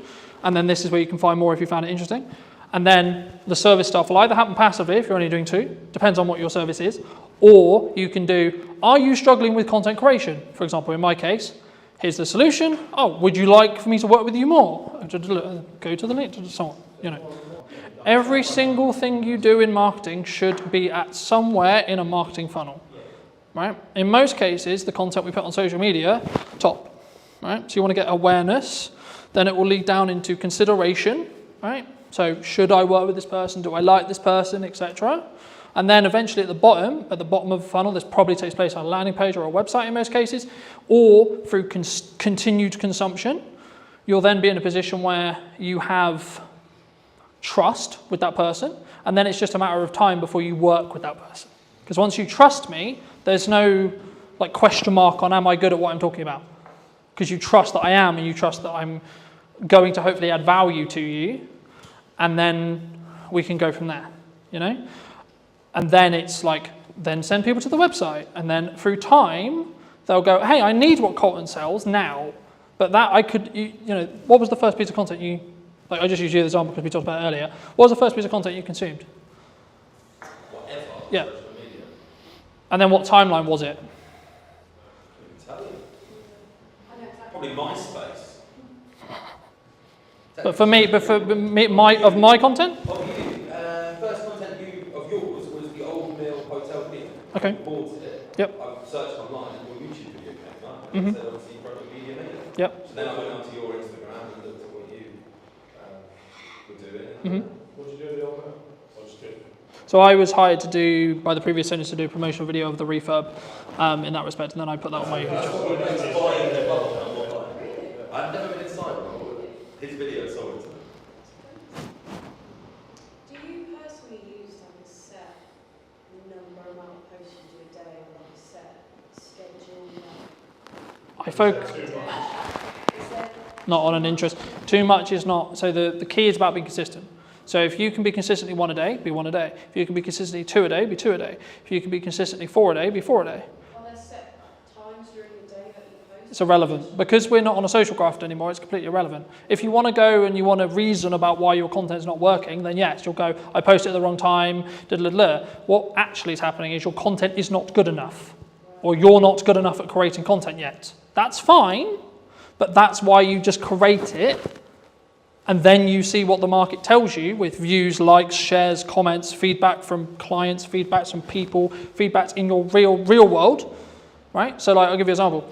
When I started doing Christmas marketing at the start of September, my driving instructor said to me, oh, you're starting Christmas marketing. Now, he's not going to hire me to do Christmas, but it was a confirmation in my head that he's seeing the marketing and he's seeing the trigger. But if he's driving instructor with someone that wants Christmas marks, they start talking about it, they go, oh, might make And the whole point is to start conversations, right? Content is one part of what your word of mouth should be. Very quickly on that, your word of mouth will be amplified depending on what you do in content. You have good word of mouth, things will go really well. You've got bad word of mouth, your business will die really quickly. So one of the things that I'm thinking about now is, to me personally, how completely overwhelming all of this seems. Like, I know that you're an example of what you're doing, that's absolutely fine, but you're doing a lot of things that are really well because you've got a lot of experience. And it feels so completely overwhelming, and that's what's stopping me from starting. And that's, problem doing something. that is very common. Where do you start? How? What? Choose one thing. Just choose one thing. Our mind is really well. It's like multi-millionaire, fantastic, well done. I'm not that, by the way, but Not yet. And I'm going, right, what's next? What? Because you're everywhere at the minute.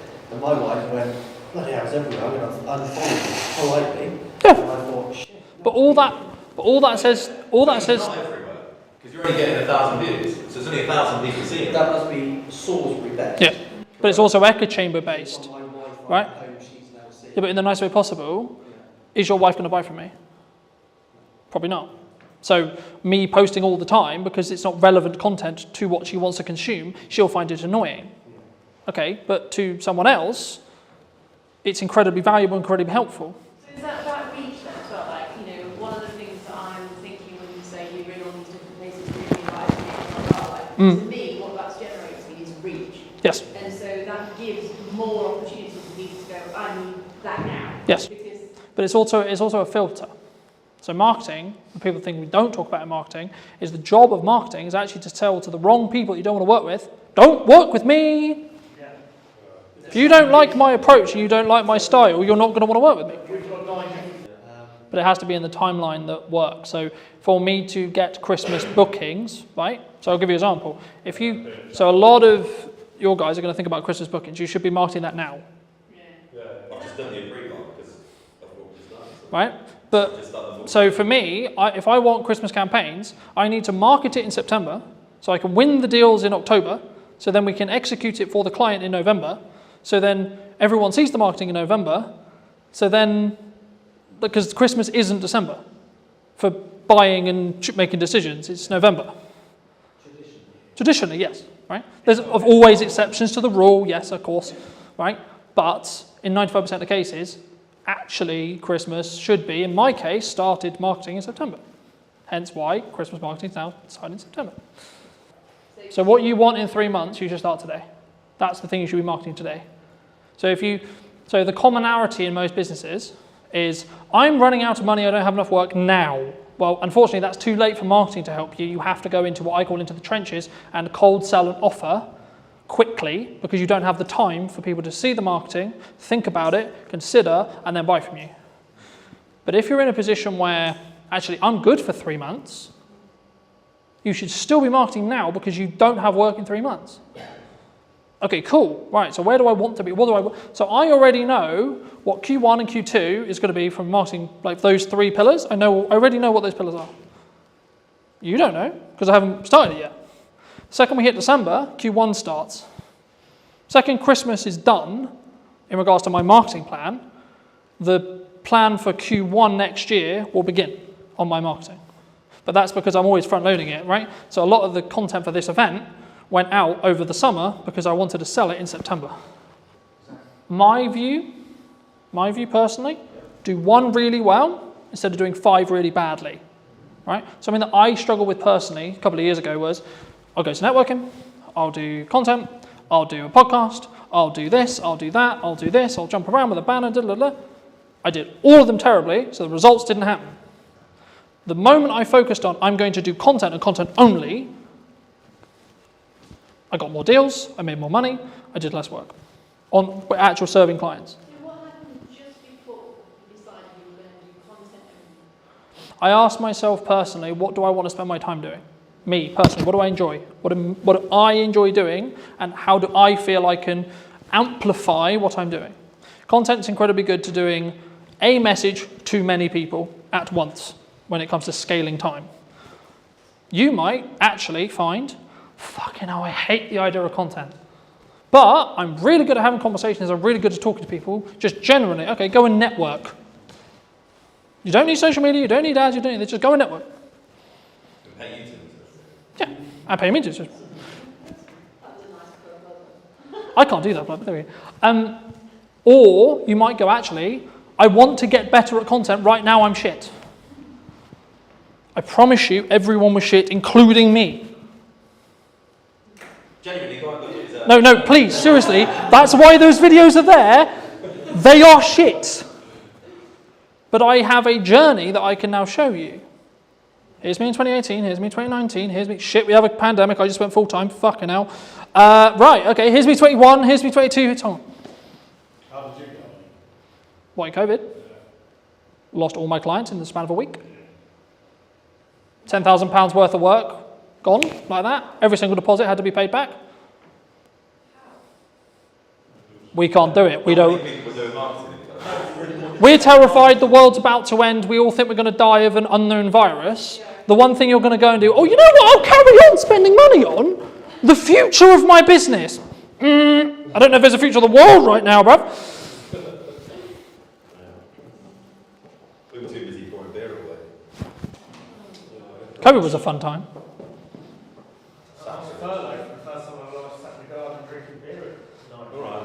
Great for you. I just left my full-time, I'd just gone full-time, 2 weeks later, COVID happened. To quote Gary Vaynerchuk, brand is the only thing that is left when everything else gets commoditized by AI.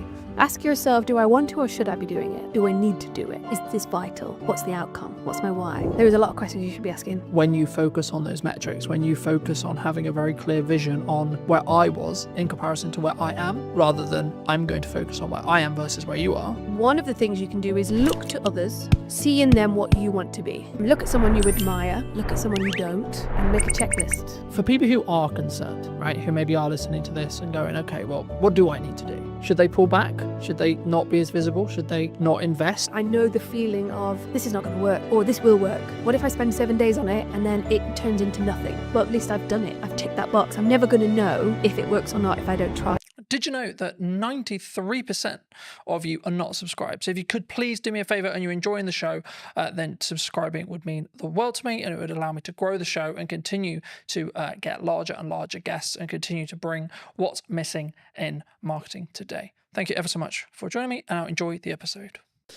Hello, my friends. I hope you're well. I hope you had a fantastic day, video night. Today, we're back with what is missing in marketing today. And so I'm going to be talking to Sarah all about, I imagine, photography. But before we start, what do you think, Sarah, from your perspective, is missing in marketing today? I think a few things are missing. One of them is probably confidence. Okay. I think And then you can split confidence into multiple things, but knowledge, knowing what marketing is and how you apply it to your business in your tone of voice, in your own strategy, in your own way. But confidence takes a while, and everybody's doing it. So you want to stand out in a crowd. I think you've just got to be you. And if anything, just be more you. The more authentic you can be, the better, which again is hard. And even then you've got to figure out how authentic do I want to be for Sarah? How authentic do I want to be for my business? How authentic do I want to be when I'm networking or on a podcast? Or because I can be crazy. Catch me on a Friday night with 10 margaritas, you will not recognize me. I don't want to put that into my business. Although technically it kind of is now, but it's a part of your personality, right? So yeah, confidence, authenticity, I think are two things I really focus on. Do you think people struggle to be authentic? Like, obviously I think everyone knows, like I know what my quote authentic self is, right? But I think the challenge can come when it's actually putting yourself out there, right? I imagine a lot of the people who we work with and talk to are in the first stages of putting themselves out there, whether it's through photography or video or both. Is that a struggle, do you think?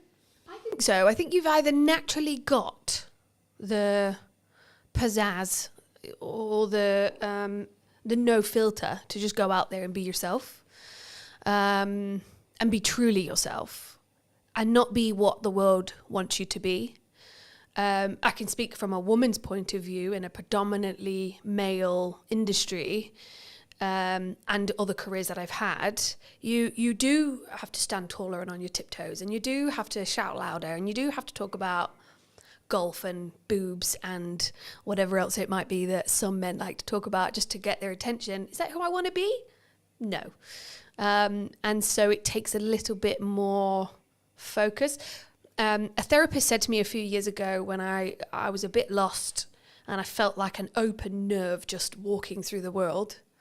I asked her, how do I know who I want to be?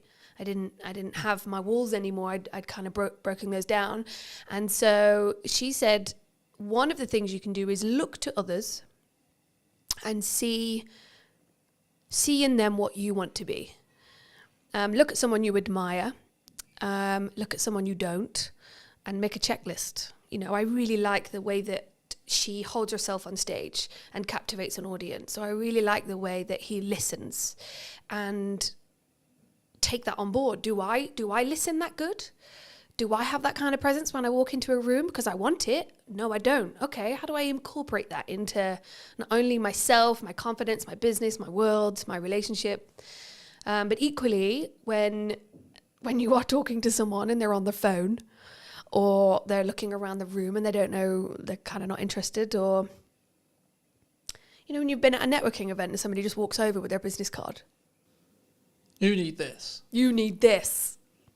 Great.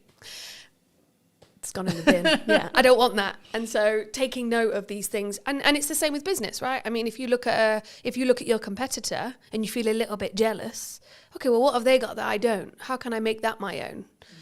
When I look at someone whose personal brand is on point, and they've absolutely nailed their marketing, then what have they got that I don't have that I can twist in and make it my own?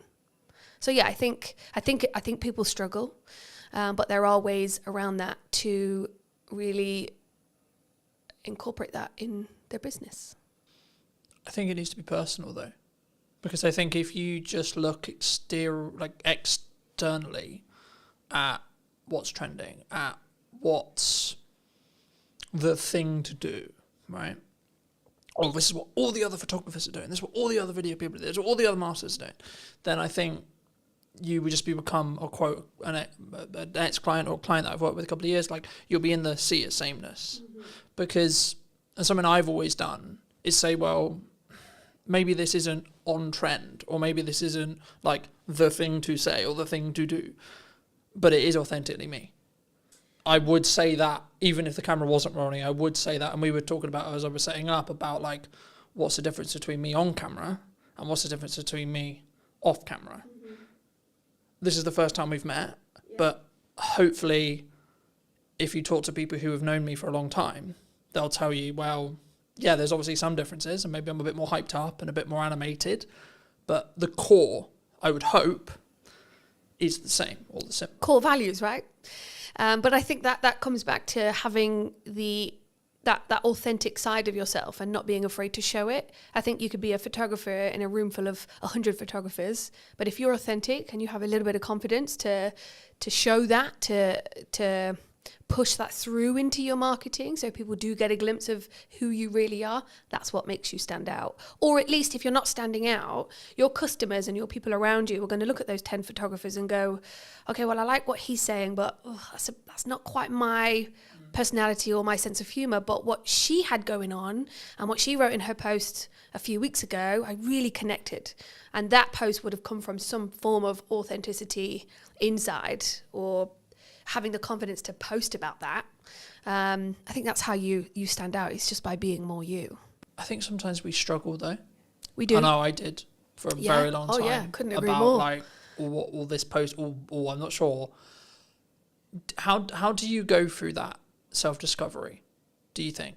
And or have you gone through that self-discovery yourself with like, what is okay for me to post? What is, quote, authentic me? Do you know what? That's a really good question. And I would say that I still struggle with that. And I think little tips like looking at others and seeing what they're doing can be a motivator. But one of the biggest things this last, I only relaunched 6 months ago. So the last 6 months, but also the last year and a half, I have gathered a group of women around me that are a reflection of what I'm doing or who I am. And I'll hear them say, I loved what you said. Or I might have something and I'll go, not quite sure about this. Does that sound like me? And so I think having the right people around you, there's a saying or a quote that you are a reflection of. You're the sum of the 5 people you spend the most time with. And I love that. And I couldn't agree more. I think having the right people around you helps you find your voice alongside ChatGPT. We'll get onto that. But also it reflects it back to you, right? I think test the lines as well. Don't be scared to put something out that you think is a little bit risque or I'm dyslexic. So for me to sit there and write 10 posts is almost, it's impossible for me. And so that's how I use ChatGPT. I will write the keywords, the kind of essence that I want to go into my post, and it will come back to me. And it will be too salesy and it will be too cheesy. And I'll tell it, no, I don't want it to be salesy. I don't want cheesy. I want more personality. I want it to be daring, a little bit more bold. And then I'll get it and I'll go, okay, cool. Then I'll change it and I'll add more of me into that. But I haven't yet pushed my boundaries of how far I can go with my own marketing and my own voice. I think that's on my to-do list for sure. Something that I found really interesting was the last couple of years, like since the rebrand of the show and since like really pushing the show again, a lot of people have been saying to me, AI is going to take our jobs, right? AI is going to, the world is over. We're all out of, especially in the creative industry, James, who in space we're sat in today, he said, we've been talking about it for ages, about it's kind of the creative industry that happens to be targeted by AI at the moment for whatever reason. But for me, to quote Gary Vaynerchuk, brand is the only thing that is left when everything else gets commoditized by AI. But the crux, and I'll use the analogy I've used in multiple shows, but you need to sharpen the knife and then use it. So you're still using it yourself. And that's kind of what you were describing there about not just getting it to write your post. Yes, technically it's writing your post, but actually what you're doing is you're nurturing the AI to know what your tone is. And then the tonality will be the same. I think sometimes people feel like that's cheating though. Do you especially as maybe a dyslexic, because we're both dyslexics. And I think it's not for me. I think if you've got some setbacks, some hold-ups, if everybody has a day where they're just blank, they've got brain fog, they've got a blank piece of paper in front of them and nothing's coming out, writer's block. I think if you had writer's block and you are an author and you go to chat and you say, I'm having writer's block, ask me 10 questions to get my juices flowing. Yeah, all right, I'm going to keep using it. I think use it to benefit you and your business or your relationship, whatever it might be, but don't let it take over your brain. We don't want to dumb ourselves. I think if anything, it helps me find my voice, because when it does come back with something that I don't like, I'm not going to use it. But it does help me, especially being or having dyslexia, or you know, if I'm writing anything. Words, I mean, this is why copywriters make such a good living. If you want more of a personalized experience and you want to actually sit with a human to really connect and get that story out of you, then go sit with a copywriter, go sit with an author. I think that human to human connection, that's never going to die. I think we're going to go for a phase of, yes, everything's AI, but there's never been a truer saying that people buy from people, right? I think that's also something that is filtered throughout my business for sure. No, I think that's really important. I've seen kind of a step up. It was always there, especially after COVID. In-person events, people want to come in person. You know, like if I just look statistically, the show up rate for in-person podcast filming is going to be infinitely higher than on Zoom, right? But I also think even if you're not doing a high level of production, which is one of the reasons why I do it, I think you have a different energy. Yeah. And I think, yeah, for some interviews, it makes more sense to me to do Zoom, right? If I'm speaking to someone in America, Canada, Midlands, etc., it makes more sense. But wherever possible, if I can do in person, and the business can, at least for the short term or mid-term, pay for the podcast to exist, and it still gives me the marketing collateral, which means it's a justified, worthy spend, then actually it can be the bloodline or the flow or the pipeline filler or whatever you want to describe it as. I mean, you're obviously a strong photographer, I would say, from what I've seen and etc. Why does someone, because people have talked to me about, they're concerned about where the economy is going, which seems to be the age-old analogy for as long as I've been in business. Everyone's like, oh, this. There's this government change, there's this coming, etc. So I sort of semi-ignore it because I'm like, there's always something. But for people who are concerned, right, who maybe are listening to this and going, okay, well, what do I need to do? Should they pull back? Should they not be as visible? Should they not invest? And should they not, work with the photographer, work with the marketing team, work with etc.? I mean, what would your view be on it? I'm a big fan of adapting. I did grow up with 10 boy cousins, so I had no choice but to adapt, being the youngest. I have a huge family, and it taught me that whatever scenario you're put in, adapt. So if you're starting a business, if you're running a business, if you've been in business 10 years and things are changing and it's overwhelming, take a minute and adapt. I think look at what you're doing, look at where you want to go, what feels icky.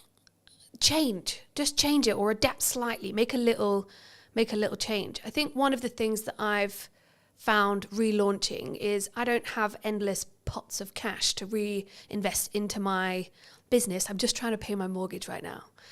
So things like ChatGPT, things like Canva, which some designers will hate me for saying, but these are the things that are stepping stones to adapting, to reinventing our voice, our image, our brand. It is at our fingertips, and if you're not learning how to use those, you're going to be left behind, unless you've got a secret magic power of, I'm going to just stand on stage, be myself, and talk and perform or entertain. I think people can do that. Or you're at home, you've got a laptop, you could take on the world, but you've got to adapt, and I think it takes step by step to get there. And there are tools out there, free, affordable tools that you can use. Shows like this are a fantastic opportunity to sit down, have a chat, let the audience get to know my thoughts and feelings. This is not rehearsed. I'm convinced I'm going to say something to mess it up, but you don't. You just carry on. I think you adapt and carry on. I want to build on, you just said how you're going to mess it up. Because I think that's really important in content, because people, they always think, I'm going to mess it up. Mm-hmm. What can you? Although I'm really scared to mess up, I think it's the best thing you can do. Because isn't it learning? Yeah, Or, 100%. or falling forward or failing forward, as you know, it could be. Yeah, I think over the last 6 months, there's been things that I've spent days and weeks on, and I've thought, and in the moment, I know the feeling of this is not going to work, or this will work. What if I spend 7 days on it and then it turns into nothing? Well, at least I've done it. I've ticked that box. I'm never going to know if it works or not if I don't try it. So I think we're all going to make mistakes, and I think it is scary, but also know that you're going to learn from it, and that is the best way to move forward. Yeah. The best example that's very current in when we sit here today. Now, keep in mind this episode will be a while before it comes out, but as we record it today, I'm a week out from my first in-person event that I've had to do on my own back. Now, that was a choice that I made about 3 months ago to say, I'm not going to partner with a networking group. I'm not going to fill the room magically. I'm going to do it. But what I'm also accepting is that it might be quite a small room for event one. And that's okay. And for me, I'm like, okay, that's actually a good thing. Like, I've gone through this interesting process the last couple of weeks going, yeah, but what if only 2 people show up? What if only 3 people show up? But actually, I'm like, hold on. That's actually a good thing, because I'm not really refined on what I want this in-person event element side of the business to actually be yet. So actually, if I only have 2 or 3 people, that's perfect feedback ground for me to go, okay, well, let's try this. Let's try this stuff and see what then happens. Of course, it's a content opportunity as well, etc. But is this your event that you're putting on? Yeah. So a friend of mine is about to have an event tomorrow, actually, again, depending on when this podcast comes out, but she asked me she said the same thing. What if there's only a few of us, or what if nobody turns up? If nobody turns up, but you're stood there with a glass of champagne waiting to welcome everybody, you now know the process of how to put on an event. You now know what you can do better. And so don't cancel it. Keep going. And even if one person turns up and you have the best life-changing conversation with that one person, and you get to give each other all of that time, that's massive benefit and value for both of you. You've met and grown your network by one, which is always a great thing. That person's had all of your attention and they're buzzing. But equally, when you put on an event, which I'm also doing myself, you learn from it. What if is just the worst anxiety-inducing phrase. What if nobody turns up? What if the restaurant haven't got my booking? What if it all goes wrong? What if it all goes wrong? If it does go wrong, then fine. You'll be fine. It's going to be okay and you'll learn from it. Do you think that's why people don't do it, though? Fear? Oh, yeah, 100%. Fear like they go, I'm going to look like a dick. I'm not going to look great because, Colton only sold 4 tickets. But that comes back to confidence and being authentic. If it's fear holding you back of it's going to fail, then it's fear and failure. Fear or failure. If it's something inside that's holding you back, then that's your confidence. That's stuff that you need to work on. There's a lot of psychology within business, and I think if you can do a little bit of work on yourself, if you can see an image of yourself that gives you the absolute confidence to take that next step, hire a photographer quick. No, I'm kidding. But it is that image. It's that visual representation of me doing it. Oh wow, I can do it. I also had my photography done 6 months ago, and I needed new images of me that represented me to help me move forward. But there was a tool that I needed to tap into, and it really did reinvigorate my shop front, and it gave me the confidence to move forward. Therefore, I'm not holding myself back. But I made a move to tap into something that would get me there. So yeah. Do you think that when we're in that scenario, right, in reality, I'm going to do my best to perform to the room, however big that room is?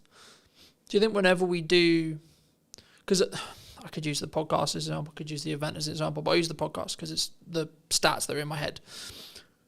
The number of podcasts that get beyond episode 10 is like 25% or so, right? But that, by proxy, means if you're episode 10, episode 11, episode 12, 14, 15, 16, so on, the odds of each episode after that puts you in higher and higher and higher and higher and higher percentage as a whole. And I think we don't look at the averages, right? Like if you look at money, right, the figures that show that if someone is hit by a £300 bill unexpectedly, the majority can't pay or have to go into debt to pay that bill. And I think it's the same. And I think that can be the paralysis of, well, this is why I'm not going to do the event. Because if I don't do the event, or I don't launch the podcast, I don't have to be okay with it's only going to go get 5 views. It's only going to be 2 people. It's only going to be in the same way. I don't have to be okay. I don't have to see myself on camera. Yeah, but then controversially, you just shouldn't be in business. I mean, if you're worried that only 2 people are going to turn up, or if you're worried that I am going to fail and you're going to let that hold you back, then you're not a business.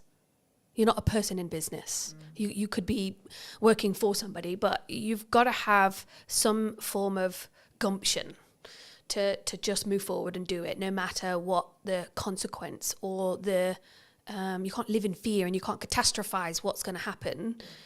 I would like to think of myself as quite an optimistic person, and so even if nobody turns up, fine.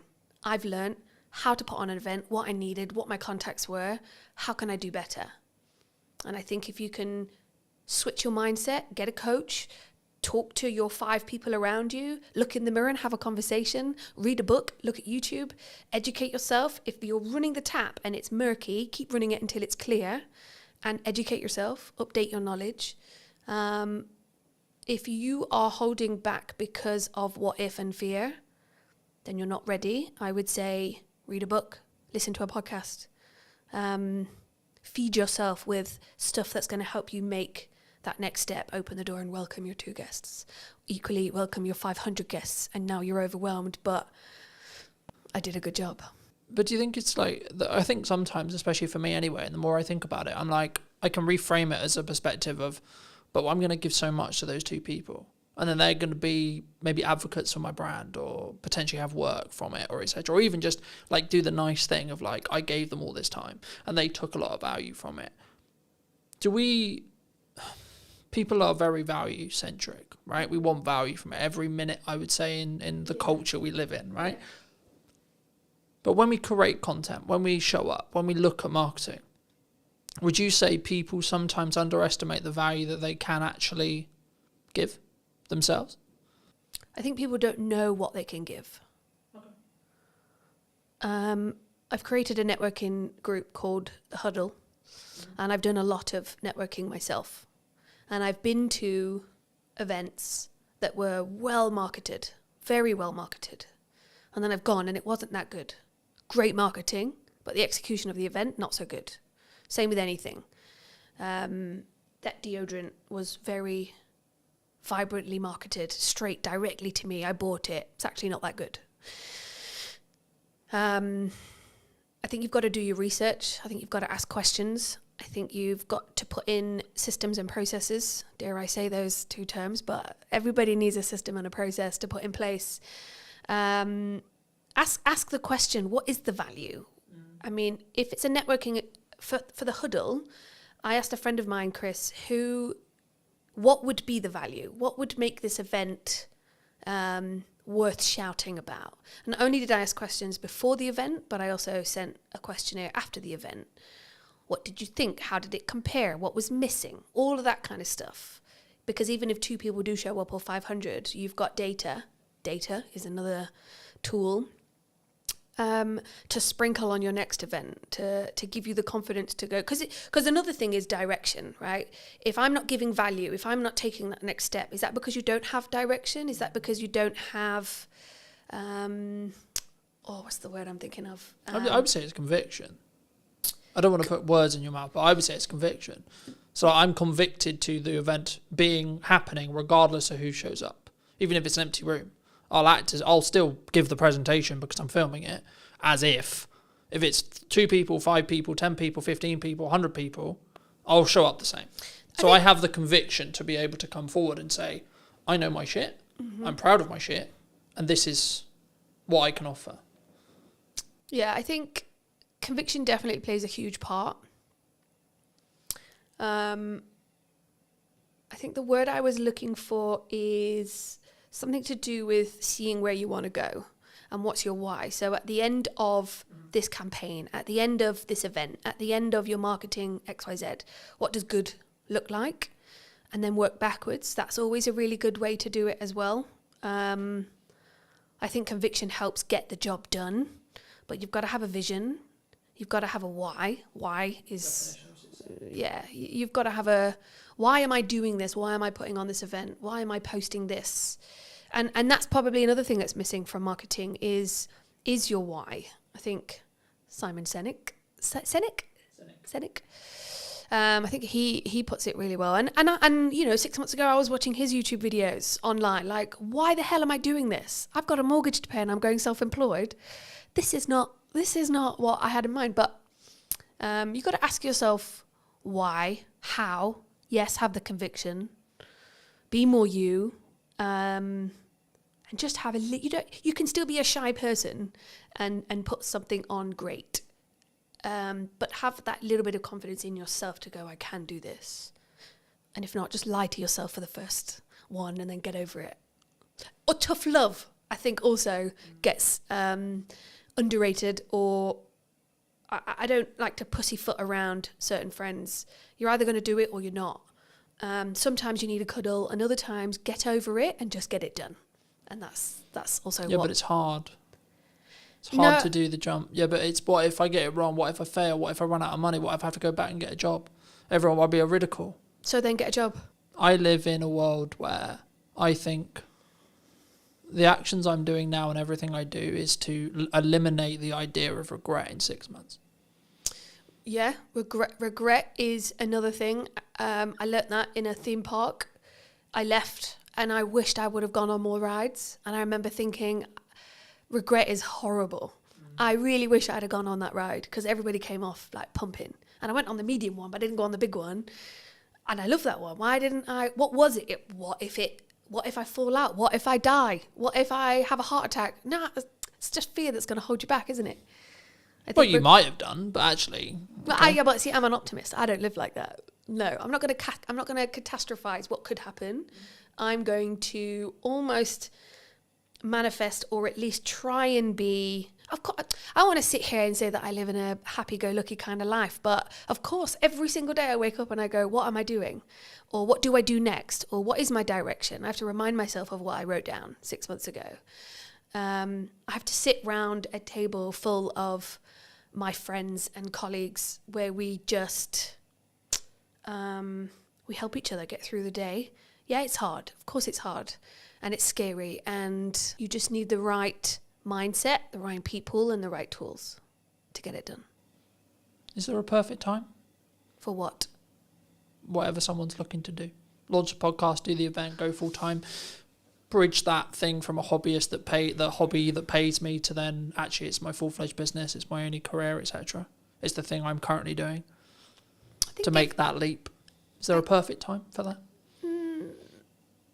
I'm not sure. I think no. I don't think there's a perfect time. I think there's a circumstance. I think if you're in the right circumstance, the right environment, the right headspace, go for it. If you're in the wrong headspace and you launch something, or if you're in the wrong headspace and you post that controversial thing that absolutely ruins your career, your circumstance and your headspace was not right. Therefore, you shouldn't have, because the evidence has just shown, or the consequence, you've now got no business and everybody hates you, right?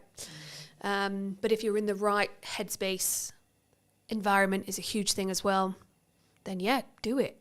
If it's just a little bit of fear, if it's just a what if, do it. Do it anyway. Should we lean into our emotions are on our sleeve sometimes? In public posts? Because that's what came to mind when you said this career-destroying post. That's what came to mind. Emotions are interesting. I photograph emotions on a daily basis. If you're going to bitch and whine about how bad your life is, nobody wants to hear that. Equally, if that person is crying out for help and an ear, then maybe one or two people will lean into that and help that person. but we've all got our shit going on day to day. And I don't think we've always got the capacity to help mollycoddle that person. That person might need a hug. They might just need some tough love. Equally, I'm not reading that post, or I'm not clicking on that link, or whatever it might be. But I do think that another thing missing from marketing is emotion. Yes. But emotion is huge, right? I'm not saying... Because I think some people, they struggle to be vulnerable. And of course it's within context, right? It's, I've healed from this thing. Like, personally, my yardstick on it is, if you're still healing from something, no, it should not be on social media. Not at all. Because you don't have the ability to rationalise it and contextualise the story properly yet. But if you have healed from it, and you're trying to tell it as a telling story that has a purpose, whether that's I want to show who I am, or this is a story and this is how I overcame it, then yes, I think you should. But also I think it should lean into the first of what we discussed, which is that authentic to you? So I've been doing some work with Serena Mann. She's a public speaking coach. She's really good at that. She's really good at sitting down with you and your story and going, well, that sounds a bit too personal. We can still touch on it. We can reword it. It's good to talk or touch on that, but let's not delve into that bit, because that's crossing a line. But equally, you got to ask yourself, how much of my personal story do I want to put out there? I think sometimes it's good to touch on something, tweak it, to make it a story, to make it listenable. I think, again, it comes back to those people around you or having a coach. What is your story? What are you wanting to get out there? And soundboarding it, sound checking it with those people around you. Is it within my marketing brand guidelines, if anybody's even got those anymore? But do you think that can go too far, though? Because I think some people will maybe listen to that. Story. But I think in general, I think people will maybe say or listen to this and say, well, I had this really good post idea, had this really cool story, or I had this really cool thing I overcame last year, but it doesn't fit in the box of my brand guidelines. Who built those brand guidelines? Because if that was what you did in a moment of clarity and it doesn't fit, then assess it in that moment. I think if you're going way beyond what you're supposed to be talking about within your brand, yeah, that's when you should probably sound check it with someone you trust that also understands your brand. But equally, this is where the authenticity comes in, right?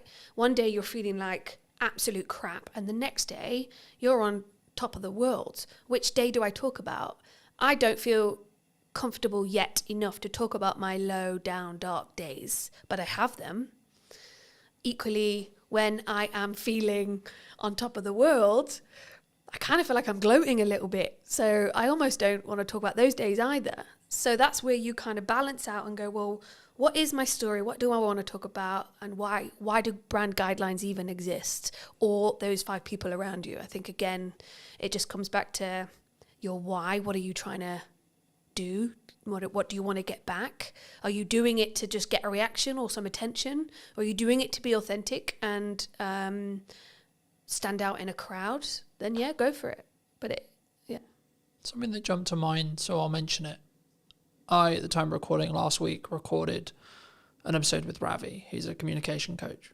Okay. And he talked about, in that episode, and with me privately afterwards and before, that you can have seasons, right? And you have seasons in your life. You have seasons where you have a specific focus. You have specific seasons where that's my North Star on success. Mm-hmm. And I think, building off what you were just discussing, I think that's the key. I think it's about understanding where you are and what season you're in, right? So does it involve, or the story you're trying to tell, does it add to that season, that objective of that season, or not? And if it's not, then maybe save it, or maybe don't use it in the context you were initially thinking, and say, okay, well, I may come back to that and contextualize it some other way when the timing feels right. But also don't use, in my view at least, don't use that as a crutch to say, well, that's why I'm not going to do it.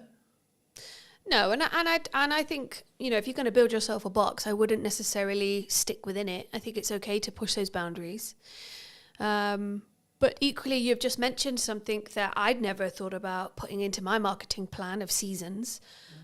Not at all. So actually, now watching this podcast back, somebody might go, actually, I do find that I have seasons, but that's because they've gone out of their way to watch a podcast and somebody's mentioned seasons and they go, actually, last month was really good. This month's not so much. That month's about this and that and so on. So yeah, I think yeah, have your seasons, have your strategy, try to stick with it. But if you feel really strongly that I want to talk about this, or actually I've got a new idea and I know this is going to be the thing that skyrockets my visibility or my business, then yeah, run with it. I don't think there should be, I think you need healthy boundaries, but when you put things in place that stop you taking that next step, yeah, that's something to be mindful of.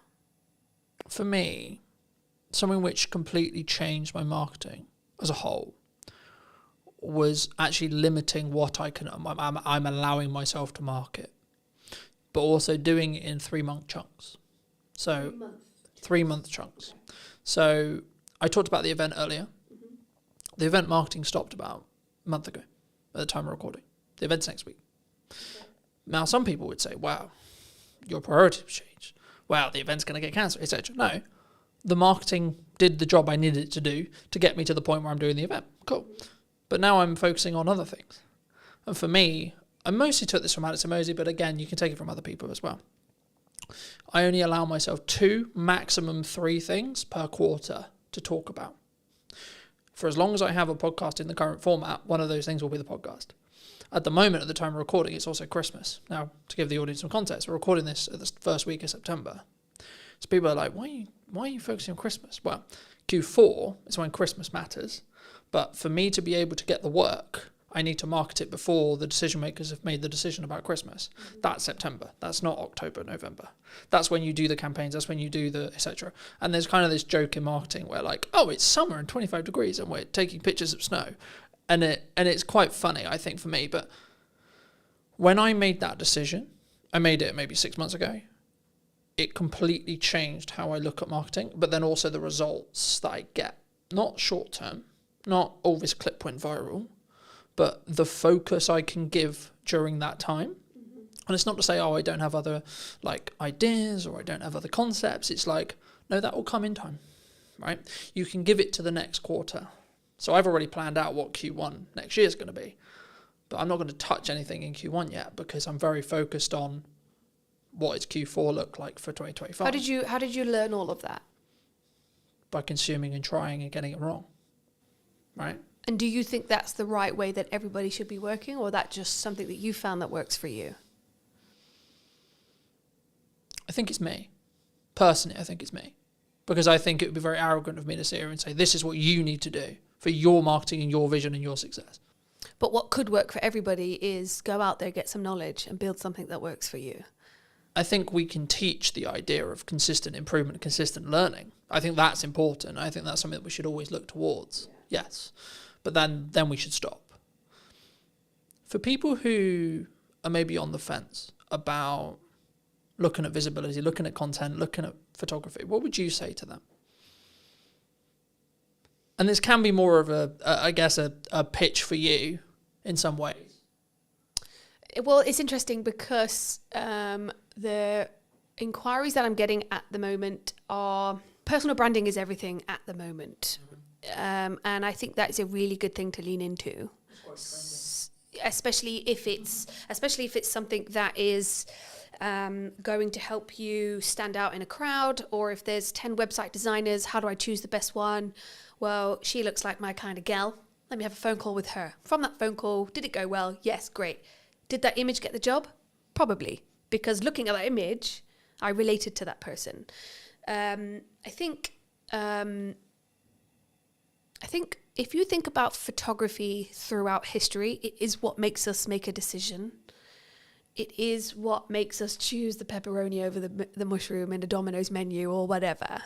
I think photography is a massive skill, tool to have within your business.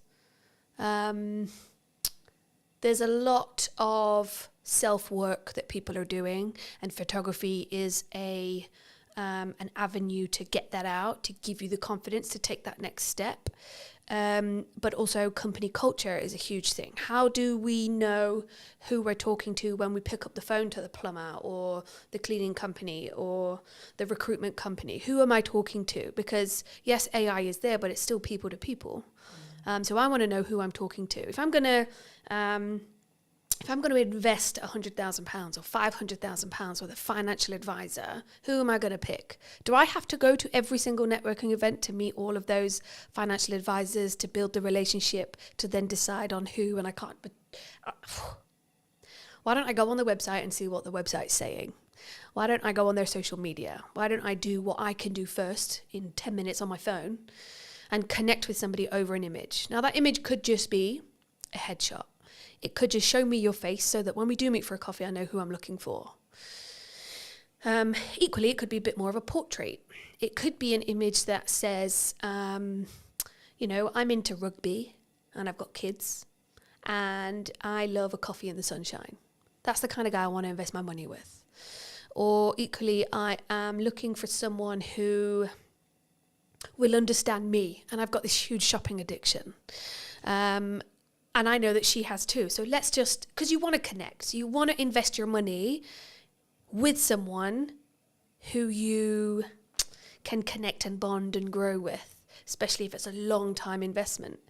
If I'm going to invest in a website, if I'm going to continuously do podcasting with somebody, I want to make sure that that's somebody, and you and I as an example, that we do connect, that we do get on, that this is a successful relationship moving forward.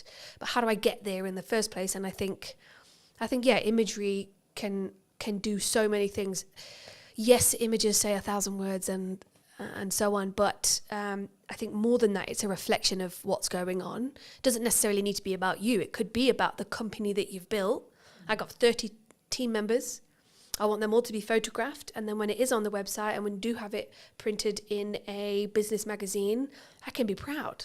I built that team, and the company culture is great, and that really comes across in the imagery, in the marketing. Imagery, design, marketing, web, all of that is integrated and helps you promote, helps build your personality of your business to get it out there.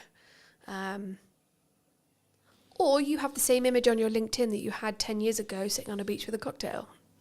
One or the other, I'd say. If someone is looking for a marketer, videographer, cleaner, plumber, etc., but especially when you look at brand or either brand work or marketing work, like what they're actually going to be doing, do you think it's specifically about the person and making sure that I connect with you and that's why I'm going to hire you as a photographer? Do you think? I can't speak for everybody else, but that's how I do it. I do have a plumbing company that I use, JPS. I've got a relationship with Jamie, so I will go to him. I've got his number in my phone and I will call him. Have you got anybody that can come out? My boiler's just broke. I wouldn't pick up the phone and call. I wouldn't Google if I already know that Jamie's my go-to guy.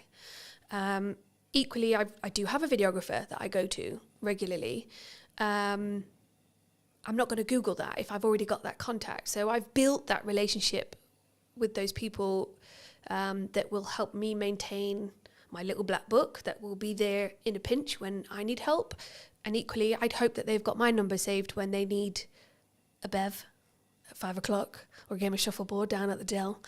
Or maybe they need their whole team photographing and I'm their go-to gal. So, but I guess I've spent the time building relationships over the last 4 years with local business owners. And there are lots of other photographers out there, of which I have also used. So I think collaborating and, again, showing who you really are, making those connections, helps you build a network, which helps you build your business.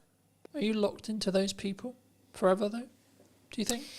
No, and I don't think that those people would be offended if I went elsewhere. If, as an example, Jamie was really busy, then yeah, I'd either say, well, is there anybody else you'd recommend? Or I'd go, yeah, to my girl group. Has anybody got a plumber I can use? Or then I'd go to Google. If I'm looking for something more personal, maybe a product, maybe a restaurant, maybe a holiday destination, I'm going to Instagram, and I'm going to type in what I'm looking for, and I want to see visually what it is I'm going to pick, buy, and so on. What credibility is behind those images? What are people saying? What's their Google rating? What's Trustpilot saying? On my group chats, has anybody been to this restaurant? And so it's that feedback that you get from people that helps you make that decision. So yeah, I think relationship building gets you where you want to go, helps you build you as well. Photography is a tool that helps you capture who you really are, what the product really looks like. If you can look at an image and go, my God, I can almost smell that. Is that the person that put the flowers next to the candle? Or is it the photographer directing, or the creative director? Like, there's a whole team of collaboration that puts an image together that helps you portray a person. Or, I mean, straight into my head, I've just got Coca-Cola, not the can, and not a branded glass, but it is a clear glass with just Coke streaming into it, and it's all fizzy. We instantly go, Coca-Cola, I'm thirsty and I want a Coke Zero. Yeah, I'm going to go get that. But it was an image that helped me salivate and want a can of Coke or a burger or whatever it might be. So yeah, I think it's powerful. Do you think that's why, like for me, whenever all I get from that feedback is like, you have to front load your marketing 3 to maybe 6 months before you want the action? And I think that's sometimes what people get wrong, especially when you're starting out. I think I know I was privy to it as well. You didn't, in my early years, I didn't financially plan well enough so that I knew I had 3 months worth of runway. So actually I can see the problem 3 months out. Or I didn't specifically focus on my marketing, so it was maybe a bit more scattergun than it should have been. And that's potentially why the marketing didn't do the job I needed it to do, whether that is sell more projects, bring in more podcast guests, get the podcast to whether it's making certain revenue, etc., whatever the objective is. But I guess that bridges into, how do you think people should, because I'm big for collaboration, right? And I'm big for let's work together, let's see how we can collaborate to create something more meaningful. Is that a unique skill set though, nowadays? To collaborate? Because I think it's very easy, because this would be a good example, because some would say, well, you're a competitor of mine. Am I? I don't think so. But some could say that. We're both in the creative space where we create visual identities. I think collaboration can be everything. And I think it comes back to a line of 10 photographers. Who am I going to choose? Which relationship do I have? What is their style? What's my style? And is that a good match? I think to be competitive and decide not to build relationships with your competitor, or, I mean, I know 2 financial advisors who wouldn't, and I know she's referred customers to this other person when she could have taken it on herself, but it wasn't quite right. It just wasn't a fit. And that was a personality relationship thing. But if she didn't have that relationship, then she wouldn't have been able to collaborate. I think some of the best things come out of collaboration. Planning ahead. It's interesting because when I walked in, I think you and James had said, it looks like everything's going really well. Because I guess, I mean, I don't know what people think looking outside in. But sometimes I'm lying in bed at 11 o'clock at night writing my morning post, and I'm going to schedule it for 7 a.m. or 8 a.m. And I might do that consistently for a few weeks. Do I wish I could be the kind of person that would plan 3 months 3 months ahead? Yes. But equally, what if something changes? And so I like to have a little bit of control over that. And that's something I'm still learning. Do I want to hire someone to do all that for me? Absolutely. But I think everybody should learn how to do it themselves first before you move on. Equally, can't afford that yet. And so, yeah, I think for now, I'm just going to be in bed, scheduling, 11 o'clock at night, lights off, tapping away, trying to get something out in the morning. I think it's important to be consistent, however you show up to be consistent. That's just who you are. And I guess one of the things I have struggled with is, well, she's doing it that way, so I should do it that way. And that puts that pressure on. But I'm just not built that way. I'm built last minute, and it makes it more exciting. And the more pressure. I used to work on cruise ships for 6 years. You don't have time. Time is not a thing. Location is not a thing. You show up and you get the job done. You live, you work, you play in the same place. And those things just need doing there and then. So I guess that's the way that I've learned. How did you learn? How did that person learn to... I've got a friend, Rel. A lot of people watching this might know Rel. She is organised. She plans. It's just built within her, you know? I'm not that person. I'm not at all, but I can walk into a room of 500 people and introduce myself. But I can't plan. It's just not my thing. And consistency, I hate that word, but it is probably one of the key elements of success within marketing, because your customers want to see consistency. Coca-Cola don't sell those cans if they aren't consistently putting on billboards, right? So yeah, there's such an array of things that we should be doing. What do you actually want to do? Because if you're shoulding yourself, then I don't think it's real. I think you need to do things to be consistent within business, within marketing, within your products and services, sure. But when you're showing up for yourself, are you shoulding yourself, or are you doing it because you want to? Because there are days when there's no post going out, and that's because I'm having a crap day. And I can't think, and I don't want to do it. Or I'm editing, and I'm just burying my head in that. But equally, do I want to do it? Today, I want to do it. Today, I wanted to do this podcast. So I showered, I straightened my hair, I put my best blazer on, and I came, and I'm doing my thing. So ask yourself, do I want to, or should I be doing it? Do I need to do it? Is this vital? What's the outcome? What's my why? There is a lot of questions you should be asking. Or should yourself? There is a lot of questions you could be asking yourself to get to that next step and be consistent, or just show up for you. Be online.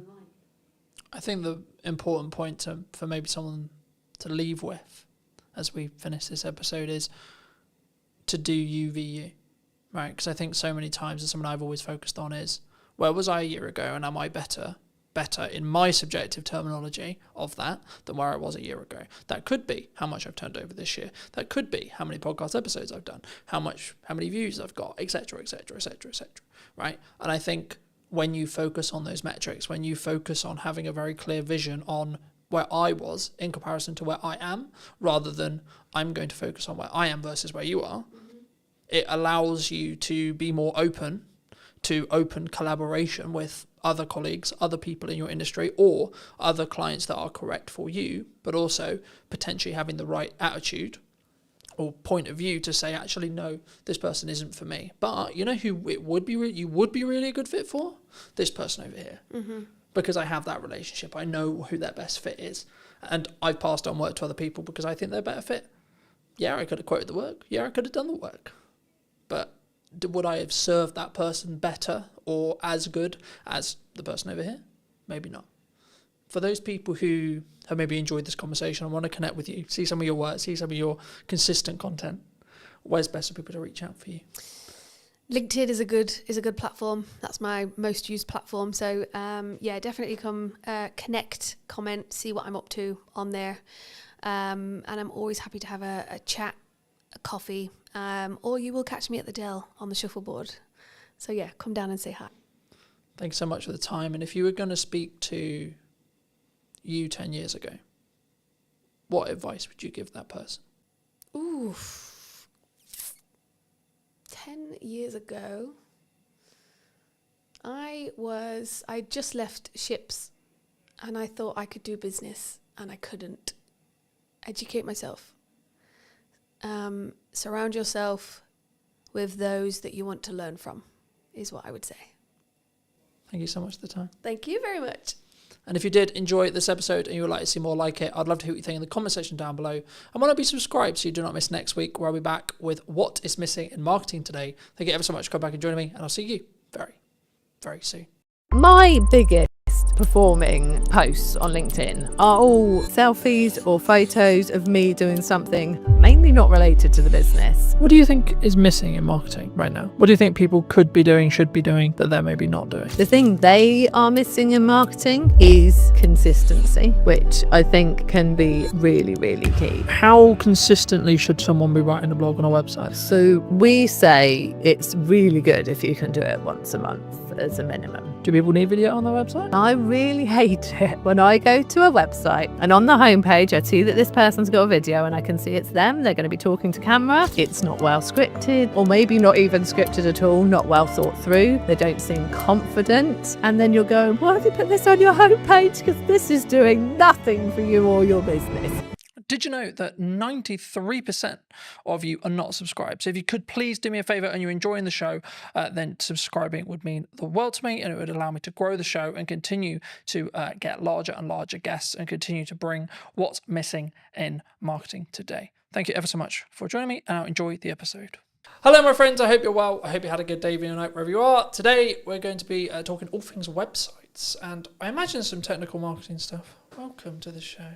Thank you very much. I'm good, thank you. For those who don't know you, I am. What do you do? I'm Jude Wharton. I am one half of Ready Steady Websites, and yeah, I run a web design and branding company. That is what I do.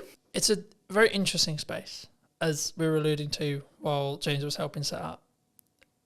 Do you think your space is going to change in the next 5 years? I'll start there. I think inevitably a lot of spaces are going to change over the next 5 years. I think we thought it might have changed more than it has done already by now. I think we saw, the rise of AI website builders, and obviously you could get a website out there just like that, absolutely free, content written for you, images put in, when you've just said, I want a website for a nutritional therapist based in Hampshire. But in reality, it hasn't happened, and I think there's a number of reasons for that. I think the first is that those small business owners who are completely outside of the tech world, they're not tech savvy, they don't want to deal with it themselves, they don't want to have to think about any of it themselves.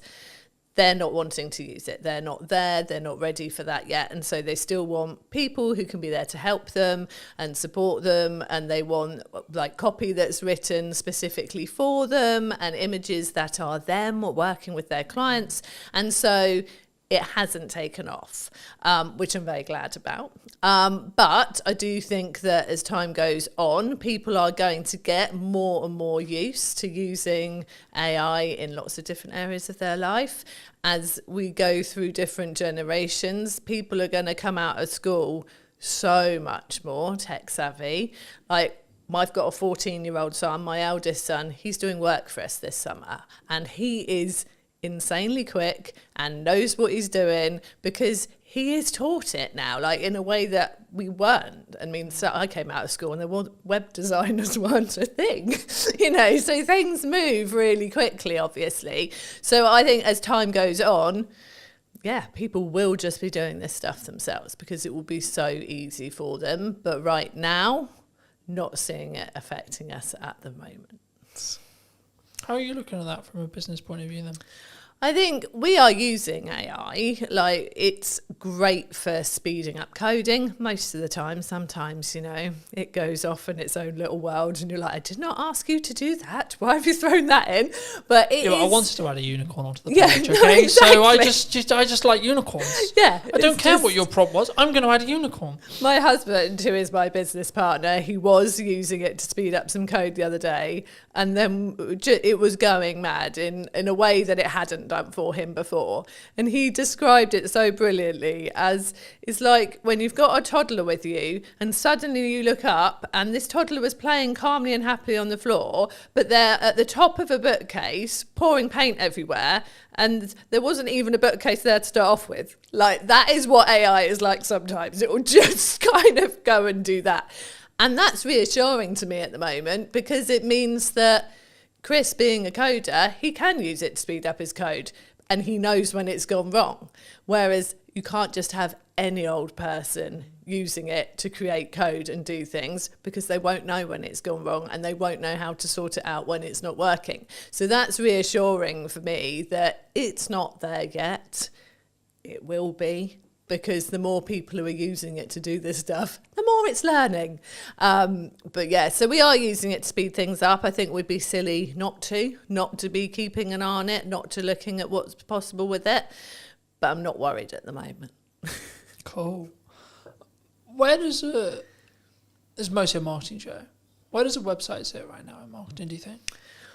I think a website's key to sort of being the sort of centre point of where all your marketing's pointed to, really. I think it can be used as a marketing tool in its own right if you've got it working really well from a search engine optimization point of view, and it will just be bringing the traffic to you, especially if you are adding the right content to it regularly, like you're doing stuff like this, but you're putting it on your website as a blog post. You know, you've got those things attracting new people to your website, so it can be sort of part of your outreach marketing. But on the whole, I really see a website as being there as the place that you send all of your outreach stuff to, whether that's you've met people through networking, whether it is you're doing podcasts, you've got your social media content, you've got printed, actual physical marketing materials out there. Because so many people want to see that you are a real, genuine, can be trusted business. And, you know, back in the day when people had offices and shop fronts, that did that for you. Like that was, you were there on the high street and people could see that you were real and genuine. But most businesses don't have that. Your website is a replacement for that. And I've seen various statistics and the percentages vary. But on the whole, it looks like sort of 60 to 70% of people won't consider using a business, even if it's been recommended to them by someone else, unless they can go and actually look at their website, see that their website looks good, is professional, is really representing them very well, and then they feel confident to approach that business to consider working for them, with them. And so I think that's why it's so important. Like your website just gives you that credibility and is a really important part of your marketing to actually get people to want to talk to you and consider working with you. Because I think we're in a social media landscape where I think there's maybe a cohort, maybe a percentage of business owners, maybe newer business owners who just look at it as but I don't need it because I've got a social media strategy, because I'm on Instagram, because I'm on LinkedIn, because I'm on etc, etc, etc. And for me, I think it serves a different purpose, right? Yeah. And I think, we touched on AI at the beginning, but I think for me, like traditionally we're looking at Google search, right? How are you seeing the shift to AI search? It's definitely happening. We've noticed it in our own analytics that we're starting to see more traffic coming from, specifically it was ChatGPT, than was coming from some of our social platforms. So it's definitely happening. I feel like though it's people, I don't think they're putting in, I'm looking for a fantastic web company in Hampshire. I think they're actually going, have you heard about Ready Steady websites? I think they're naming us to find us from the research that we've done. So it's people putting it into ChatGPT. Do you think it's more of a proof of concept at this point? Yeah. Okay. Yeah, I think it's people testing it, putting it into ChatGPT rather than chucking it into Google. And they're just putting the same thing as they would in there. So it's sort of, it's a different way of finding us, but definitely people are using it more. I know people who say that they will ask AI pretty much anything. Like they just want to see what it says, whether it's ChatGPT or Claude or whichever ones are out there. They just want to, see what it says, see if it like is sort of thinking along the same lines as them, see if it does bring up anything different. And again, it is completely based on what you've been talking to it before, because when Chris tested it and said, ChatGPT, I'm looking for a web company that can do me a website for around this price, straight away, we recommend Ready Steady websites, they're fantastic. Got one of our business friends to do the same and didn't bring us up at all until he then went, I've heard good things about Ready Steady websites. What do you think of them? And then it came back saying, Ready Steady websites has a good reputation. It has got these reviews. This is its price point, and then did serve up the information.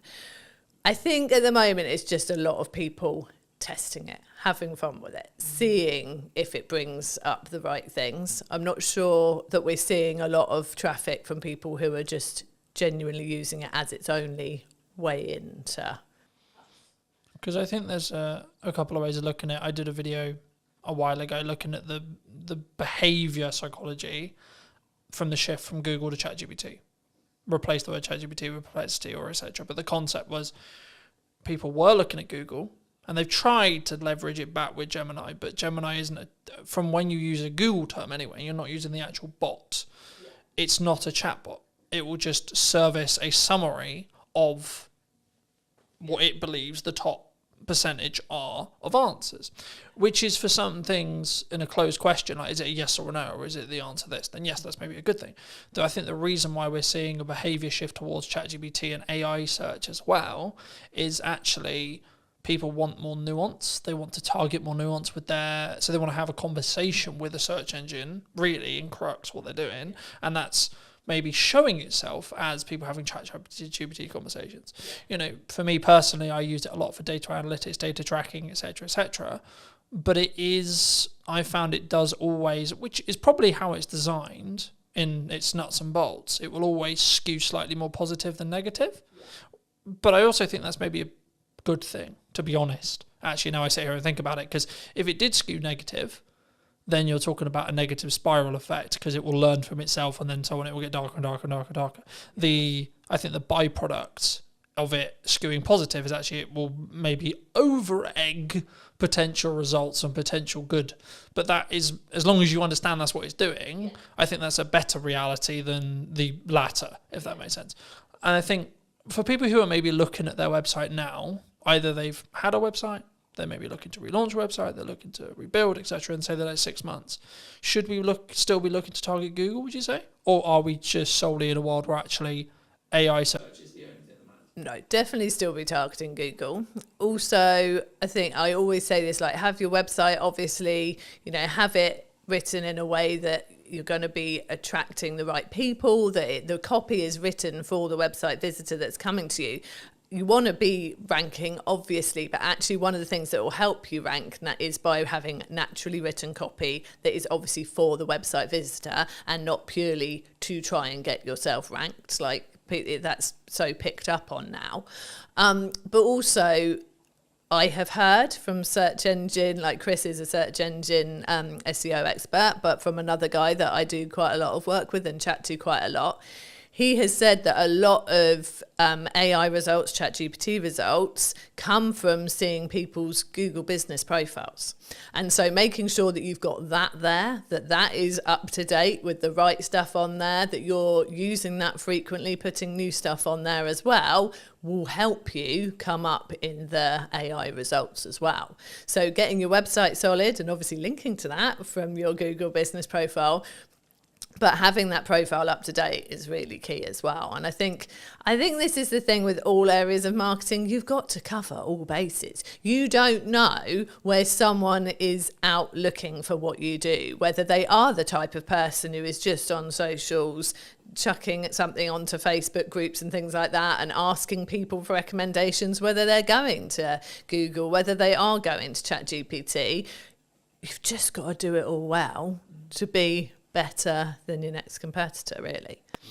Do you think it's a constant update 1%, update 1%, update 1% to be like, because I think sometimes we get into the I personally never struggle with this because I've always focused on me v me, but I know that a lot of people have, which is I'm constantly looking at what my competitors are doing. I'm constantly adapting and looking at what if Sally's done this? Oh my God, Nigel's just done this. And I think that's can be quite a dangerous road to walk down. Yeah, I think you've got to do what you're doing, focus on what you're doing, do it well, and tell people what you're doing well as well.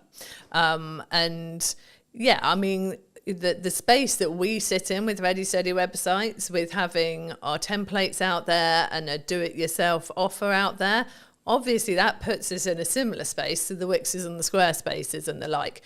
we're never competing with them on search engine ranking. We're not putting the money into the ads. We're not on telly. So there's no point in us looking at them and trying to compete. But what they don't have is me and Chris. They don't have those consistent people who are there to support you. And so I feel like we've got to focus on what we do well. And we use the fact that we are the people you will meet, we are the people you work with, that we get out there and we get to know people. And that's the way we choose to do it. We do obviously work hard on our search engine results for the things we know we can rank for. You know, we have specific templates for specific types of businesses. And so if you go and type in speaker website template, we do well for that. If you go and type in membership site website templates, we do well for that, because they're the things that we know there aren't as many people focusing in on that for their search terms, but we also know there are people looking for those things. So I think you've got to keep an eye on what's going on. You've got to look at those keywords. You've got to make sure you're putting the right content out there to rank for those. But yeah, if there are competitors out there doing things like you're seeing them doing this all the time, and you can't do that, you can't keep up with that, or that's just not your way that you would do something, no, stick in your way of doing it. If it's working and you can see you can build on it and do it more, that is the way I would always go. I think for me, it's about only, I guess to an extent, it's only adding the stuff you can stay sustainably at, 1.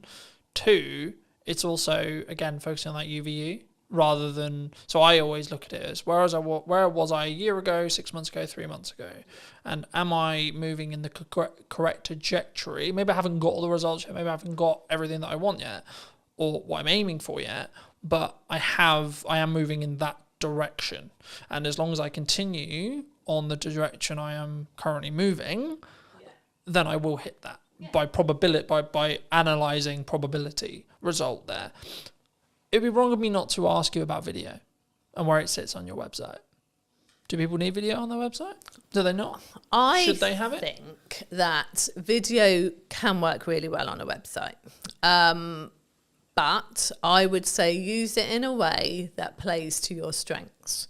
Because I really hate it when I go to a website and on the homepage I see that this person's got a video and I can see it's them, they're going to be talking to camera. And I think, oh, cool, okay, let's watch this. And then it's not well scripted, or maybe not even scripted at all, not well thought through. They don't seem confident. And it's just all a bit waffly and a bit awkward. And then you're going, why have you put this on your homepage? Because this is doing nothing for you or your business. And you know they've put it on their homepage because someone told them that they should use video on their website.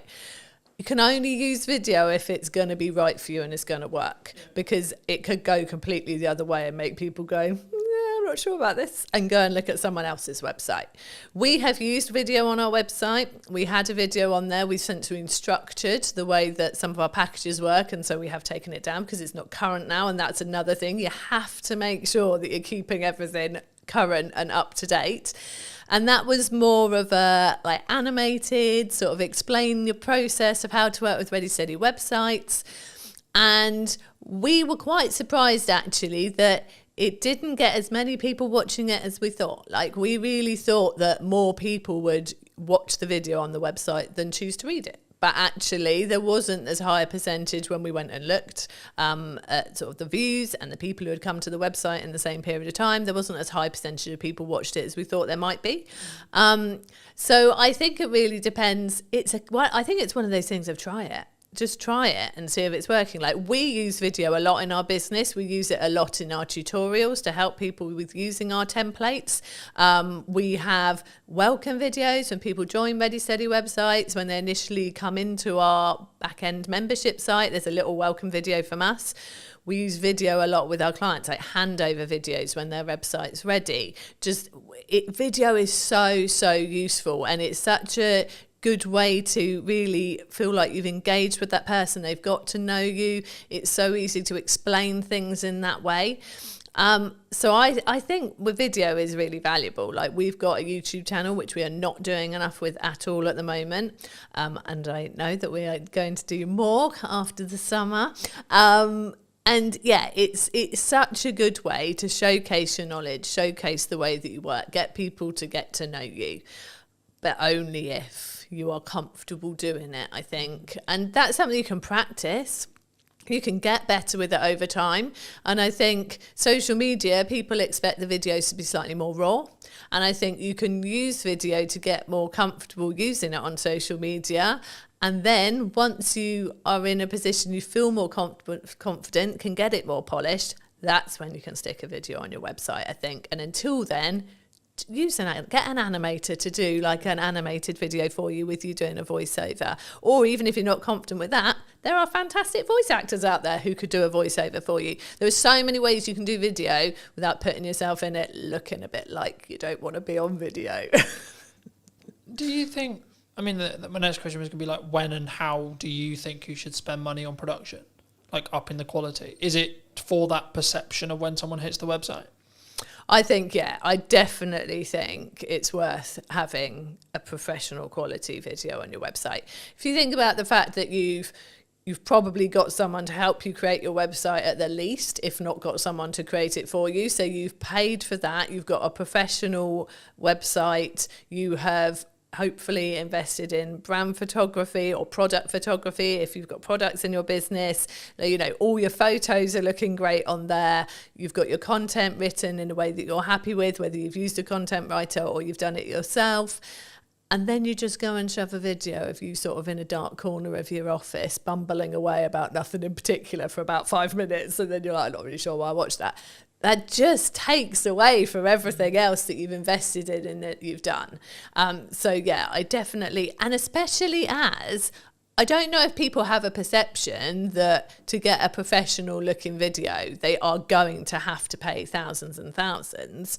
There are so many places now, we are sitting in one of them, where you can go and get a video created that, you know, is filmed using good quality cameras, good quality mics, proper lighting, in a nice background. Go and just pay for an hour in a room like that and get someone who knows what they're doing to help you.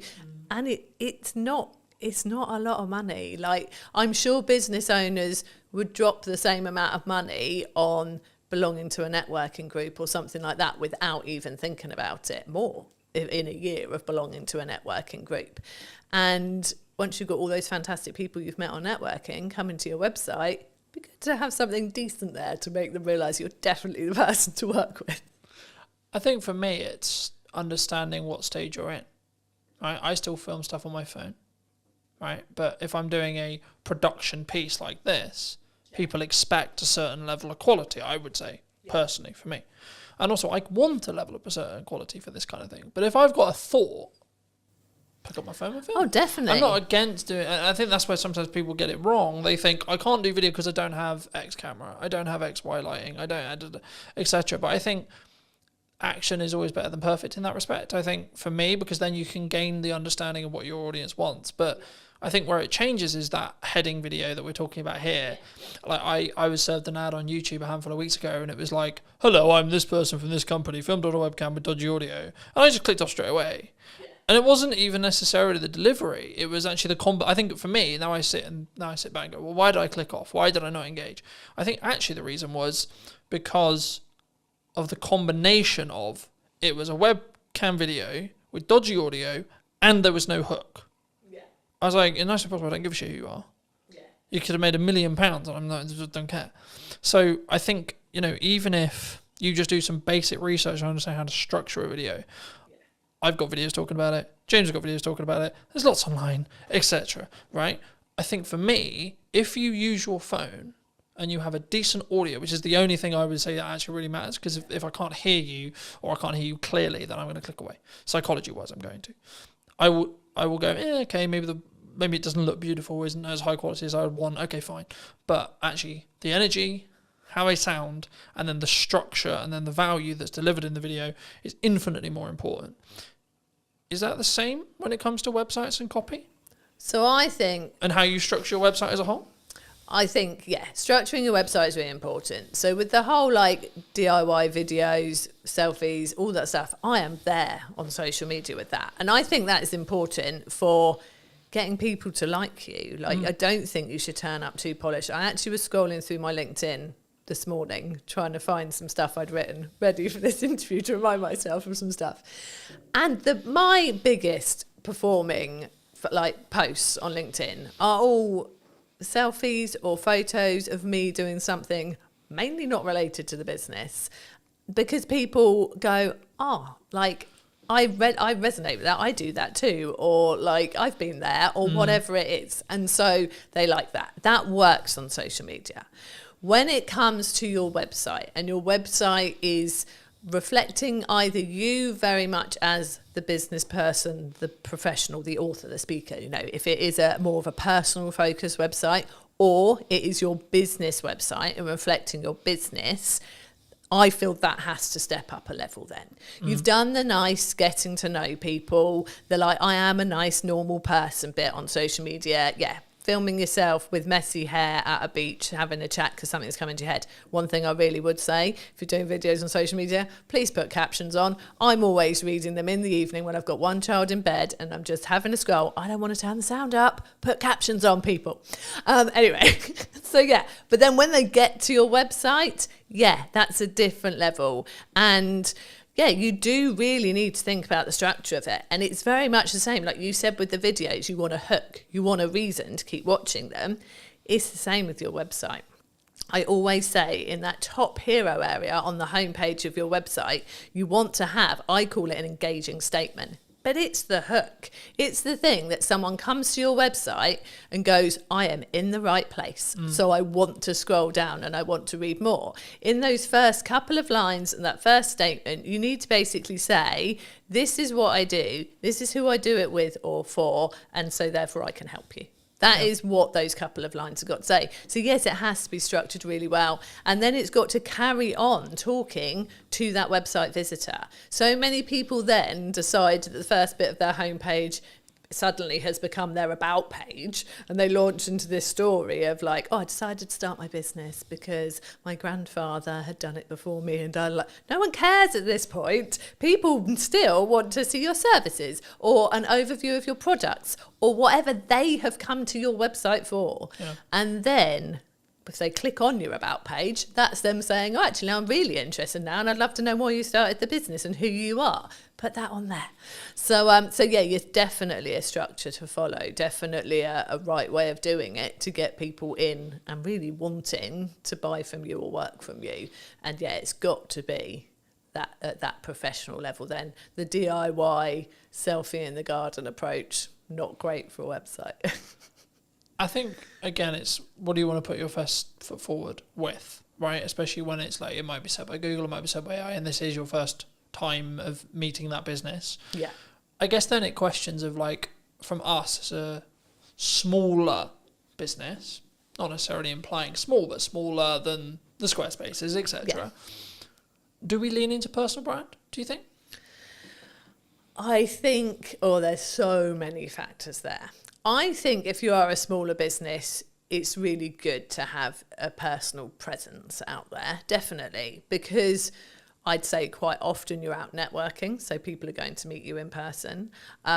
You are probably on LinkedIn talking about all of like the stuff that you're going about and doing and what your business is doing. So I think you're naturally going to have a personal presence, but then, and I am very much that person. I'm out there networking all the time. I am the one doing that for our business. But when you go to the Ready Steady website's website, it is a business website.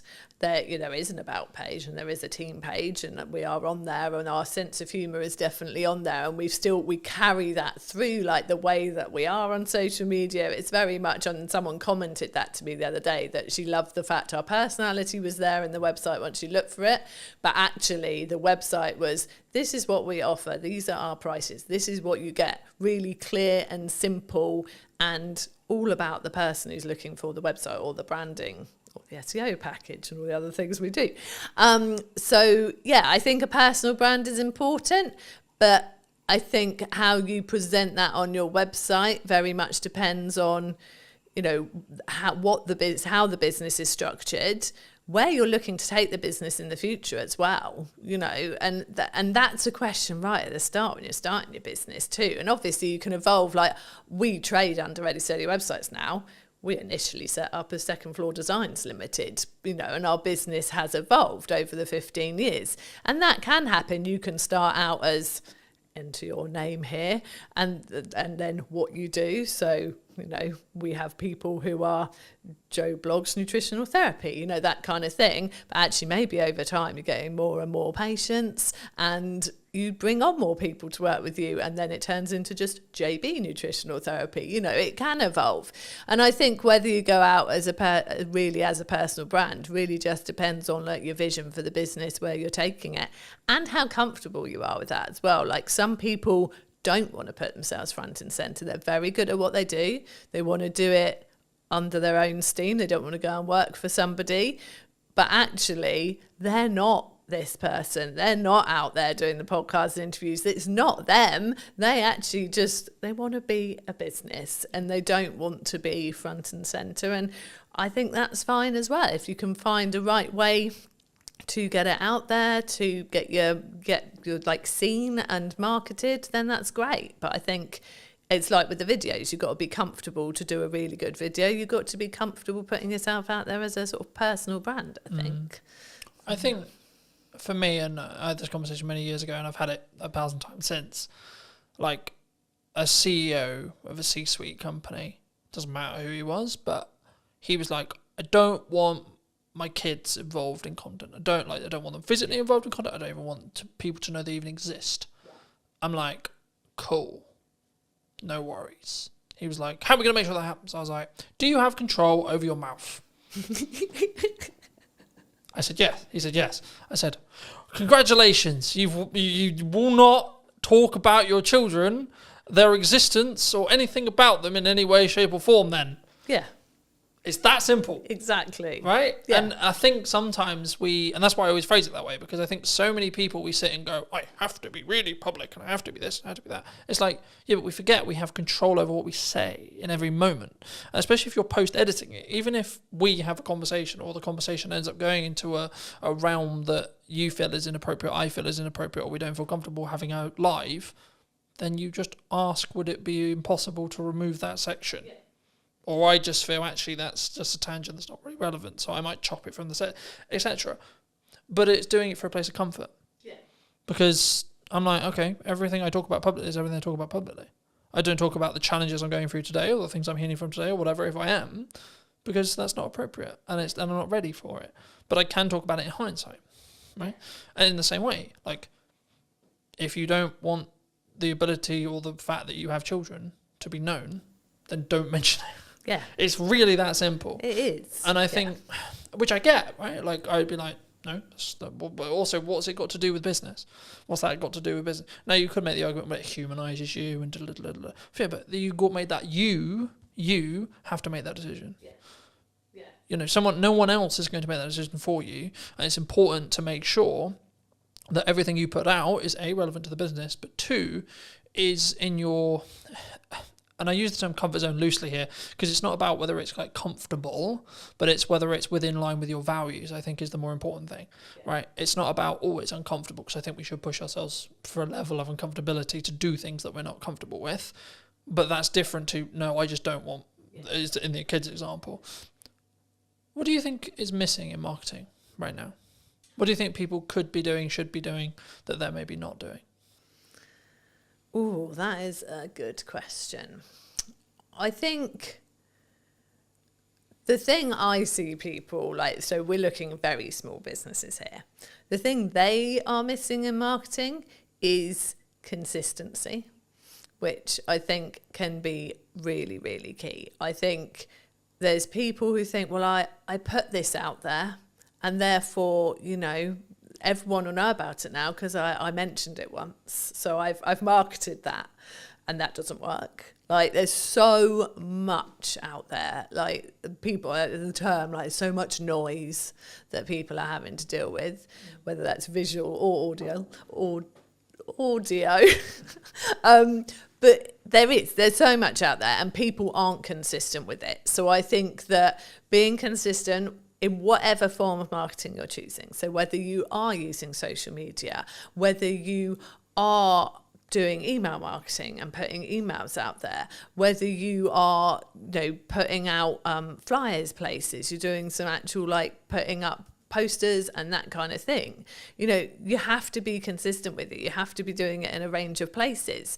And I think people feel like, well, I don't want to bother people. I don't want people to get bored of me because they're hearing it so much. And you have to do it an awful lot for people to be hearing it so much they're getting bored of you. And I think that is one of the key things that I think people are missing. I think in marketing in general, what's missing, I suppose, perhaps I'm seeing so much of the personal stuff. It might actually be nice to see actual more businessy marketing. I wonder if that would actually catch my eye more these days. Like, rather than people out there doing all the talking about themselves and like, oh, I've been here and I've been there and this, that and the other. But actually, I don't see that many people putting out from business perspective, this is what we achieved this week. This is what we did this week. This is actually what a proper week working with a client looks like. Or this is actually, these are all the testimonials I got in 1 week. And I don't know if that's because it's a bit braggy, isn't it? If you get lots of testimonials all telling you you're lovely, but actually that's what's going to make people really want to work with you. If they go, wow, they put that many sites live this week and that many people said that stuff about them. I actually don't see that much these days. And I am bad at doing it myself. I know I am. Is that because it's easier for you to talk? You talking as you're walking down the beach, or of course, it's so much easier. Or just when you're in the garden, or etc. Yeah. It's not. Yeah, it's easier from a couple of perspectives. One, that takes no preparation. Just going quick selfie, talk about this that I did here. Whereas if you want to put out okay, this website went live this week, we got this testimonial, I've got to sit there and make that look nice in a visual before I stick it on social media. And, if it's a busy week, I'm not taking the time to do that. And I know I should. And I think that is a key thing, that doing it well always takes time. And we all have a finite amount of time. And if we are busy in our business, obviously, we've got to make sure those deadlines are hit, those clients get their websites, that the support tickets are responded to, the site that went down because the server got overloaded is put back up again. We're doing all that stuff that we actually have to do as the actual stuff in our business that pays the bills. And then we've got to go, oh, do you know what? Yeah, testimonials, do this next week. And then, oh, look, next week came and went, still going to do them next week. And actually, I think, and this is something that's clicking in my head right now while I'm talking to you, that, you know what? Some of that might stand out a bit more because people aren't doing it as much. It won't be the stuff that gets the likes and the shares and the comments on social media. There'll be those 5 nice people who are always lovely on every post and go, oh, that's so nice that you've got such a lovely testimonial. Well done, Jude. And I love those people for taking the time to do that. But it won't start the discussion. It won't be those posts that go mad. But actually, they're the posts that when people are scrolling through your posts, that really solidify what it is you actually do, that actually she doesn't just work out in the garage and try and grow vegetables in her garden. She does actually do websites. Do you think, I've just filmed Gemma's one, and we talked about the fact that some marketing agencies that I've seen in my lifetime are what I would call fall into the classic trap, in my view, that when they're busy with work, their marketing kind of shuts off, or they stop as much as they maybe should, either completely or as much as they should. Or then they only turn it back on when they need work again. Yeah. Something that I've always done for as long as the business has existed is Brunton Media is the highest paying client, period. It's not the most priority, but the reason why I always frame it as the highest paying client is it means it's the amount of resource, energy and time that it consistently gets. Yeah. Because regardless of how well I do my job for clients, if I'm growing, there will be a point where we don't work together anymore. Yeah. And I need a strong pipeline to stay in business. Absolutely. Right? So I need to constantly be going. If you're just looking at project work, I've pivoted the business slightly, so it's retainer-based and project work. But if you're just looking at project work, you need project, and it might feel overwhelming as you're starting to put them in. But then I'm just like, just be honest with your client and say, well, what's your delivery timeline on this? Because if you don't have the availability to film, edit, and produce it, for example, in my case, then don't commit to doing that in the month you can do it. Say, that's a really cool idea. Is it time sensitive right now? Because if not, I can do it in September at the time of filming. This will probably be out in October, but like the same is true. I can do it the following month in November, for example. And I think sometimes with that mindset is why I'm always on top of marketing, right? And why I'm always constantly looking at my 1% on my marketing, but also then taking the learnings into my client delivery stuff and saying, well, actually, these hooks are working really well for me. Have we thought about doing something similar for you? Is that common? Oh, it's so common. Like, and I think... And if so, how do we fix it? How does a business... Is it just, you just got to work the hours? You just sometimes. Yeah, and you've got to prioritise it. So I think, like you said, people will get a project in and they'll be so desperate to please that client and go, oh yeah, well, I can deliver that in 5 weeks.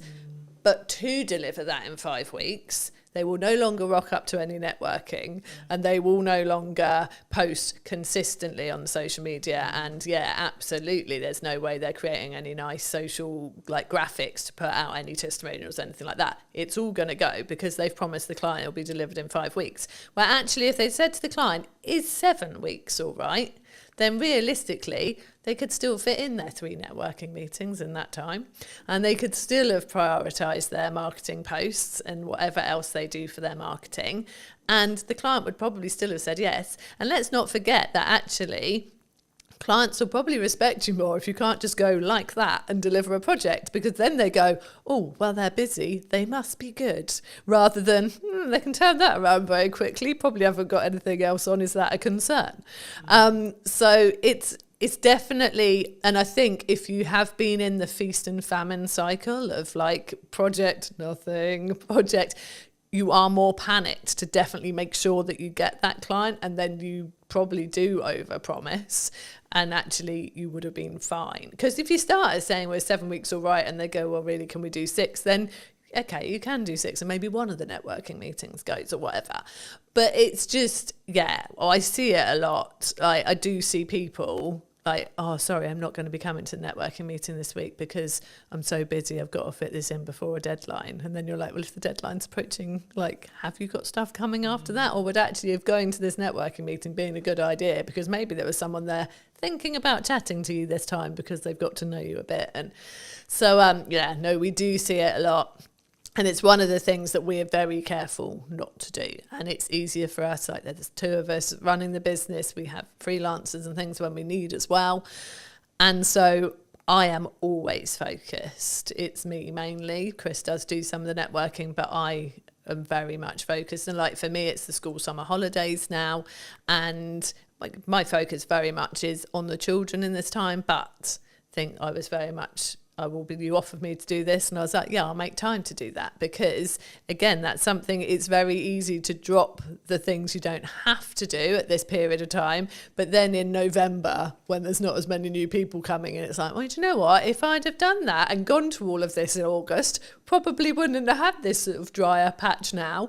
So yeah, so I'm here, and I've made sure I've prioritised a couple of networking meetings next week, and I make sure it keeps going, and because it has to, because we are small business owners, and that is how we get our business. I think for me it's key, and I've always been in the world of, I'm going to bank content for as long as I can, especially I call it my bloodline of my business now, because we met through networking originally, but I since then have pulled back on networking. And that's not because networking doesn't work. It's because I found I was trying to do content, do that really well, trying to do ads, trying to do that really well, trying to do client delivery, trying to do that really well, trying to do networking, trying to do that really well. And what I was finding was I was doing all of them unoptimally or badly. Yeah. So I said, right, scrap everything. What do I actually want to spend my hours doing when I'm not working for clients? And then I was like, okay, well, actually, I really love enjoying creating content, having conversations on camera, etc.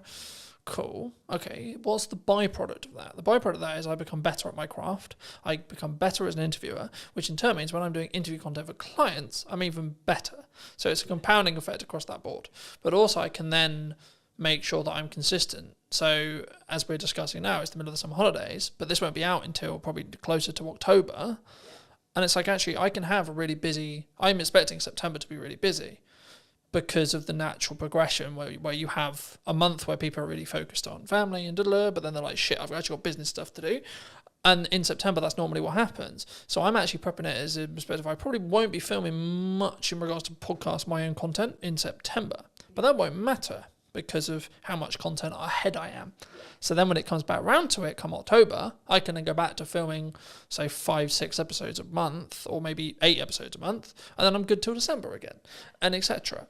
And I think once you understand that principle, and once you can kind of get there with either your blog writing or etc., then you can be in a position where you don't need to worry about consistency. Like, I'm not worried, oh my God, what am I going to post?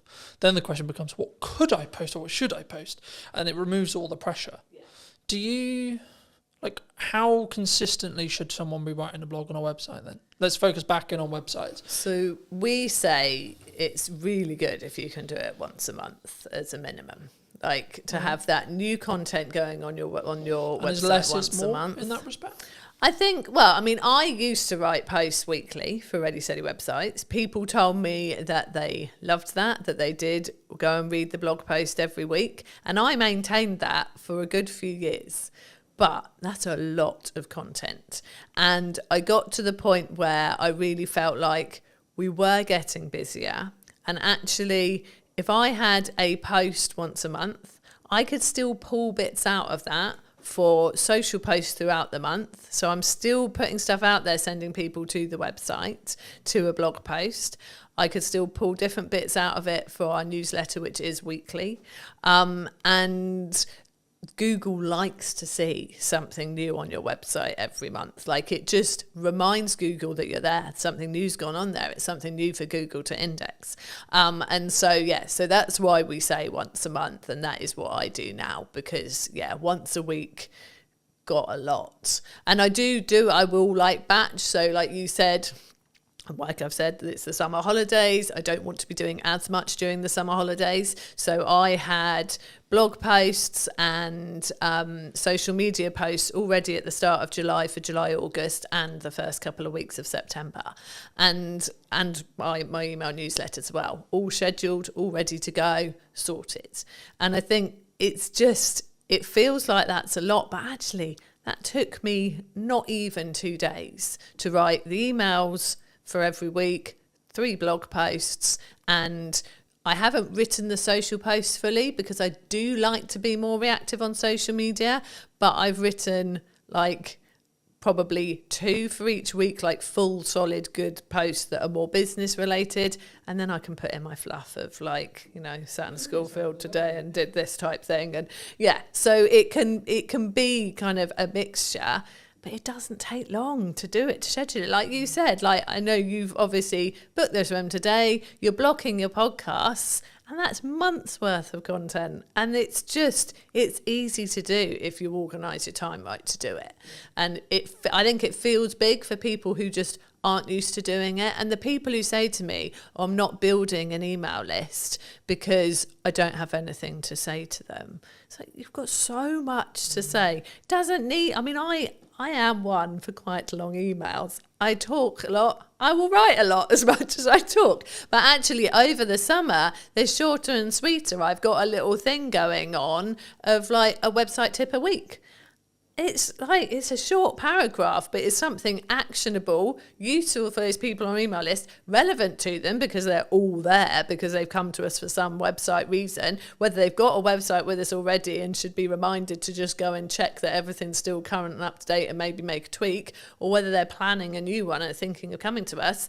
Those tips are relevant to both. Happy days, email sorted. It's not hard. I mean, we have blog posts on ideas for your website, for your email newsletter, obviously. Got a blog post and everything pretty much on our website. So, yeah, but I think, once a month is a good one. Is there a pros and cons if you're, let's say, for example, you're in my position where you have a huge amount of video content and that's your feeder?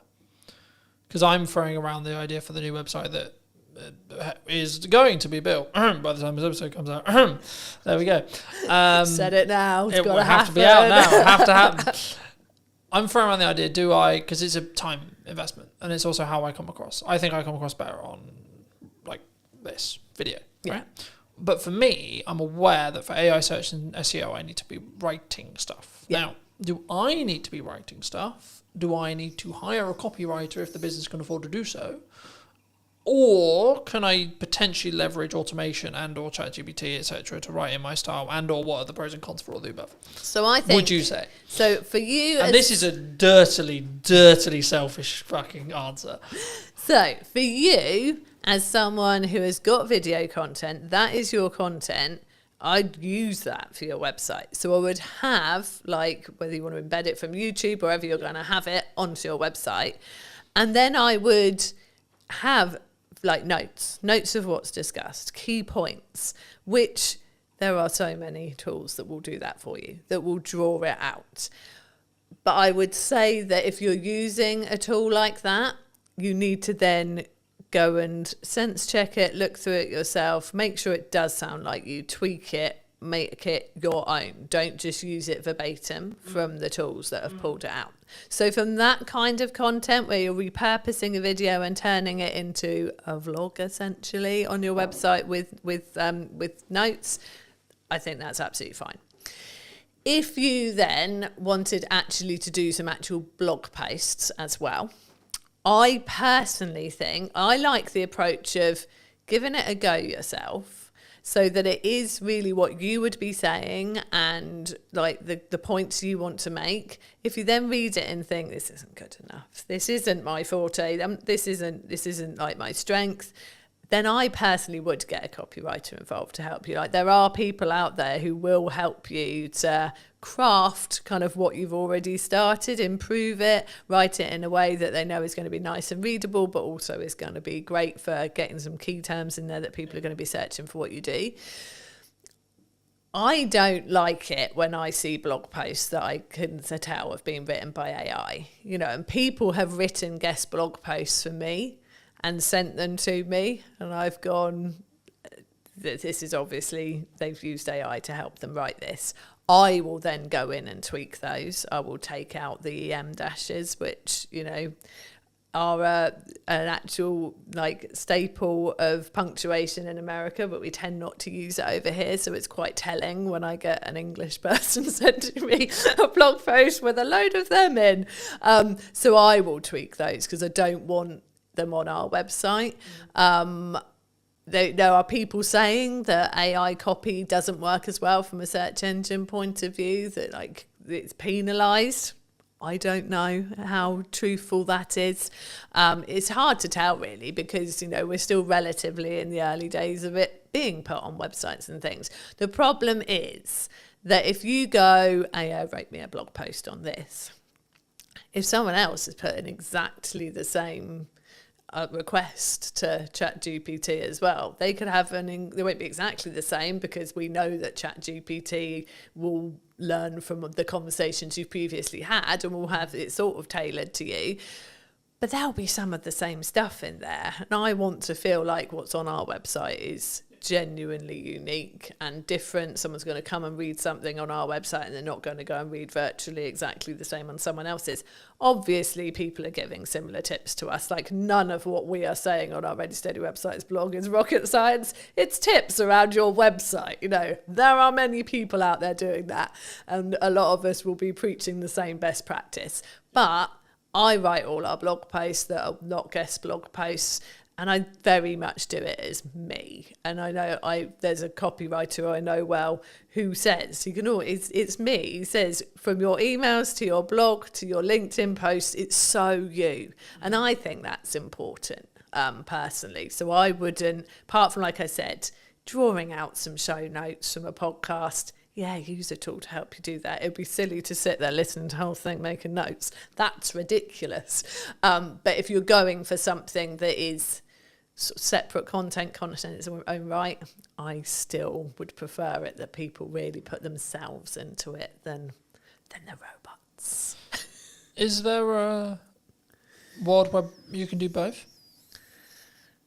Yeah, I mean, there is. I mean, I know that I've got a lot of business friends who like are dyslexic, and for them, like even sitting there and trying to start something is hard. Like I said, it's good to start from your own point of view and get someone to help you with it. So yeah, using it as a tool to kick you off, I think is all right. Again, as long as it is very much, then it becomes yours. I think I really don't like the idea of creativity being lost. And I don't like the idea of people getting lazy from a creative point of view. I think AI is great if it can help you with the really practical things. Like I said, like Chris uses it for coding, which you could say is a creative thing in its own right, and it is in many ways, but it's functional, isn't it? Yeah. Like it's I think it's whether it's grunt work or not, in my view, right? And I think the key of what we're talking about here is in crux is the cognitive ability of being able to critically think. Yeah. So for me, I'll give you an example that I've probably used on other podcasts. Apologies if I have, but for me, I'm now basically solely only reading a physical book out of principle, because I'm aware that I'm utilizing AI in tech, and I want to balance the cognitive ability that I'm losing through using AI, but I'm gaining efficiency, but I still want the cognitive ability to be able to think and get creative ideas, etc. But I'm also leaning into like, let's do more stuff in person because I think the energy is better where possible, etc., etc., etc. And I think there's the conversation will flow better, so on, in that respect. And I think it's actually, to an extent, you can utilize both sides of the world as long as you're aware of the caveats. Yeah, is which I think what we're touching on here. Yeah, definitely. And I think I had a brief conversation in comments on LinkedIn the other day with somebody who said, you know, do you use AI for writing blog posts? Do you ask it its opinion for things? Like, do you get it to do it? And I said, you know, to a certain extent, but I'm really concerned that people will stop using their brains. But like you said, if you're aware of the fact that you're using AI for certain things and you go, do you know what, I do need this to keep working, I can't just let this computer think for me the whole time, then that's great. And I think there is that balance there, and that's good. But I'm letting AI do the day-to-day stuff I wouldn't really find that hard or challenging to think for me. So I have freed up capacity and then the ability to think longer term problem solving, larger scope problem solving, longer term business challenge, growth challenge, and so on, for clients and me. And I think for me, that's potentially where the people who are utilizing AI correct will rise to the top. Because I think, and there was this kind of AI is going to take our jobs-esque, the world's over kind of principle, I guess. I've been of the view that it's a tool. Right, and that's why I use the analogy of sharpen the knife and then use the knife yourself. So you're using AI to sharpen your knife, and then you're using it to cut up whatever you're cutting up, etc. And that allows you to then move forward.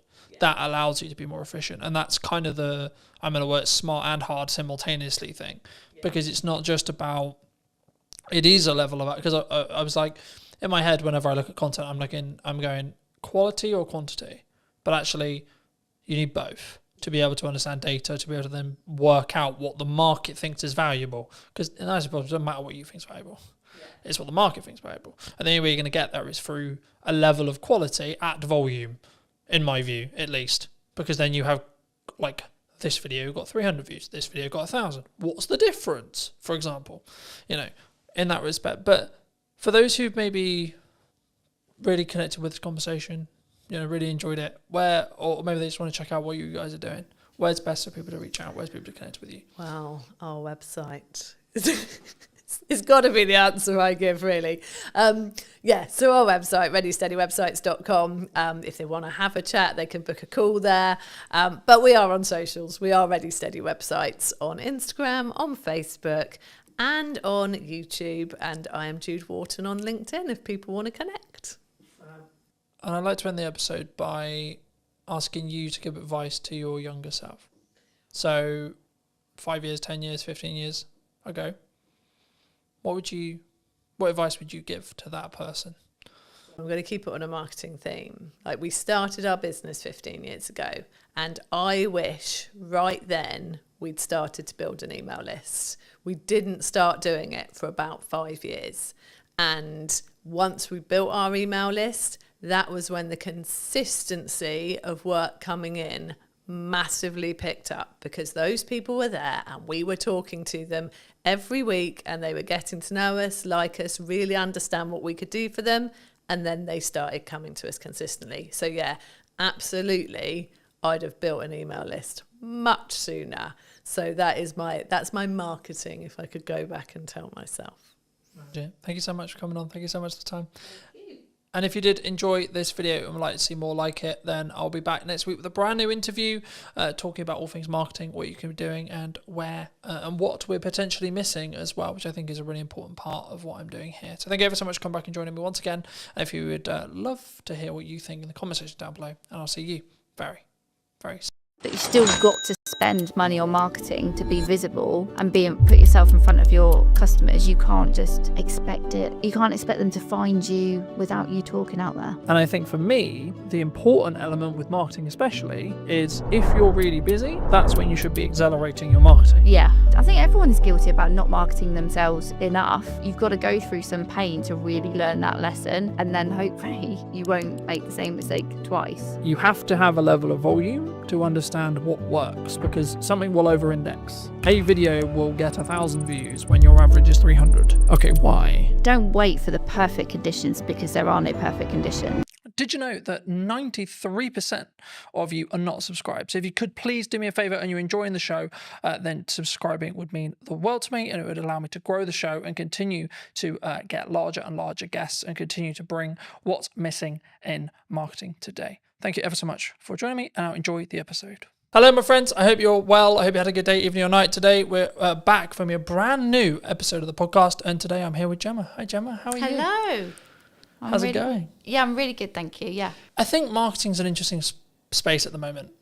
I wasn't necessarily going to start here, but I think, is it an economic thing? Are people struggling to think, well, I've got to cut some corners, or I've got to maybe look at the ROI, or I've got to... I think to keep things afloat? Is that what you're feeling at the moment? I think it's definitely part of the influence. You know, people have to think about where their budget's going and be smarter with it. I think if businesses are still constantly searching for the hack or the quick wins, then that's where it gets really difficult, I think, for me as a marketer selling to clients, because if they think there is a shortcut or there is a quicker way, and especially the space that I work with being B2B, and it is that longer buyer journey, it isn't, there are no hacks or quick wins. It's not about being in a consumer space where you can use sales tactics to get the sales quicker.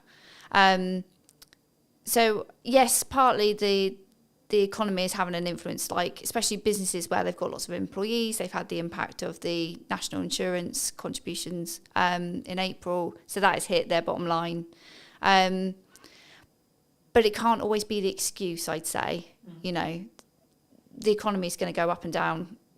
Look at all the things that have happened in the last 5 years that people did not see coming. So it can't be used as an excuse. You still got to spend money on marketing to be visible and put yourself in front of your customers. You can't just expect it. You can't expect them to find you without you talking out there. Do you think that a lot of businesses, especially conversations I'm having with some clients, retainer clients, etc., like they want really strong ROI, right? Return on investment. They want that strong return on investment. Do you think, though, when it comes to marketing, that people, because I'm seeing a world in the larger space for larger business. Now, of course, they've got more capital, they can burn it for maybe a bit longer, etc. But they're actually focusing on brand building, right? The larger space. But do you think the small business space is more driven towards strong ROI, like trackable ROI in marketing? Yes, I think ROI in marketing people sometimes feel it's a bit of a dark art, you know, and it's difficult to be able to go, yes, I did this particular piece of marketing and it resulted in X. That it doesn't always work like that. The clients I work with, I help them with marketing across a number of channels, because ultimately activity in silos does achieve so much, but it's the bigger picture and how it all works together. That's where you gather the momentum, and that's where you start to see the results. Do you think, let's play a theoretical scenario, let's say I do 4 different things in marketing, one thing maybe the podcast is an example, and I've seen my revenue go up by 20-30% in that time, let's say, but I can't directly track it because the client hasn't said categorically, oh, it's because I watched your podcast that I've hired you. Is that still because of the podcast though? Could I look at it that way, and could I, from an analytical point of view, when a client or me or you or etc., we look at our spend and we go, okay, well, I'm outputting these things, right, and my revenue has jumped this way. I've had a change in revenue, whether it's 10%, 20%, 30%, whatever it is.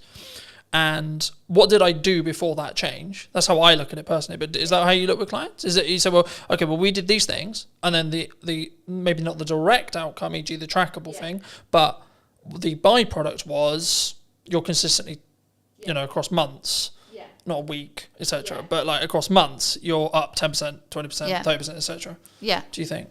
Yeah, definitely. It all works together, and the thing, especially with B2B and the longer buyer journey, is that they might remember like the last engagement they had with your marketing, and then that, when you fill in the surveys online or something, how did you hear from us? You might then, you'll legitimately put the last thing you remember, but it will be because of the influence of all the other engagements that you've had. So it might be that they go, oh yeah, the most recent thing I saw was one of your podcasts. That's how I heard about you, or that's made me want to buy from you.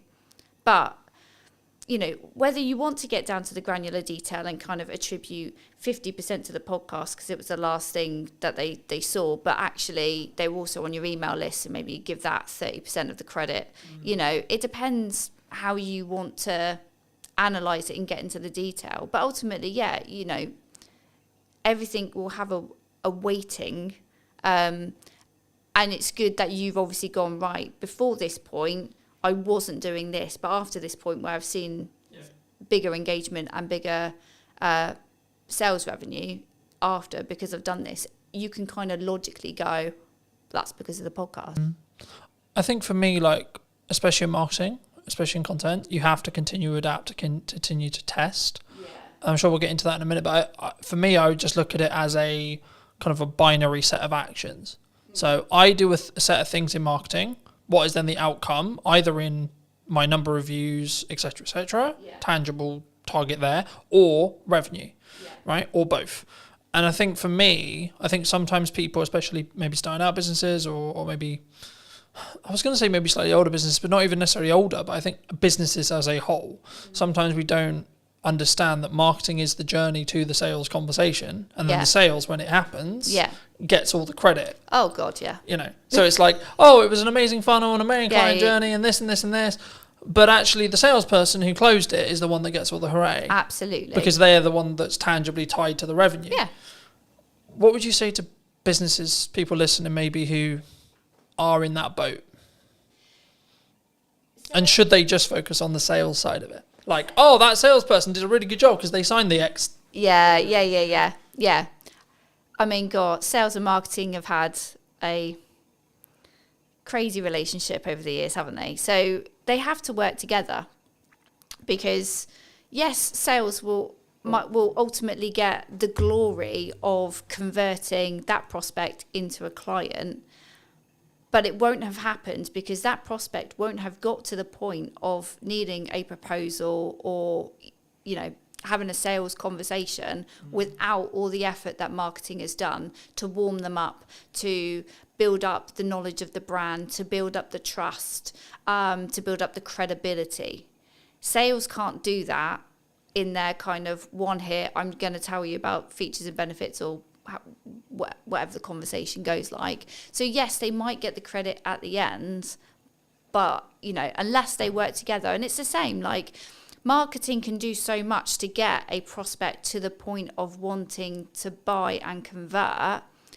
You still need to have a sales message and a sales process to get them over the line and get the revenue in. So they can't work one without the other. They have to work together. But yeah, you'll always come across organisations that kind of weights slightly more to marketing, slightly more to sales. But, you know, marketing has to think about what happens at the point of sale, and making sure that they're not going to get the sales team kind of go, these marketing leads are rubbish, you know, and actually it's because marketing has done so much, but then the salesperson is missing a piece of information that they didn't tell us that they needed. You know, you've got to get them to work together. Got to get them in the same room. I see them in, well, there's two analogies. Like you said, one, like marketing and sales is a dance, right? You can't have one without the other. But also, number two, I think that your marketing is like up or downstream, depending on which one you're looking at in regards to either sales or marketing, in correspondence to what then you get in 3 months' time. That's how I look at it. And I say, well, the actions I'm doing now, the actions I'm doing today, they won't have ROI today, but they will have ROI in 3 months, 6 months, or 12 months.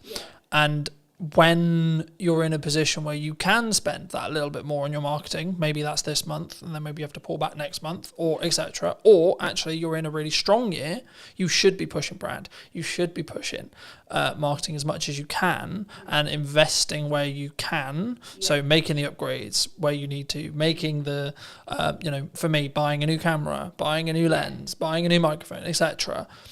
That's then going to pay the rewards when things are harder, because I can lean into those changes and use them as maybe selling opportunities or selling reasons, right, in my marketing that will then trickle down into the reason why people made decisions. But have you always wanted to work in marketing? Have you always like done marketing? Like, how did you get sat in front of me today? Yeah, I knew exactly the career I wanted to take. I knew I wanted to work in business. I knew I wanted to work in communications. So I've kind of been your standard student who did GCSEs, A-levels, did a marketing degree, and went into a marketing agency. Just because that's the path I knew I've wanted to take. Never did I think I would actually run my own business. That kind of came over the last few years. I was always happy working for somebody else, working part of a marketing team. But yeah, I was always, I didn't foresee the kind of the change. Why did you go freelance? Because some people are forced into it. Right? Yeah, no, they're I like, wasn't. oh, I'm good. Yeah. I'm in an agency, and then suddenly like the dreaded redundancy call comes. Yeah, I wanted to do a bit more marketing. It was for me. So I'd had my son, and I'd sort of lost a bit of my work identity. So I started to do a bit of freelancing on the side, not in the freelancing that I do now. But then COVID actually gave me a really good opportunity, because I was at home, I could do loads of online networking, I could meet loads more people, and that just gave me the opportunity to pick up a few new clients, work with some other marketeers. I had an employer that was absolutely fine with me doing my little side hustle, it was no problem.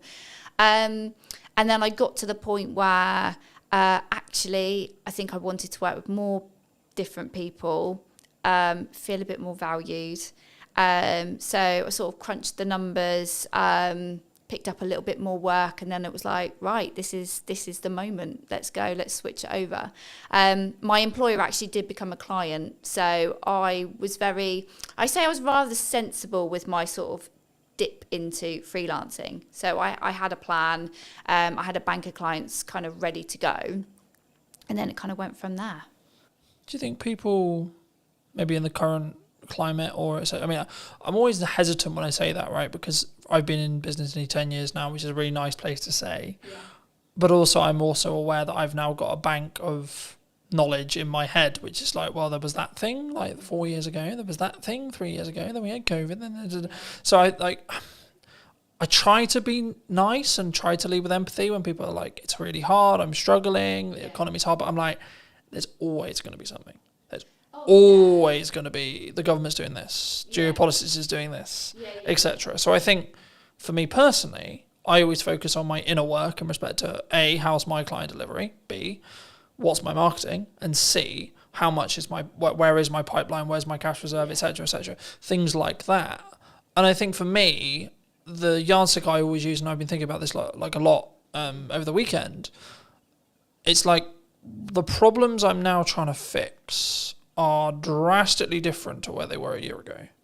So for me, that's clear growth metric. Yeah. Because I'm trying to fix larger problems. I've got more, whether that's financial problems or delivery problems, or etc. You always have problems, I think, in my view. Yeah.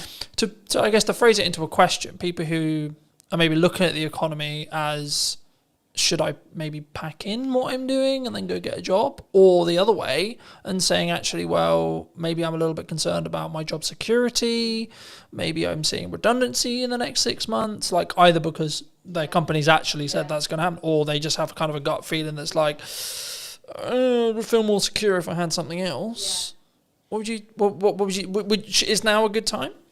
Would you say? Any time is a good, any time. Like, don't wait for the perfect conditions, because there are no perfect conditions. Employment, some people do look at it a bit more securely. There's more, law behind, to protect employees. I don't sit there and think, I don't think either or is more safer, freelancing or employment. I saw somebody post something the other day about, maybe I think they must have gone through a redundancy. And I just sort of commented to say, like, look, don't overlook freelancing, but also don't look at freelancing if you want to get some income in your pocket quickly, because it's not the quick result, unless you've got somebody that has got a project lined up, that they're going to be good payers. But I think that happens because you did the work 3 months ago. Yeah, no, that does. But that's what I'm saying. I'm saying, like, somebody that was like literally, okay, I've just been made redundant, I'm going to jump into freelancing, and it's like, that's fine, but brace yourself. You are going to financially, you're going to just. You need to live humbly. Yeah, and I think for me, the key for me, and the thing I've learned the last couple of years, is you have to live below your means within reason, regardless of whether you want to grow or not, because. If you're growing, that requires money, but also it's in a scalable fashion where actually if money starts to get tighter and you have to make cuts, then I'd rather be cutting the stuff I'm using to push forward rather than, oh, I can't eat today. Yeah. I can't turn the heating on.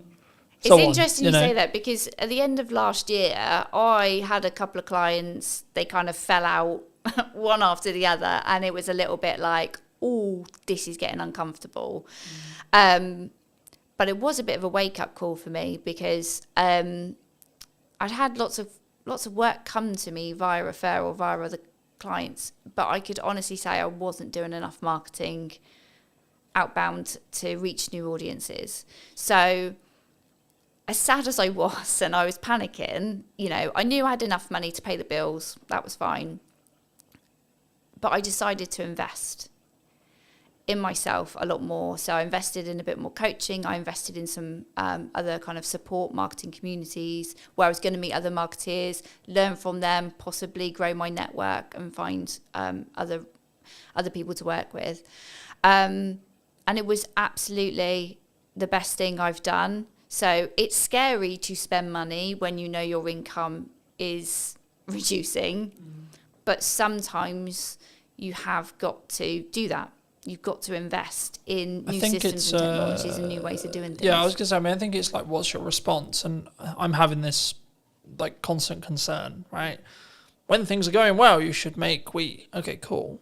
But then actually, maybe I've got runway of, let's say, 3 months or maybe 2 months, right? Or maybe a month and a half. Cool, right. Do I continue to move forward, continue to say, well, this is working, this is growing, and trust in that by the time I hit my end of my runway, I'll be fine, the work will be there. Yeah. Or I'll make the money, or I'll found a way through. In that scenario where you are, like, unfortunately losing clients, the project work isn't there. We're recording this will be going out probably nearly October, but we're recording this in the middle of the summer holidays. Yeah. where I naturally know there's going to be a lower demand for stuff happening, which is understandable to an extent because kids are home, things are harder, people are working less, people are enjoying either holidays or time with their kids, etc., which is completely understandable. But also I'm like, okay, when I looked at my financial plan, I was like, okay, I need to kind of plan as if there's not going to be any project work for the next 6 weeks-ish. Yeah. I guess to phrase it into a question, I mean, what's your response? It sounds like it's like lean into growth and lean into investing. Or have you always been that way? Or do you sometimes feel like maybe you should have pulled back on costs and gone, actually, I can live on this for 3 months now? The interesting thing is, if you ask my husband, I am captain cautious. So I am not necessarily a risk taker. Like you mentioned earlier about sort of like living within your means. So I think you've got to be sensible, and it is. I guess it's a personality type, isn't it? So if you're somebody that really likes to live on the edge, and you're quite comfortable, kind of going, it'll work itself out, then you might take more risk. You might spend more initially and kind of hope for the best. Know that it's going in the right direction. You're investing in the right areas.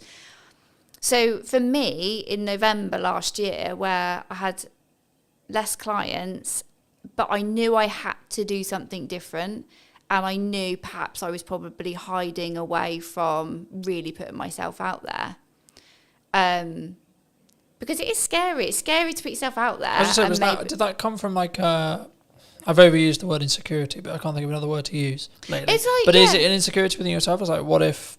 Because it's the classic of like, what happens if people comment nasty things or etc. Yeah. It's pushing yourself out of the comfort zone. So when I went into my freelance stuff, I had a bank of clients. I grew, quite quickly. I was quite fortunate.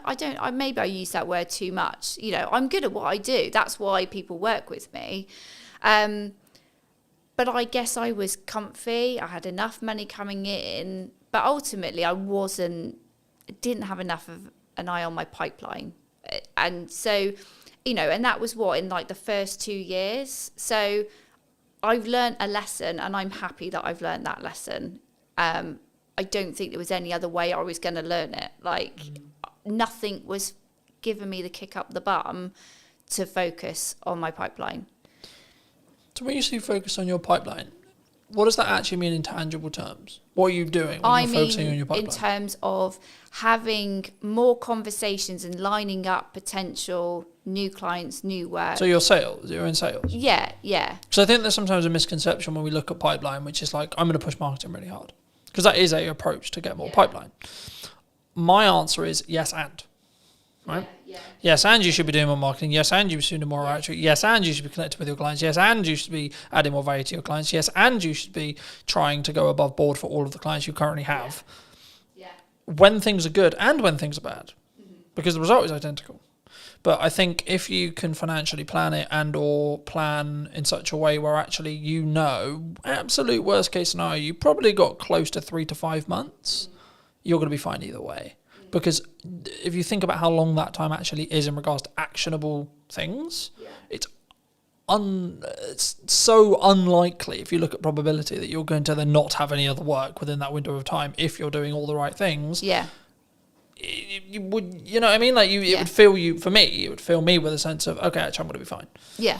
But also I think that comes back to the level of resilience you have, the level of experience you have. And this is one of the issues that I think maybe for starting out freelancers maybe have, is they don't have that evidence in their brain to go, when my back's against the wall, I need to make money. I know I can go in what I call going into the trenches, which is I'm going to have 15 cold outreach messages a day. I have stages. Like for me personally, I have seasons or stages, depending how you look at it, depending on where I see my pipeline, where I see things. When things are good, I lean into marketing as hard as I possibly can and try and add as much value in a short window of time. When I know that potentially I'm about to go into a season where I need to make sure things happen, like say like money hitting my account every month, then I'm like, okay, we're going to change gears now. Right? And I will potentially change the content a little bit, and it'll be a bit more pushy, not salesy, pushy in respect to, hey, remember me? But also what I'm doing in the background of that is sending 10 to 15, maybe 20 DMs a day. I'm calling old clients, I'm going back through my old list, etc., to go, hey, what's going on? How's it going? For people who maybe are listening to this, how could someone approach it, would you say, if they are in that position? Because it depends on where you are, I think, in business. I think you've got to make yourself as visible as possible, and just put yourself out there. Be confident, be yourself, but put yourself out there. And I would say get out from behind the screen. So it's great if, you know, you're doing all your digital marketing, you're sending your DMs, hopefully you've built your email list and you're reaching out to them and saying, hey, I've got availability right now, grab it. But also it's being seen in person as well. Just try and be in as many places as you can. If you're really like, I need to get some money in this month, you've got to, and be honest. Like, I don't think there's any shame in anybody going, hey, I've got a gap. I've got a gap right now. I need to make some money. You know, my skills are going unused. Like, just be honest, because there are lots of people in the same situation. And like, there's no shame in there's no point lying and going, oh yeah, I'm fully booked until next year, when you're not. Like, that's not paying your bills. So yeah. I think for me, there's a couple of layers there. The first is, if you're in that position, you need to get yourself out of the hole short term. Yeah. Second position, you need to take the lessons that you got where you got there. Yeah. And thirdly, you need to then understand that actually, even in a year's time, when you've taken the lessons and when you've moved forward and when you've done the money management, and I keep leaning back to money management because that in crux is what will fix the problem long term. When you make money, stash some away. Yeah. When you make money, stash some away. When you make money, so on. And that can, you know, there's loads of ways you can do that. But I think for me, the key is to understand that once you do that, you're then thinking longer term time horizon, but you still have problems. Yeah. You know, I might lose some of my retainer clients tomorrow. I might not. Right? Cool. But what am I doing to potentially get 2 more? Yeah. Constantly. Absolutely. Yeah. So I think sometimes, I mean, I'll phrase it as a question. Do you think marketers can get complacent sometimes? Things are great. Things are good. I think we can. I think anybody can in their role. And I think people have different fears at different times. So the whole thing when you said there about you've got enough work, but you're always thinking about trying to get 2 more. I've definitely had the fear of, well, if I put myself out there too much, what if like there's loads of people that want to work with me and I can't work with all of them? And I'm not necessarily, for me personally right now, I'm not interested in growing an agency. I might have thought that last year, but this year it's like, who cares? If I end up with that problem, I'll find a solution when it comes. Right now, that isn't, it's not a fear to worry about, you know. Right now, it's all about having those conversations and keeping visible and reminding people. Like, I mean, I had a client that I now work with this year. We had a conversation 12 months before, and it wasn't the right time for her to work with me. And then, as soon as she was ready, she comes and has a chat, and that's it. And then we're working together, and we started working together on one particular project, and that project has grown, you know, as a result of continuing to have these conversations. Do you think? I mean, I've always looked at it from more. In some ways, I've seen myself as very unique in the respect to how I market and what I do, but also I've seen it on the other side, which is what I would call more traditional marketing agencies, where they sell marketing service, but they only market their own business when they need work. Yeah. And I think that's backwards, personally. Yeah. I think regardless of whether you're busy, regardless of whether you're not, you should be leading with your best foot forward as a marketing agency, if it's what you sell, right? Or a videographer, you should be posting your best content for you. You should be having the podcast, and you should, and look, I always focus on, for me personally, everything I do is 1% improvement, right? Little thing, how can I tweak the line? How can I make it look a bit better? How can I make it sound a little bit better, etc. And sometimes it has a cost implication, and sometimes that's an uncomfortable cost implication. But I'm always like, is it going to make 1% improvement? Because if I plan it in respect to I've got 2 months, let's just say, for example, 3 months worth of runway, by the time that 1% compounds, I'm going to be fine anyway. Regardless of what happens with it, I could lose, touch wood, that won't happen, but I could lose all of my clients as of today, And actually I'll still be fine in 3 months because of the compounding effect. Yeah. Because as long as I've got enough cash to live that runway, then I'll be fine on the other side. Yeah. Do you think, is that common in marketing? Do people take their foot off the gas for their own stuff because it's just a application of resources kind of question? Yeah, and this is the reason why I'm a freelancer and people work with me, is because they might give marketing their best effort when they're really motivated. Like I say, they need the sales, they need the income. They win all that work, and then as soon as client delivery needs to focus, marketing, then they take their foot off the gas and they're like, oh, we're fine. And then as soon as they are then at that next stage of growth, or clients have left them, they then go, all right, well, we'll just switch marketing back on. But that's not how it works. So everyone is guilty. I think everyone is guilty about not marketing themselves enough. And I think you've got to go through some pain to really learn that lesson. And then hopefully you won't make the same mistake twice. But yeah, it's not uncommon for people to ease the pressure on marketing, to kind of, just let inconsistency just kind of bleed in. And that's when you've then got to make a decision. Either are you doing your own marketing, or you need to really sharpen the tools and focus, or you need to outsource that to somebody who can do that for you so that you can put your attention on the other areas that are needing your attention. From a tactics side of marketing, we talked a lot of psychology, we talked about like, should you do it, should you not do it? But from a tactics point of view, what do you think's missing right now? What do you think people are maybe not doing that they should be? That's a good question. I think they're still looking for like the hack, the shortcut. I think they're still kind of thinking, do I really have to do all this? Do I really have to put this effort in? And the answer is yes. So if the business owner, the director doesn't want to, if you're not interested in marketing, if you're not good at marketing, don't do it. Give it to somebody who can.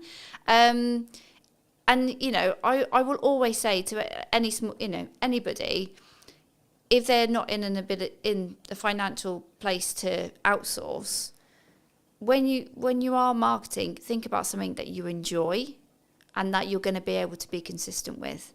Don't sit there and go, right, I'm going to post on social media every day. If 1, you don't like it, 2, you're not going to be there to engage afterwards, and 3, you're not actually going to be able to commit to that, because it's just that you make yourself feel like crap. As soon as you don't post that one day, you beat yourself up over it. Find the joy in the work that you do, and if marketing isn't where you find the joy, don't do it. I think it's also a context thing. Like some days I'll post 6 times, other days I'll only post once. Right? And it's tangibly, am I in my office or on my office or on my computer? 1. Okay. 2, where am I with client delivery? Do I need to focus for a third of the day on client delivery? Yeah. And I can only put out 1 clip of the podcast, etc. But for me, the key is being consistent, so that if you averaged it, it would be 3 a day. Okay. Yeah. Let's say for me. And I say that and people go, 3 a day, that's insane. Yeah, but I have a system. Oh, but you've got different channels as well. This isn't like... Well, no, that's on 1 channel. Oh, okay. Fine. Right, so if you times that across 5, then we're talking 15 a day. Oh, okay. But the key is I've built a system. We're recording, to give you a very key example, I don't need to, at the end of the summer, record, probably for most, I could probably not record until November and still have a weekly podcast. Yeah. Because I'm so far ahead. Yeah. Now, the issue with that, of course, is if we're talking about current event stuff. Yeah. If we're not, which 95% of my podcast isn't current events, I've got other content to talk about current events, but most of the stuff I have in podcast conversations is workable and will be workable in 6 months to 12 months. So actually, by me batch recording, I'm just banking as much as humanly possible. Yeah. So then if I get really busy with client work, if I have to fix problems in the business, if I have to expose these on, I then don't have to allocate resources and time necessarily into the podcast, or I can limit that cost on a month where it is a bit tighter because I'm so far ahead. Yeah. But the key is I'm focusing on the consistency. So, and this is where I've used the analogy of like, you need to make the hay while the sun shines, because if you don't, you'll just be left with sludge. And I think for me, the important element with marketing especially is if you're really busy, that's when you should be accelerating your marketing. Yeah. Because then you're actually going to, and even if you don't have capacity, right? So let's say I don't even have capacity, I still am going to push hard on marketing because I want demand in 3 months. And actually, I trust that by the time I finish those projects, if I've pushed with marketing, I'll have some stuff left. I'll have some people who are ready. And just being honest with clients and saying, look, I don't have the availability until September. I don't have the ability until October, November, December, whenever it is. And saying, cool, can we book something in? Can we get a pre-production call? Can we get a discovery call in? Cool. But also understand that actually a project that you quoted and you alluded to earlier, where you had a conversation a year ago, I've just finished a project started a project, last week. I had a pre-production meeting for that I initially quoted about 3 months ago. Right? And I was like, at the time, maybe it's wrong time, maybe they're not ready, etc., etc. I was like, okay, maybe it won't come through, maybe it will. But then I got a call 2 weeks ago saying, hey, Cotton, we're ready to move forward. Fabulous, wonderful, right? And I think for me, if I had, perhaps, I haven't asked them yet, but perhaps if I had stopped marketing, they wouldn't have been constantly reminded that I existed. That you're around, that we've got that project there. Yeah. And the same with a handful of other clients who are like, yeah, we really want to do something, but we're not quite sure what we want to do yet. And I think that's the key sometimes. And I think that's why when people maybe don't look, maybe they fall off their consistency. And I think the reason why the podcasts are very different this series than it was last series was I was in that boat of I'm trying to do too many things and not doing them well enough. So I'm very focused on 2 channels for the time being, which is podcast and my event promotion for my event in September. And by the time this come out, the event will probably have finished, and then it'll be about marketing the next event. But anyway, the crux, I guess, from a tactics point of view is what role do you see? Like, what do you value right now for your marketing or for clients? Is it written word? Is it audio? Is it podcasting? Is it video? Is it user-generated content? Like, what do you think's working? I would say I hate to start with it depends, but it does depend on the client. So let's talk about what I'm doing right now. Obviously, we're having this conversation because I invested in some video content a few months ago. So that, absolutely, I am like you, championing investing in video to have another format of delivering your message to your audience. It's great, and it can be used in so many places. So it's it is an investment, but it's a worthwhile. And also networking in the right places. So there's lots of different networking events out there. Some you might like, some you might not. I always say to people, like, it's about finding the right kind of event that you enjoy. It's got the right people there. Because ultimately, don't go to a networking event where it is just a cup of tea and a natter. Like, you do need to meet people and build relationships. It might not. Don't ever go into a room and think, right, who's going to buy from me today? Because that's not what it's about. It is about growing. Yeah, exactly. Yeah, but yeah. So for me, it's been and remaining consistent on LinkedIn, and not wondering what the hell the algorithm's doing, and sharing posts from 3 to 4 weeks ago. Yeah, I find it really interesting when people go, "Oh, the algorithm shadow banned me." Right, I'm a handful of chapters into Gary Vaynerchuk's new book. Well, it's not new now, but it's new for me. Day Trading Attention, and he talks a lot about your content's just not very good. Yeah, hard love, right? But the reality is actually through posting a huge amount, you know what works. And you can gain customer insights through that. Yeah. You can gain what's working for your market through that. And I think that's the key there. I think it's, my next question was going to be about volume, but like the simple takeaway I have is you have to have a level of volume to understand what works, because something will over-index. Yeah. A video will get 1,000 views when your average is 300. Okay, why? But then if you do that consistently and you keep learning, then your average will become 700. Okay, cool. But then what happens when something gets 1,600 views? Then what is it about? And then when you analyze, what was that hook? What was that this, etc. Do you think people struggle with the volume? Maybe they see someone like me who posts a lot. right? And they go, oh, I can't possibly do that, so I'm not going to bother. I think people are overwhelmed. And I think when you're feeling overwhelmed, you then procrastinate and then you just don't do anything. Yeah. So I think that's when you've got to have a strategy. You've got to bring it back to what your goals are, what you're looking to achieve. And then utilize someone like me who can kind of say, like, look, if we can do this one thing, so let's say invest in video, these are all the things that we can do with the content from that video, not just the physical video itself. And these are all the places we can put it. And it's not about constantly thinking about new ideas and new things to say. It's taking one piece of content and repurposing it and making it relevant for the different channels. That's where you get your visibility is amplified, but your effort is you haven't had to invest less than it could have been. Exactly. So I think people do panic and feel overwhelmed, and then that's when they just don't make a decision. And that's where you do need an expert then to kind of say, like, look, it's not, you don't have to be overwhelmed. This is the plan. This is what we're going to do. This is how it's going to be used. But ultimately, you just need to sit in front of me for 45 minutes and talk about what you do. Yeah. Easy. Where does AI fit into this? Because a lot of people are scared about it, right? People think they're going to take their jobs. Yeah. They're going to be out of a job. The robots are going to take over the world. Yeah. What do you think? AI is a tool. They are all tools to help you be more efficient, but ultimately they can't replace human creativity.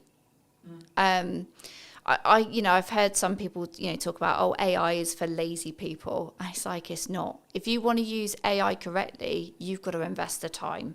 You've got to invest the time in understanding how these tools work and how you get the most out of them. And that is not just by going, Chat GPT, please write me a blog about X, and taking that and posting it. Like, no. It's a bit like, I don't know, I was thinking about this today. Like a sat nav, okay? So a sat nav is a tool that tells you how to get from A to B. It's really great if you have no idea, but also you could work out using a map yourself, but it takes a little bit of the thinking time away from it. But you might also just want to go for a drive and enjoy whatever route you decide to take that day. So it's not, AI isn't there to replace what people do. And I think businesses that are looking at AI and going, I don't need to hire a copywriter, I don't need to hire a videographer, or I don't need a person to do something because I've got a tool, you're kind of missing a point there. If you're looking at it just from a cost perspective, you'll learn a lesson very quickly that basically what you've turned out is a load of rubbish.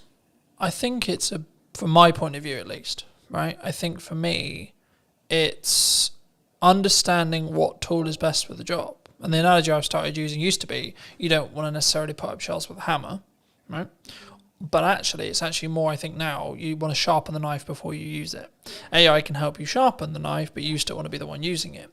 And I think for me, the key, I guess, in that is actually, and this is where I think the trend sort of shifted originally, because originally it was, we're all going to be out of jobs because of AI. I think in reality, which I agree with, which is where the trend went, which was people who utilize AI as a tool are going to output more, be more efficient and be better than someone who doesn't. So in turn, it's human v human again, right? And I don't like saying human v human because it implies that everyone's a competitor, sure.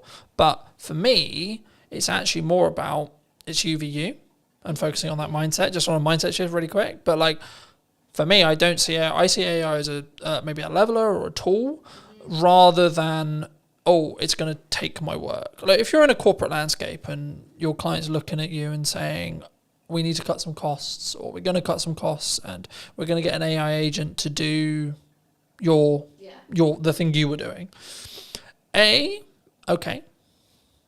Ask yourself what you can control about that. The answer is probably not much. and then ask, actually, well, did the client actually value what you were doing as much as they probably should have done? Or actually, in the nicest way possible, are you actually that good? Are you actually better than a computer? Yeah. Right? And that's harder one to ask ourselves, I think, because we then have to be vulnerable with ourselves. We have to say, hold on, shit, I might not be. Yeah. Right? Do you think you're better than a computer? Yeah. Yeah, because the computer. And if so, why? Well, the computer hasn't got all that experience that I have picked up and all those situations and scenarios I have been in where I've had to think, what we're going to do about this problem, what we're going to do for this campaign, and pivot and react. It's not, that's not what AI is built to do. But AI is built to do what you tell it to do. So, like you, I use it as an assistant, and it's an opportunity, really, because if AI can do some of the heavy lifting in your job, in the work that you create, if it can do some of the stuff and save you time, you then go, I've got more time, what can I do with it? And whether that is I can take on a new client, great, more income, or I can upskill in something else. I can use my brain in a different way. And I think that's the way I'm sort of looking at it. I think for me, there's a couple of ways that you can think about it in general, right? And I think you can tell a lot about how someone looks at their business when that you ask them about what happens and how they feel about losing a client. My perspective personally, as someone who's been in business for a while, long enough to, I would hope, know what I'm doing, I would say there's a couple of ways you can look at it. A, you can go down the road of, that's a shame, but I added the value I could, I did the best job I could. And if you're being honest with that, then actually, what are you worried about?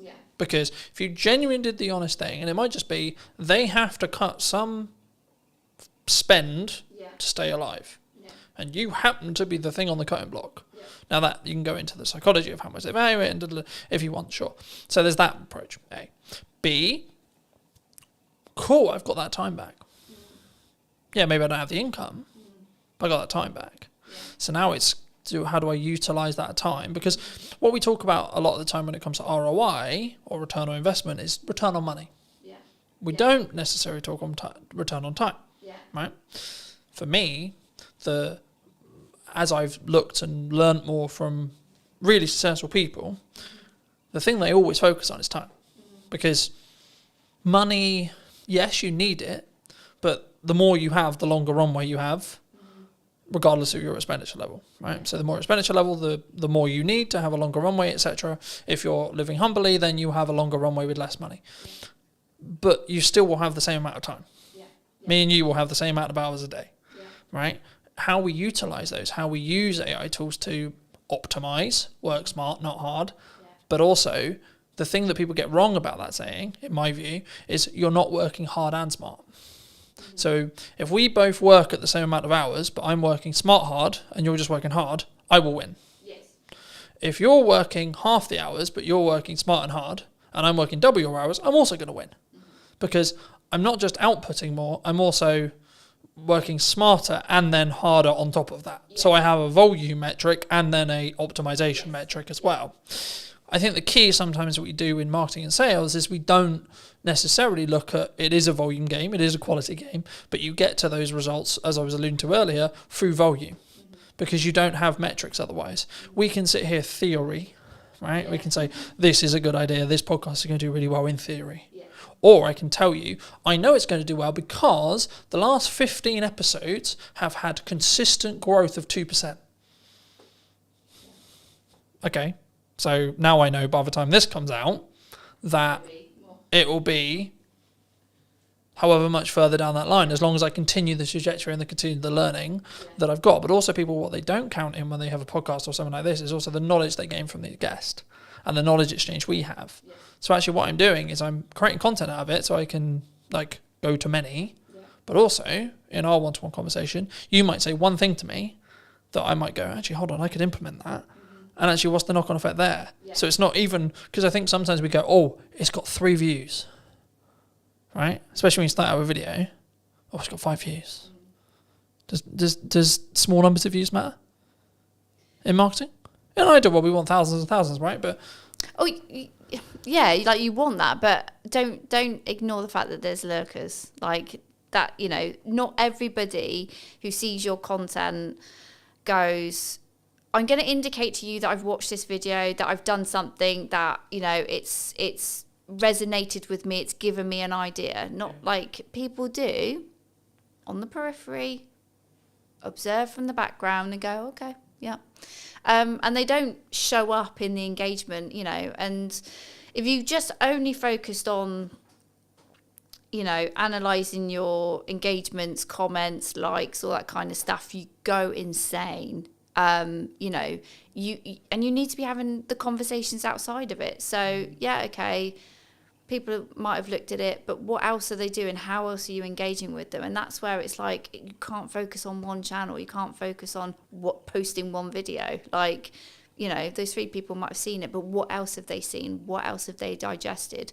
What else have they taken on board? And are you going to talk to them? Because that's the other thing, is like, this is not one way. Marketing is not one way. You have to create that dialogue, find out, dig deeper, get them to know you, you know. It's like, you know, today we're here, but we had a conversation before. So it was great to, you know, understand what we were both thinking, have a, you know, chat around a conversation, so that you obviously felt like, oh yeah, I think Gemma would be interested on the podcast. And I obviously feel comfortable being interviewed by you. I think sometimes, I think it depends on the context, right? Like if you're fortunate enough to get a guest who's quote high profile and they've done 100 million podcasts and they're very good at very quick rapport building, different conversation. But also, to be fair, you may not have a longer term relationship after that podcast episode. Because in most cases, they're there to film their half an hour section with you, or 45 section with you, that they're also going to use as content. And then that's it. That's the transaction. Cool, I'll come on your show, but I'm going to film it so I can cut it up for my socials. Cool, sick. But actually, potentially what we're doing is what I've now replaced networking with. Because in the nicest way possible, networking is incredibly good when you're not time poor. When you're incredibly time poor, it's not overly efficient unless you're in the very targeted specific room, and that's specifically what you really enjoy doing. Everyone thinks, well, some percentage of people think I mock networking. I did networking for nearly all of my business, and I still do now. I do it slightly differently now because I'm very focused on content delivery. But the reason why is just because I sell content delivery service. So for me, the highest return on time, energy, and resources is content delivery, because it allows me to hit every single bucket I want to hit. But also, something which I was doing when I was networking and doing content, and this was I was doing them all poorly. Instead of doing one incredibly well and getting reap the rewards of doing those things well, I was actually trying to do all of the things really badly. So I think maybe as a takeaway, do you think people should do lots of things? Or do you think people should just focus in on, actually, I really enjoy talking to people, so I'm just going to go to networking and talk to people?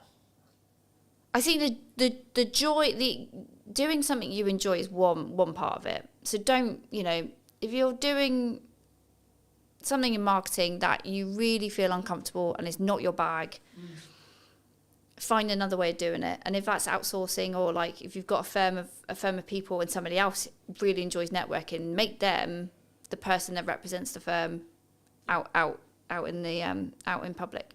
Oh, just lost my thought then. So you were asking me about should you do lots of things? Yeah. Or should you just narrowly focus on? So I'll give it. So Alice Emosi would say you just do content. Yeah. You just do ads. You just do networking. You pick one, and because you have either decision fatigue or optimization fatigue or etc. or performance fatigue. In when you're trying to pivot from I'm going to do content, then go do networking, then go do this, then.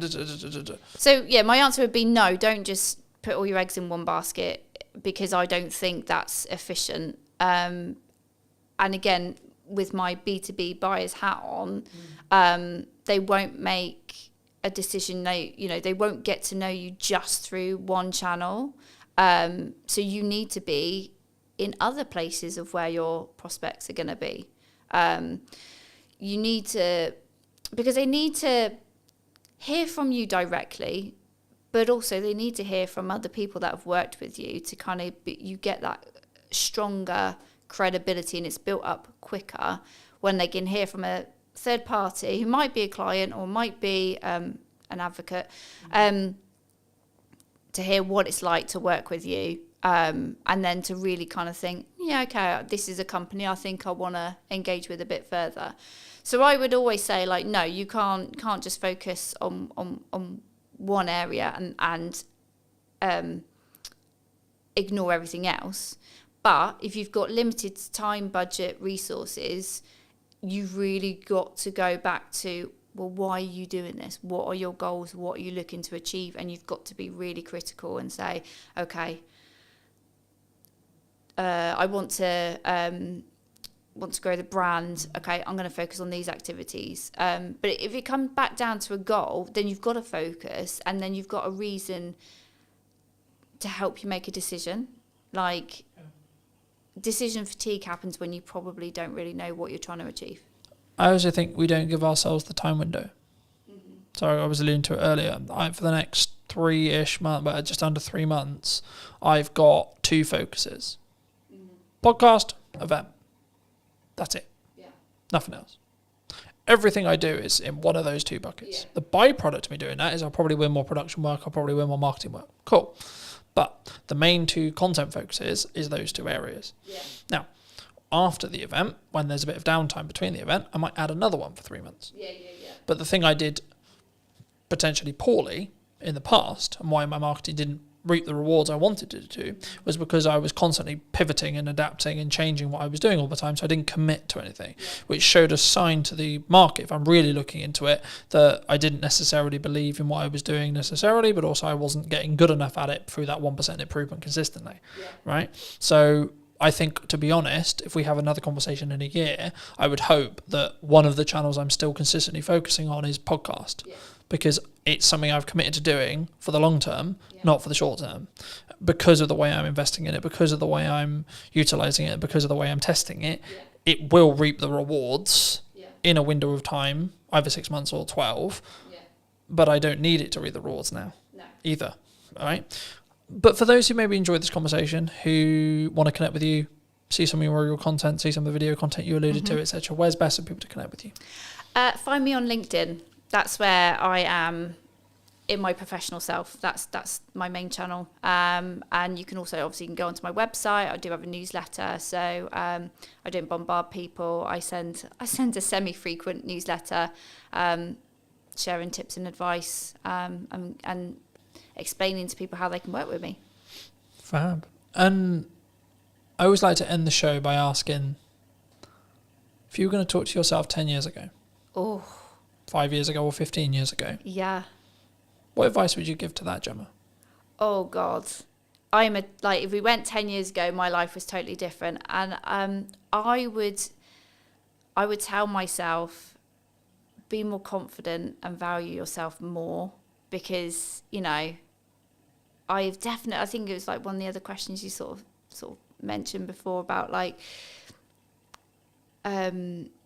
what have I sort of like learned, and it's like I've learned that initially at the start of my freelancing journey I was massively undervaluing what I do, so it is definitely confidence and just fucking go for it.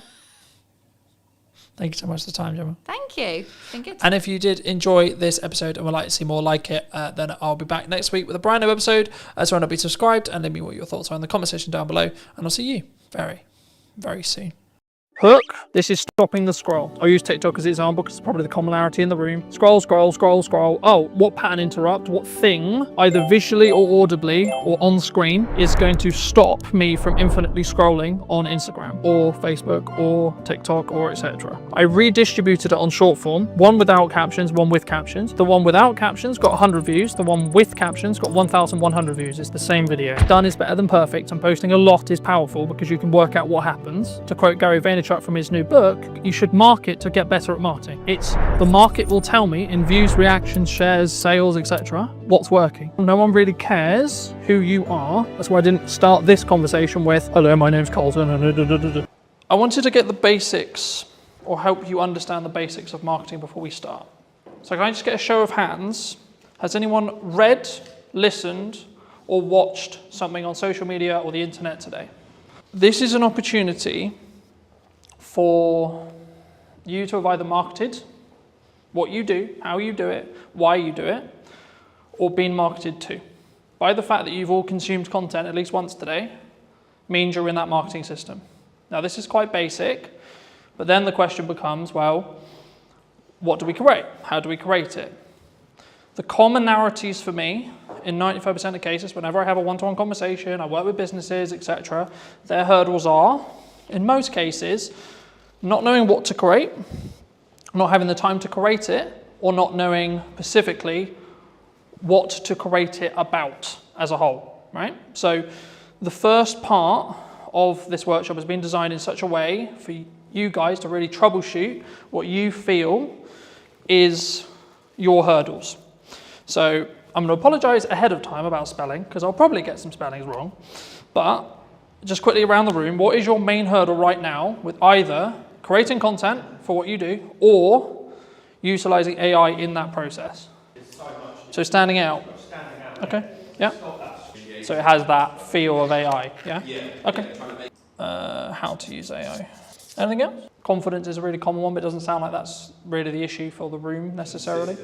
So that would be content pillars. So what you're talking about there is content pillars. So what are your specific pillars that you're looking to build? So I'll use myself as an example. For this moment right now, I have two main pillars. Podcast, what's missing in marketing today, and Christmas promotions or service-based stuff. So it's kind of three in some ways. This would be counted under service, right? Because I sell knowledge, I sell teaching, but also I sell the application of that teaching if you don't have enough time to do it yourself. The key whenever you do any marketing, before you start, is firstly have an overarching strategy that will help your bottom line. So that's why everyone does marketing, right? We want to sell more. That's the honest truth. No one's going to be here and go, yeah, I would love to spend £1,000 and then get nothing back, right? But the reason why in most cases, in my experience, why people don't have that is, I would probably say, this. So they're semi-inconsistent. So they do that example that Johnny gave, which was, we're going to post really good when we're not busy, because we've got loads of time and nothing else to do. So we're going to post 5 to 10 times one day, then nothing for 2 weeks, then 10 times again because I went, shit, I forgot. Or life got in the way, etc. Right? But I think the biggest thing for us is the standard. Yeah.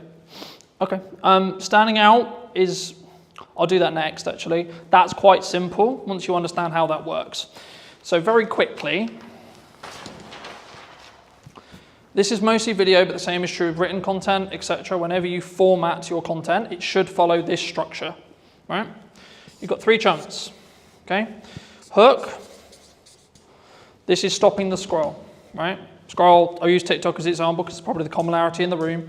Scroll, scroll, scroll, scroll. Oh, what pattern interrupt, what thing, either visually or audibly or on screen, is going to stop me from infinitely scrolling on Instagram or Facebook or TikTok or etc. Right?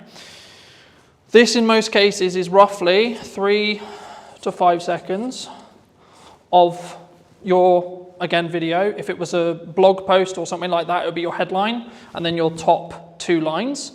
If you do this wrong, you will not get someone to stop. Right? I'll go into depth in a second on what you could use here as ideas, but then you'll have a level of, so your body of content, so this could be, in most cases, value-led for me, and then a call to action here, right? So when we create content, we want a journey to happen, right? Step 1, get them to stop the scroll. We'll go into depth in that in a second. Step 2, what do you want to talk to them about? What's the objective that they're trying to do? If it's a piece of educational content, like this, for example, then I might have a captivating hook that positions a question that I'm then going to answer, but I'm going to first say, well, this is the solution that you're trying to create, followed by, as short as you can, because attention spans are dwindling, etc., gets to the point. In the nicest way possible, no one really cares who you are, right? That's why I didn't start this conversation with, hello, my name's Colton, and you don't give a shit, you don't care, right? The bit they do care about is how are they going to make their life, the viewer's life, more entertained, more educated, or both. Hopefully, after today, you'll understand how to do that. And hopefully, I hope, today will be that valuable for you. So you should be entertained, you should be educated, right? Just on that, sorry, Bob. Yeah, of course. Every piece of content you've got on TikTok has to follow that. We've started getting good reactions, say, on funny content. It's got no call to action on it. The only... Would you say that that's still valuable? So if I put my hand here and ignore the call to action, then yes, that would be true. Every single piece of content has to have a hook, because you aren't going to stop the scroll. It doesn't have to be anything complicated. It could just be like, this is my opening line. So the things I'm focusing on for podcast clips, for example, is what's the first line of the clip, right? And because you'll see it as text, you're going to go, oh, so one that did really well was from Maddie's podcast a little while ago, and I was talking about how did I not become a drug dealer because I was dyslexic. So the opening line was, I'm surprised I'm not a drug dealer. So if you saw that on social, you're probably like, hold on, what the fuck?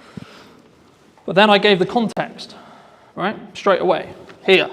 So ideally, it should follow this format, yes, in every post. So you would say for us to stop messing around and spending half an hour filming the Jet 2 on trend TikTok with no value? So this is mostly for thought leadership. I will come on to trends in a second, because trends is a little bit different, and it depends on where it sits in the funnel as a whole, overarching. But this is mostly focused around B2B thought leadership stuff. But you could also do it for everything you do as well. Because if you follow this format, it's a known format, right? We were talking about marketing funnels yesterday.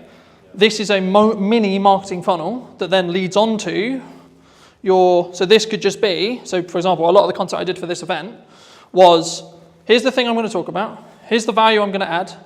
Hey, if you would like to see more like this, come here today. Yeah. Happy days, right? Or try and blend the trend in almost, like the Jet 2, yeah. We could have finished it with, come and grab your pint here, yeah. It's happy hour.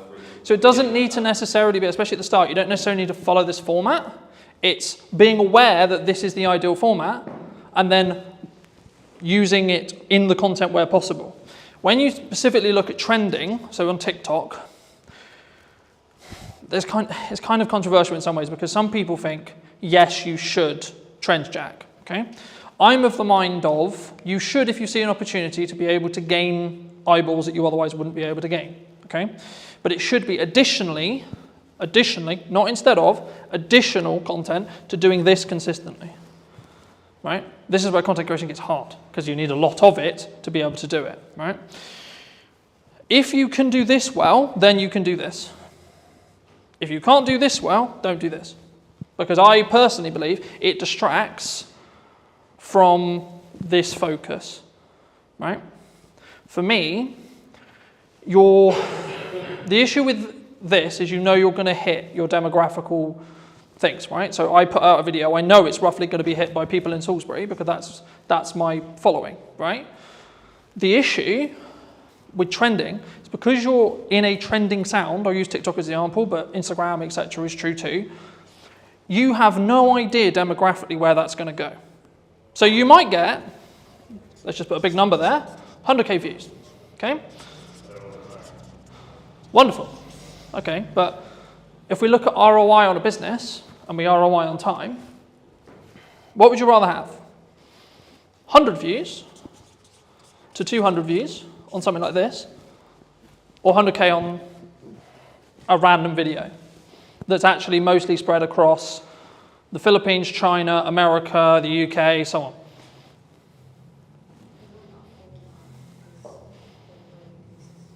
Mm-hmm. What do you think?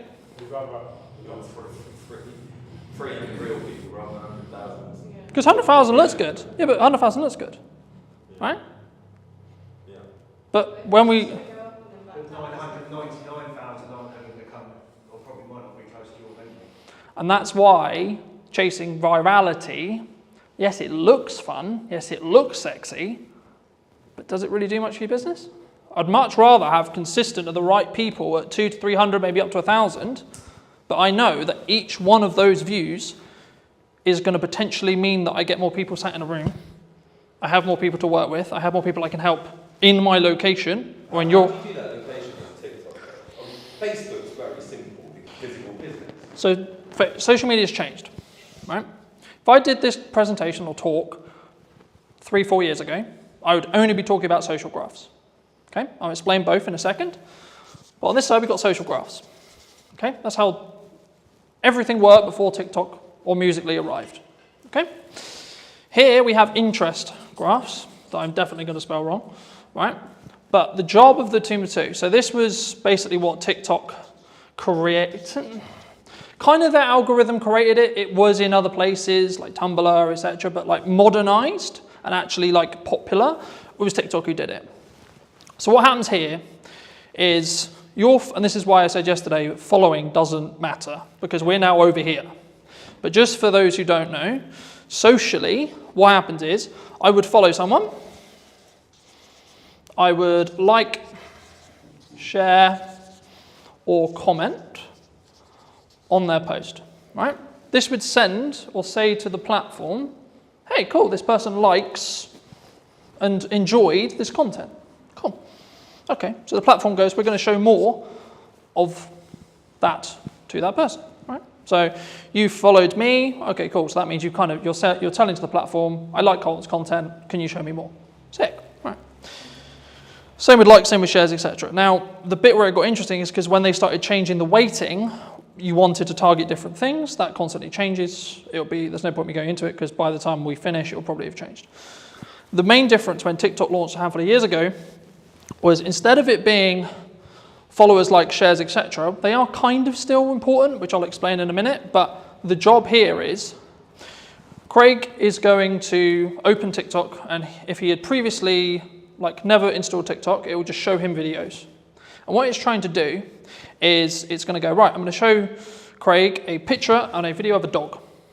Cool. What does he do? Does he watch the video? Does he interact with the video? Does he like the video? Cool. Keep scrolling. You'll find that the more stuff you interact with, the more stuff you give watch time to, the more stuff you like, the more stuff you enjoy, you'll be shown more of it, right? So that's what an interest graph is, right? So is that what the FYP basically is on Facebook Yes. and Instagram Reels? 100%. That's running that algorithm? Yes. But the main feed is still on the socials? They're moving from this to this.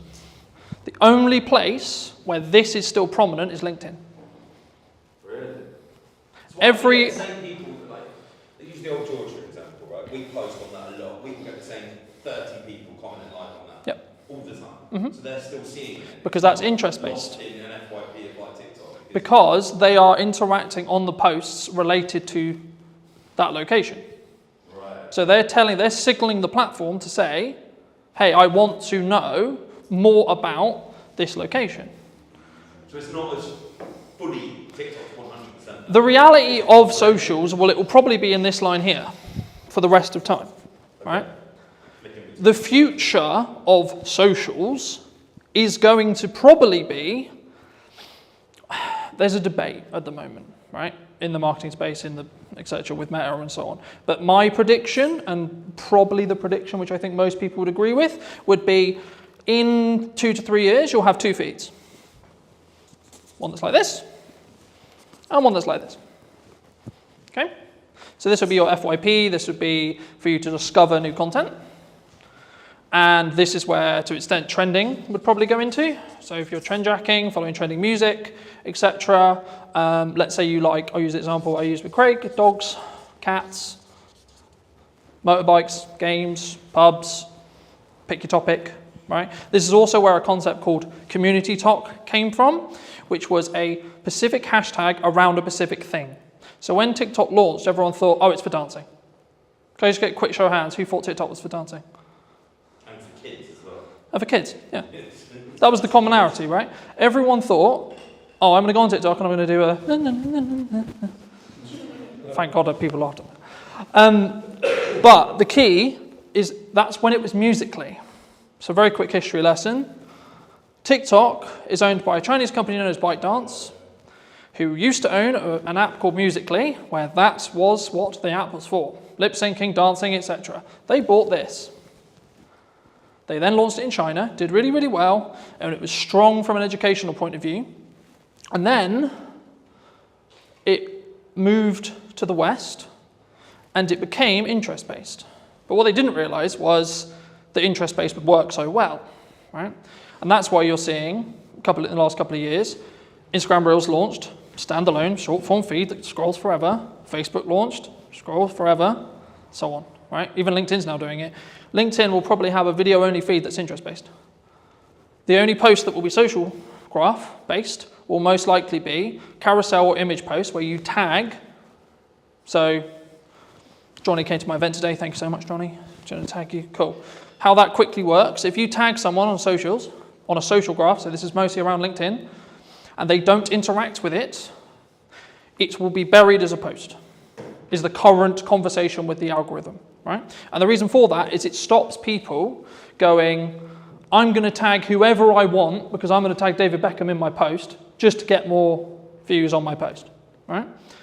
Because unless David Beckham actually connects and actually, comments, likes, does something related to the post, it doesn't confirm that that actual connection happened.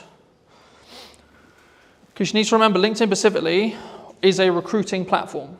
That's what it's designed to do. It's designed for you to get a job. Any questions on anything I've discussed so far? So the next thing I'll go into very briefly is creating a content ecosystem. I'll use mine as an example, and then we can go around the room and see where the holes are and see if I can help fill them. My content kind of evolves around, in most cases, 2 long-form pieces. So it could be an educational piece like this, or my podcast. So for this conversation,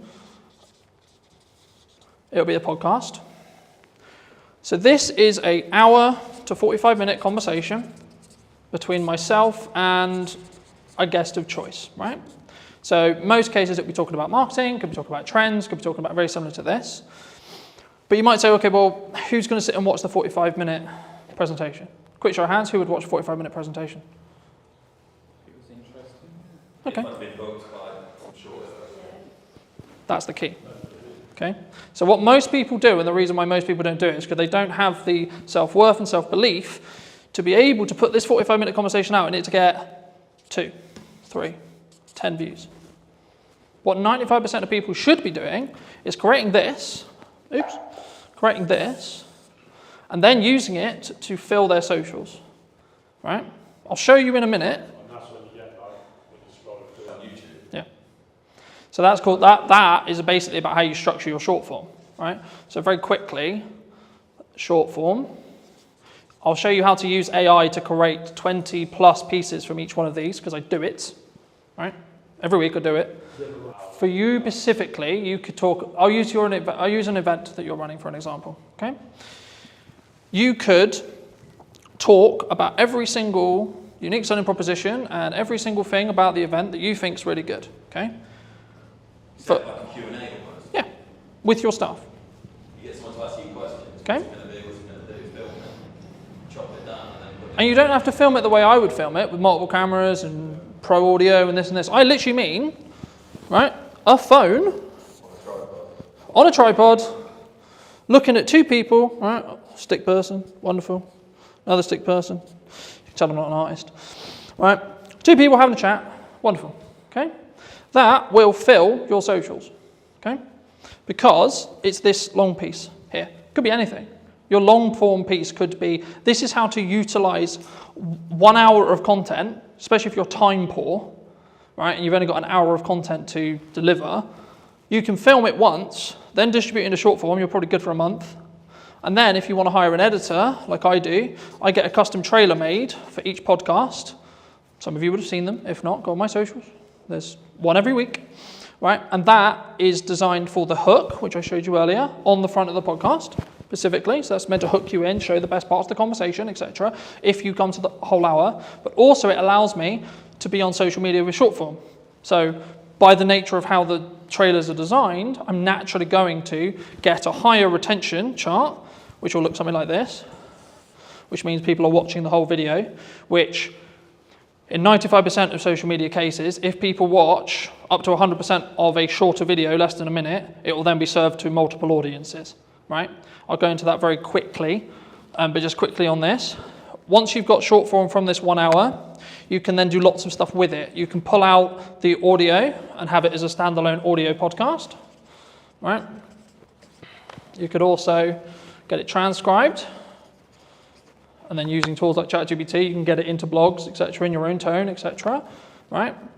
And then also, you can then take that blog, turn it into 20 tweets, 15 tweets, right? Or standalone social media posts on their own. Hey, in this conversation, it doesn't even have to have the video, you can just take some pictures afterwards and say, in the conversation we'll be releasing next week, we talk about X, Y, Z, right? This is a very key example of hooks don't have to be anything.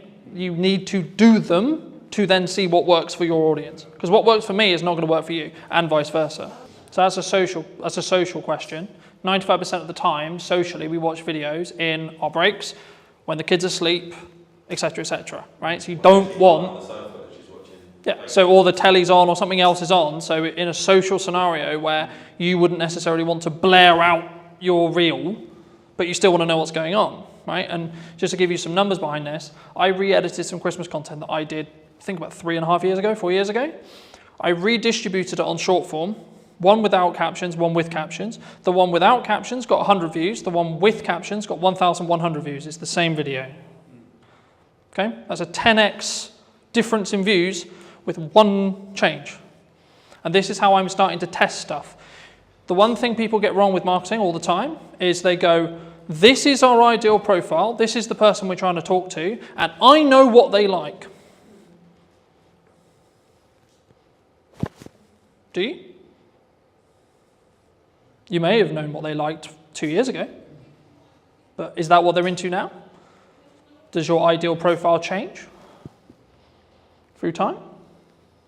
Mine does. Personally, my content consumption habits and what I consume will change on a weekly basis. When I want to go really deep on AI, I'll be watching nothing but AI stuff. Okay? When I want to go really deep into content and delivery and how to do it, shift again. So on an interest graph, my feed is going to change dramatically across 2 weeks. On a social graph, I'll probably get some of the same content.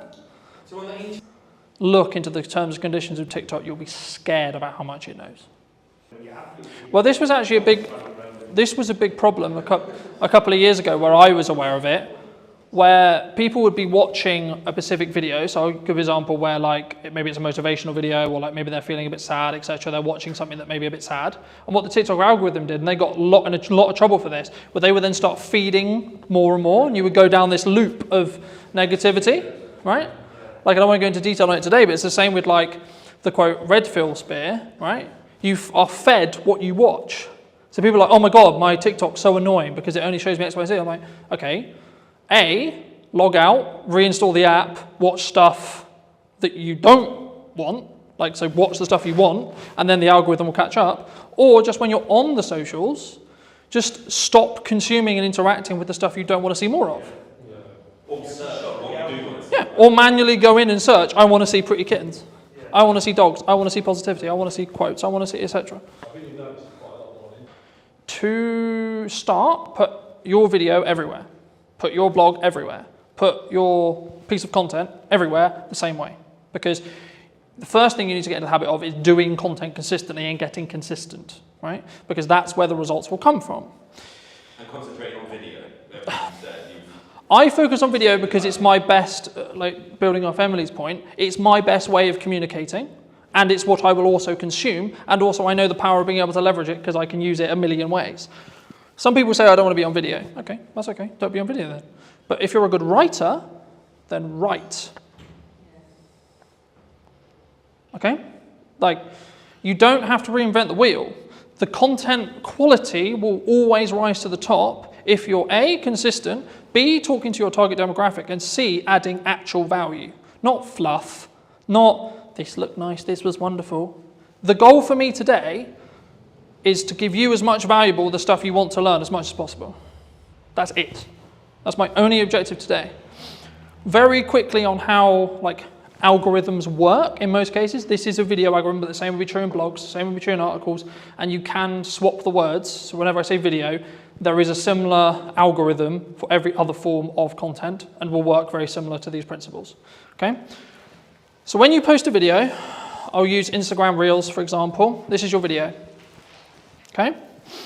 The first thing it does is it will send it to, these numbers are rough because they change every week, right? And we actually don't really know. It's roughly about 10%, maybe lower, maybe 5% sometimes, of your audience. Okay? Now, depending on what happens will then depend on if you get a new audience or not, right? So in most cases, if, let's say this video is I don't know, 30 seconds, okay? If someone watches up to 25 seconds of that video in this seed audience, so this is called a seed audience. The job of a seed audience is to tell the algorithm, because it doesn't know what this, all it knows is you uploaded a video. Wonderful, it can see what you said in it, because it can pull the transcript, etc. It doesn't really know what the video is, it just knows you put a video out. Sick. So what it does is it sends it to the 5 to 10% of an initial audience that it believes will enjoy this piece of content from what it learned from the title, the media data, or the post, depending on what platform you're on, and then what's said in the video. And then depending on what happens with things like watch time, likes, a key one on Instagram, especially right now, if you save or share it, because this is where understanding each platform is really important. So Instagram specifically is designed for people to share videos around, share posts around, because it's a communication platform. It wants people to communicate with each other on it, not just consume content, but have content as part of the ecosystem, so that, oh, I really like this video, so I'm going to send it to Paul, right? That's what the algorithm wants me to do. So sharing / saving, coming back later. And depending on how well these combinations, and the weighting changes, that's why I'm not focusing on specific weighting, but the weighting will change. Depending on what happens will then change how much of an audience, what that audience is, and what the size of the audience is. So when things go viral, what's happening is this. So it's going, initial post, okay, cool, it did well. Sick. All right, first audience, did really well. Then there'll be a bit of a plateau, maybe for half an hour, maybe 30 minutes. Then another one. Did it do well again? If so, and so on. And eventually, it won't have a good reaction. And that's when it will stop. But if you can keep that loop, so there was a trend a little bit ago on TikTok where it would be a 2-second video with a load of text on it. Why do you think people did that? They were farming watch time. Because it's a 2-second video. So TikTok was going, is people who watch this video in that seed audience watching the whole video? Because it's 2 seconds. But to read it, you need about 15 seconds. So actually, the percentage watched on that video was close to 500%. So TikTok went, oh my God, 500%? So people are watching this video 5 times? Cool, we'll send it to loads of people. Now, they got on top of it because they realized that was the game. But for a long time, it showed a very clear example of how your seed audience can snowball your views. And it will copy the audience. Because every single algorithm wants to understand and wants... Okay, no, I'll ask you. Before I tell you, I'll ask you. What do you think the job of an algorithm is? To keep people on social media. What does every single social media platform want? Eyes on it. Mm-hmm. Them retargeting. How do they make money? So the sin, you could say, is taking people off platform. Because Instagram doesn't make money if you send them off platform. If you send them to YouTube, you're sending them to a competitor. That's why people started getting quite clever with their link in bios, because link in bio became a term which TikTok itself would suppress, because it was sending people to the website. For a marketing point of view, that's what we want to do, right? We want to send them to a landing page, we want to send them to a YouTube channel, we want to send them somewhere else off-site so we can potentially sell to them or retarget them or etc. or get their email so we can then email market it to them, etc. But purely from how does it perform point of view, and this is what I said at the beginning, where you need to start really delving into your content and really start working out, okay, so this one's going to be a very value-led piece, this one's going to be trend, this one's going to be for this purpose. And it can be overwhelming, but hopefully you're just going to get some ideas from today. If you can get some videos, and this is why done is better than perfect, and posting a lot is powerful because you can work out what happens. To quote Gary Vaynerchuk from his new book, you should market to get better at marketing. Right? So it's not about I'm going to market because I know what I'm doing. It's the market will tell me in views, reactions, shares, sales, etc. what's working. So I'll give you an example. A phone video over-indexed than a professional video in most cases for me. I follow the same format, hook, content, call to action, but because I story-told in the video and it felt more real, it got, I think, 4 times more views than my average. I think it's on like 1,300 now, because I told a clear story. So For those people who are like, I don't have a camera, I don't have this, I don't have that, I don't have all the kit, I can't create content. Who doesn't own a phone in this room? You all own a phone, right? So then you don't have an excuse. Because especially if you create it in-app, you can outperform because there'll be a small performance bonus. For example, on Instagram at the moment, they launched their own editor. It's called Edits. It gives you the ability to edit in the same way I can edit with Pro Software, and deeper analytical data on every single reel you've ever posted purely through the app that you cannot get through Instagram. So for that reason alone, you should download it, because then you can see your click-through rate, then you can see your percentage of your seed audience, and then you can tweak stuff, and you can tweak the hooks, you can tweak that first line, you can tweak your packaging. The same when it comes to your first line of your actual copy for this, because if someone misses the video and you don't have captions on it, you might be able to re-engage them by getting a captivating headline. So if you're doing multiple kinds of content, you can learn from... Yeah. Because you can then re-engage people. Something that also people worry about is, I posted a video and it only got 20 views. Okay. Well, what's happening when you first post a video for the first 24 hours, bless you, is it's only showing it to your seed audience. So on average, it will take 48 hours or so before you really start to see some pump. Unless you're trend jacking, that's a bit different. But on the structured content we talked about at the beginning, it will take roughly about 24 hours before the algorithm really understands it. The more content you feed the algorithm, the more it's going to understand what you do and what audience is going to connect with the content you're creating. Does that make sense? So what stage do you start paying for it? So at the minute you don't need nothing I've talked about today is paid ads. I know, that's what I'm trying to think. If you want to do paid ads, you can follow all of these principles, and what I'd recommend you do very quickly for those who are interested in doing paid ads. You should post a load of content, see what does best in regards to views, retraction, etc., and then take the best performing pieces of content and then amplify them with ads.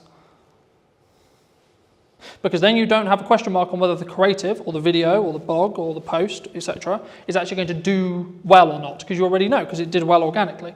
So that way you're not wasting money on amplifying bad creative, because you know that it's going to be good, because you've already tested it organically. Does that help?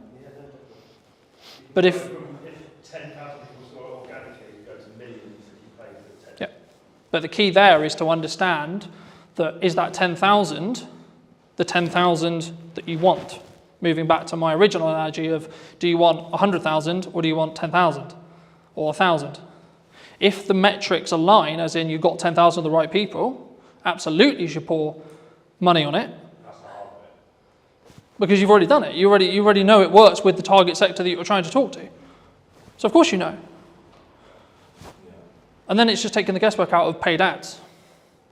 Yeah, you should tweak the copy, you should tweak the text that goes next to it, maybe add a stronger call to action on the end to be a bit more salesy if you're going to, or maybe tweak the hook slightly, or tweak the video very slightly, but you know the bulk of the content's going to work for creative because it's already worked organically.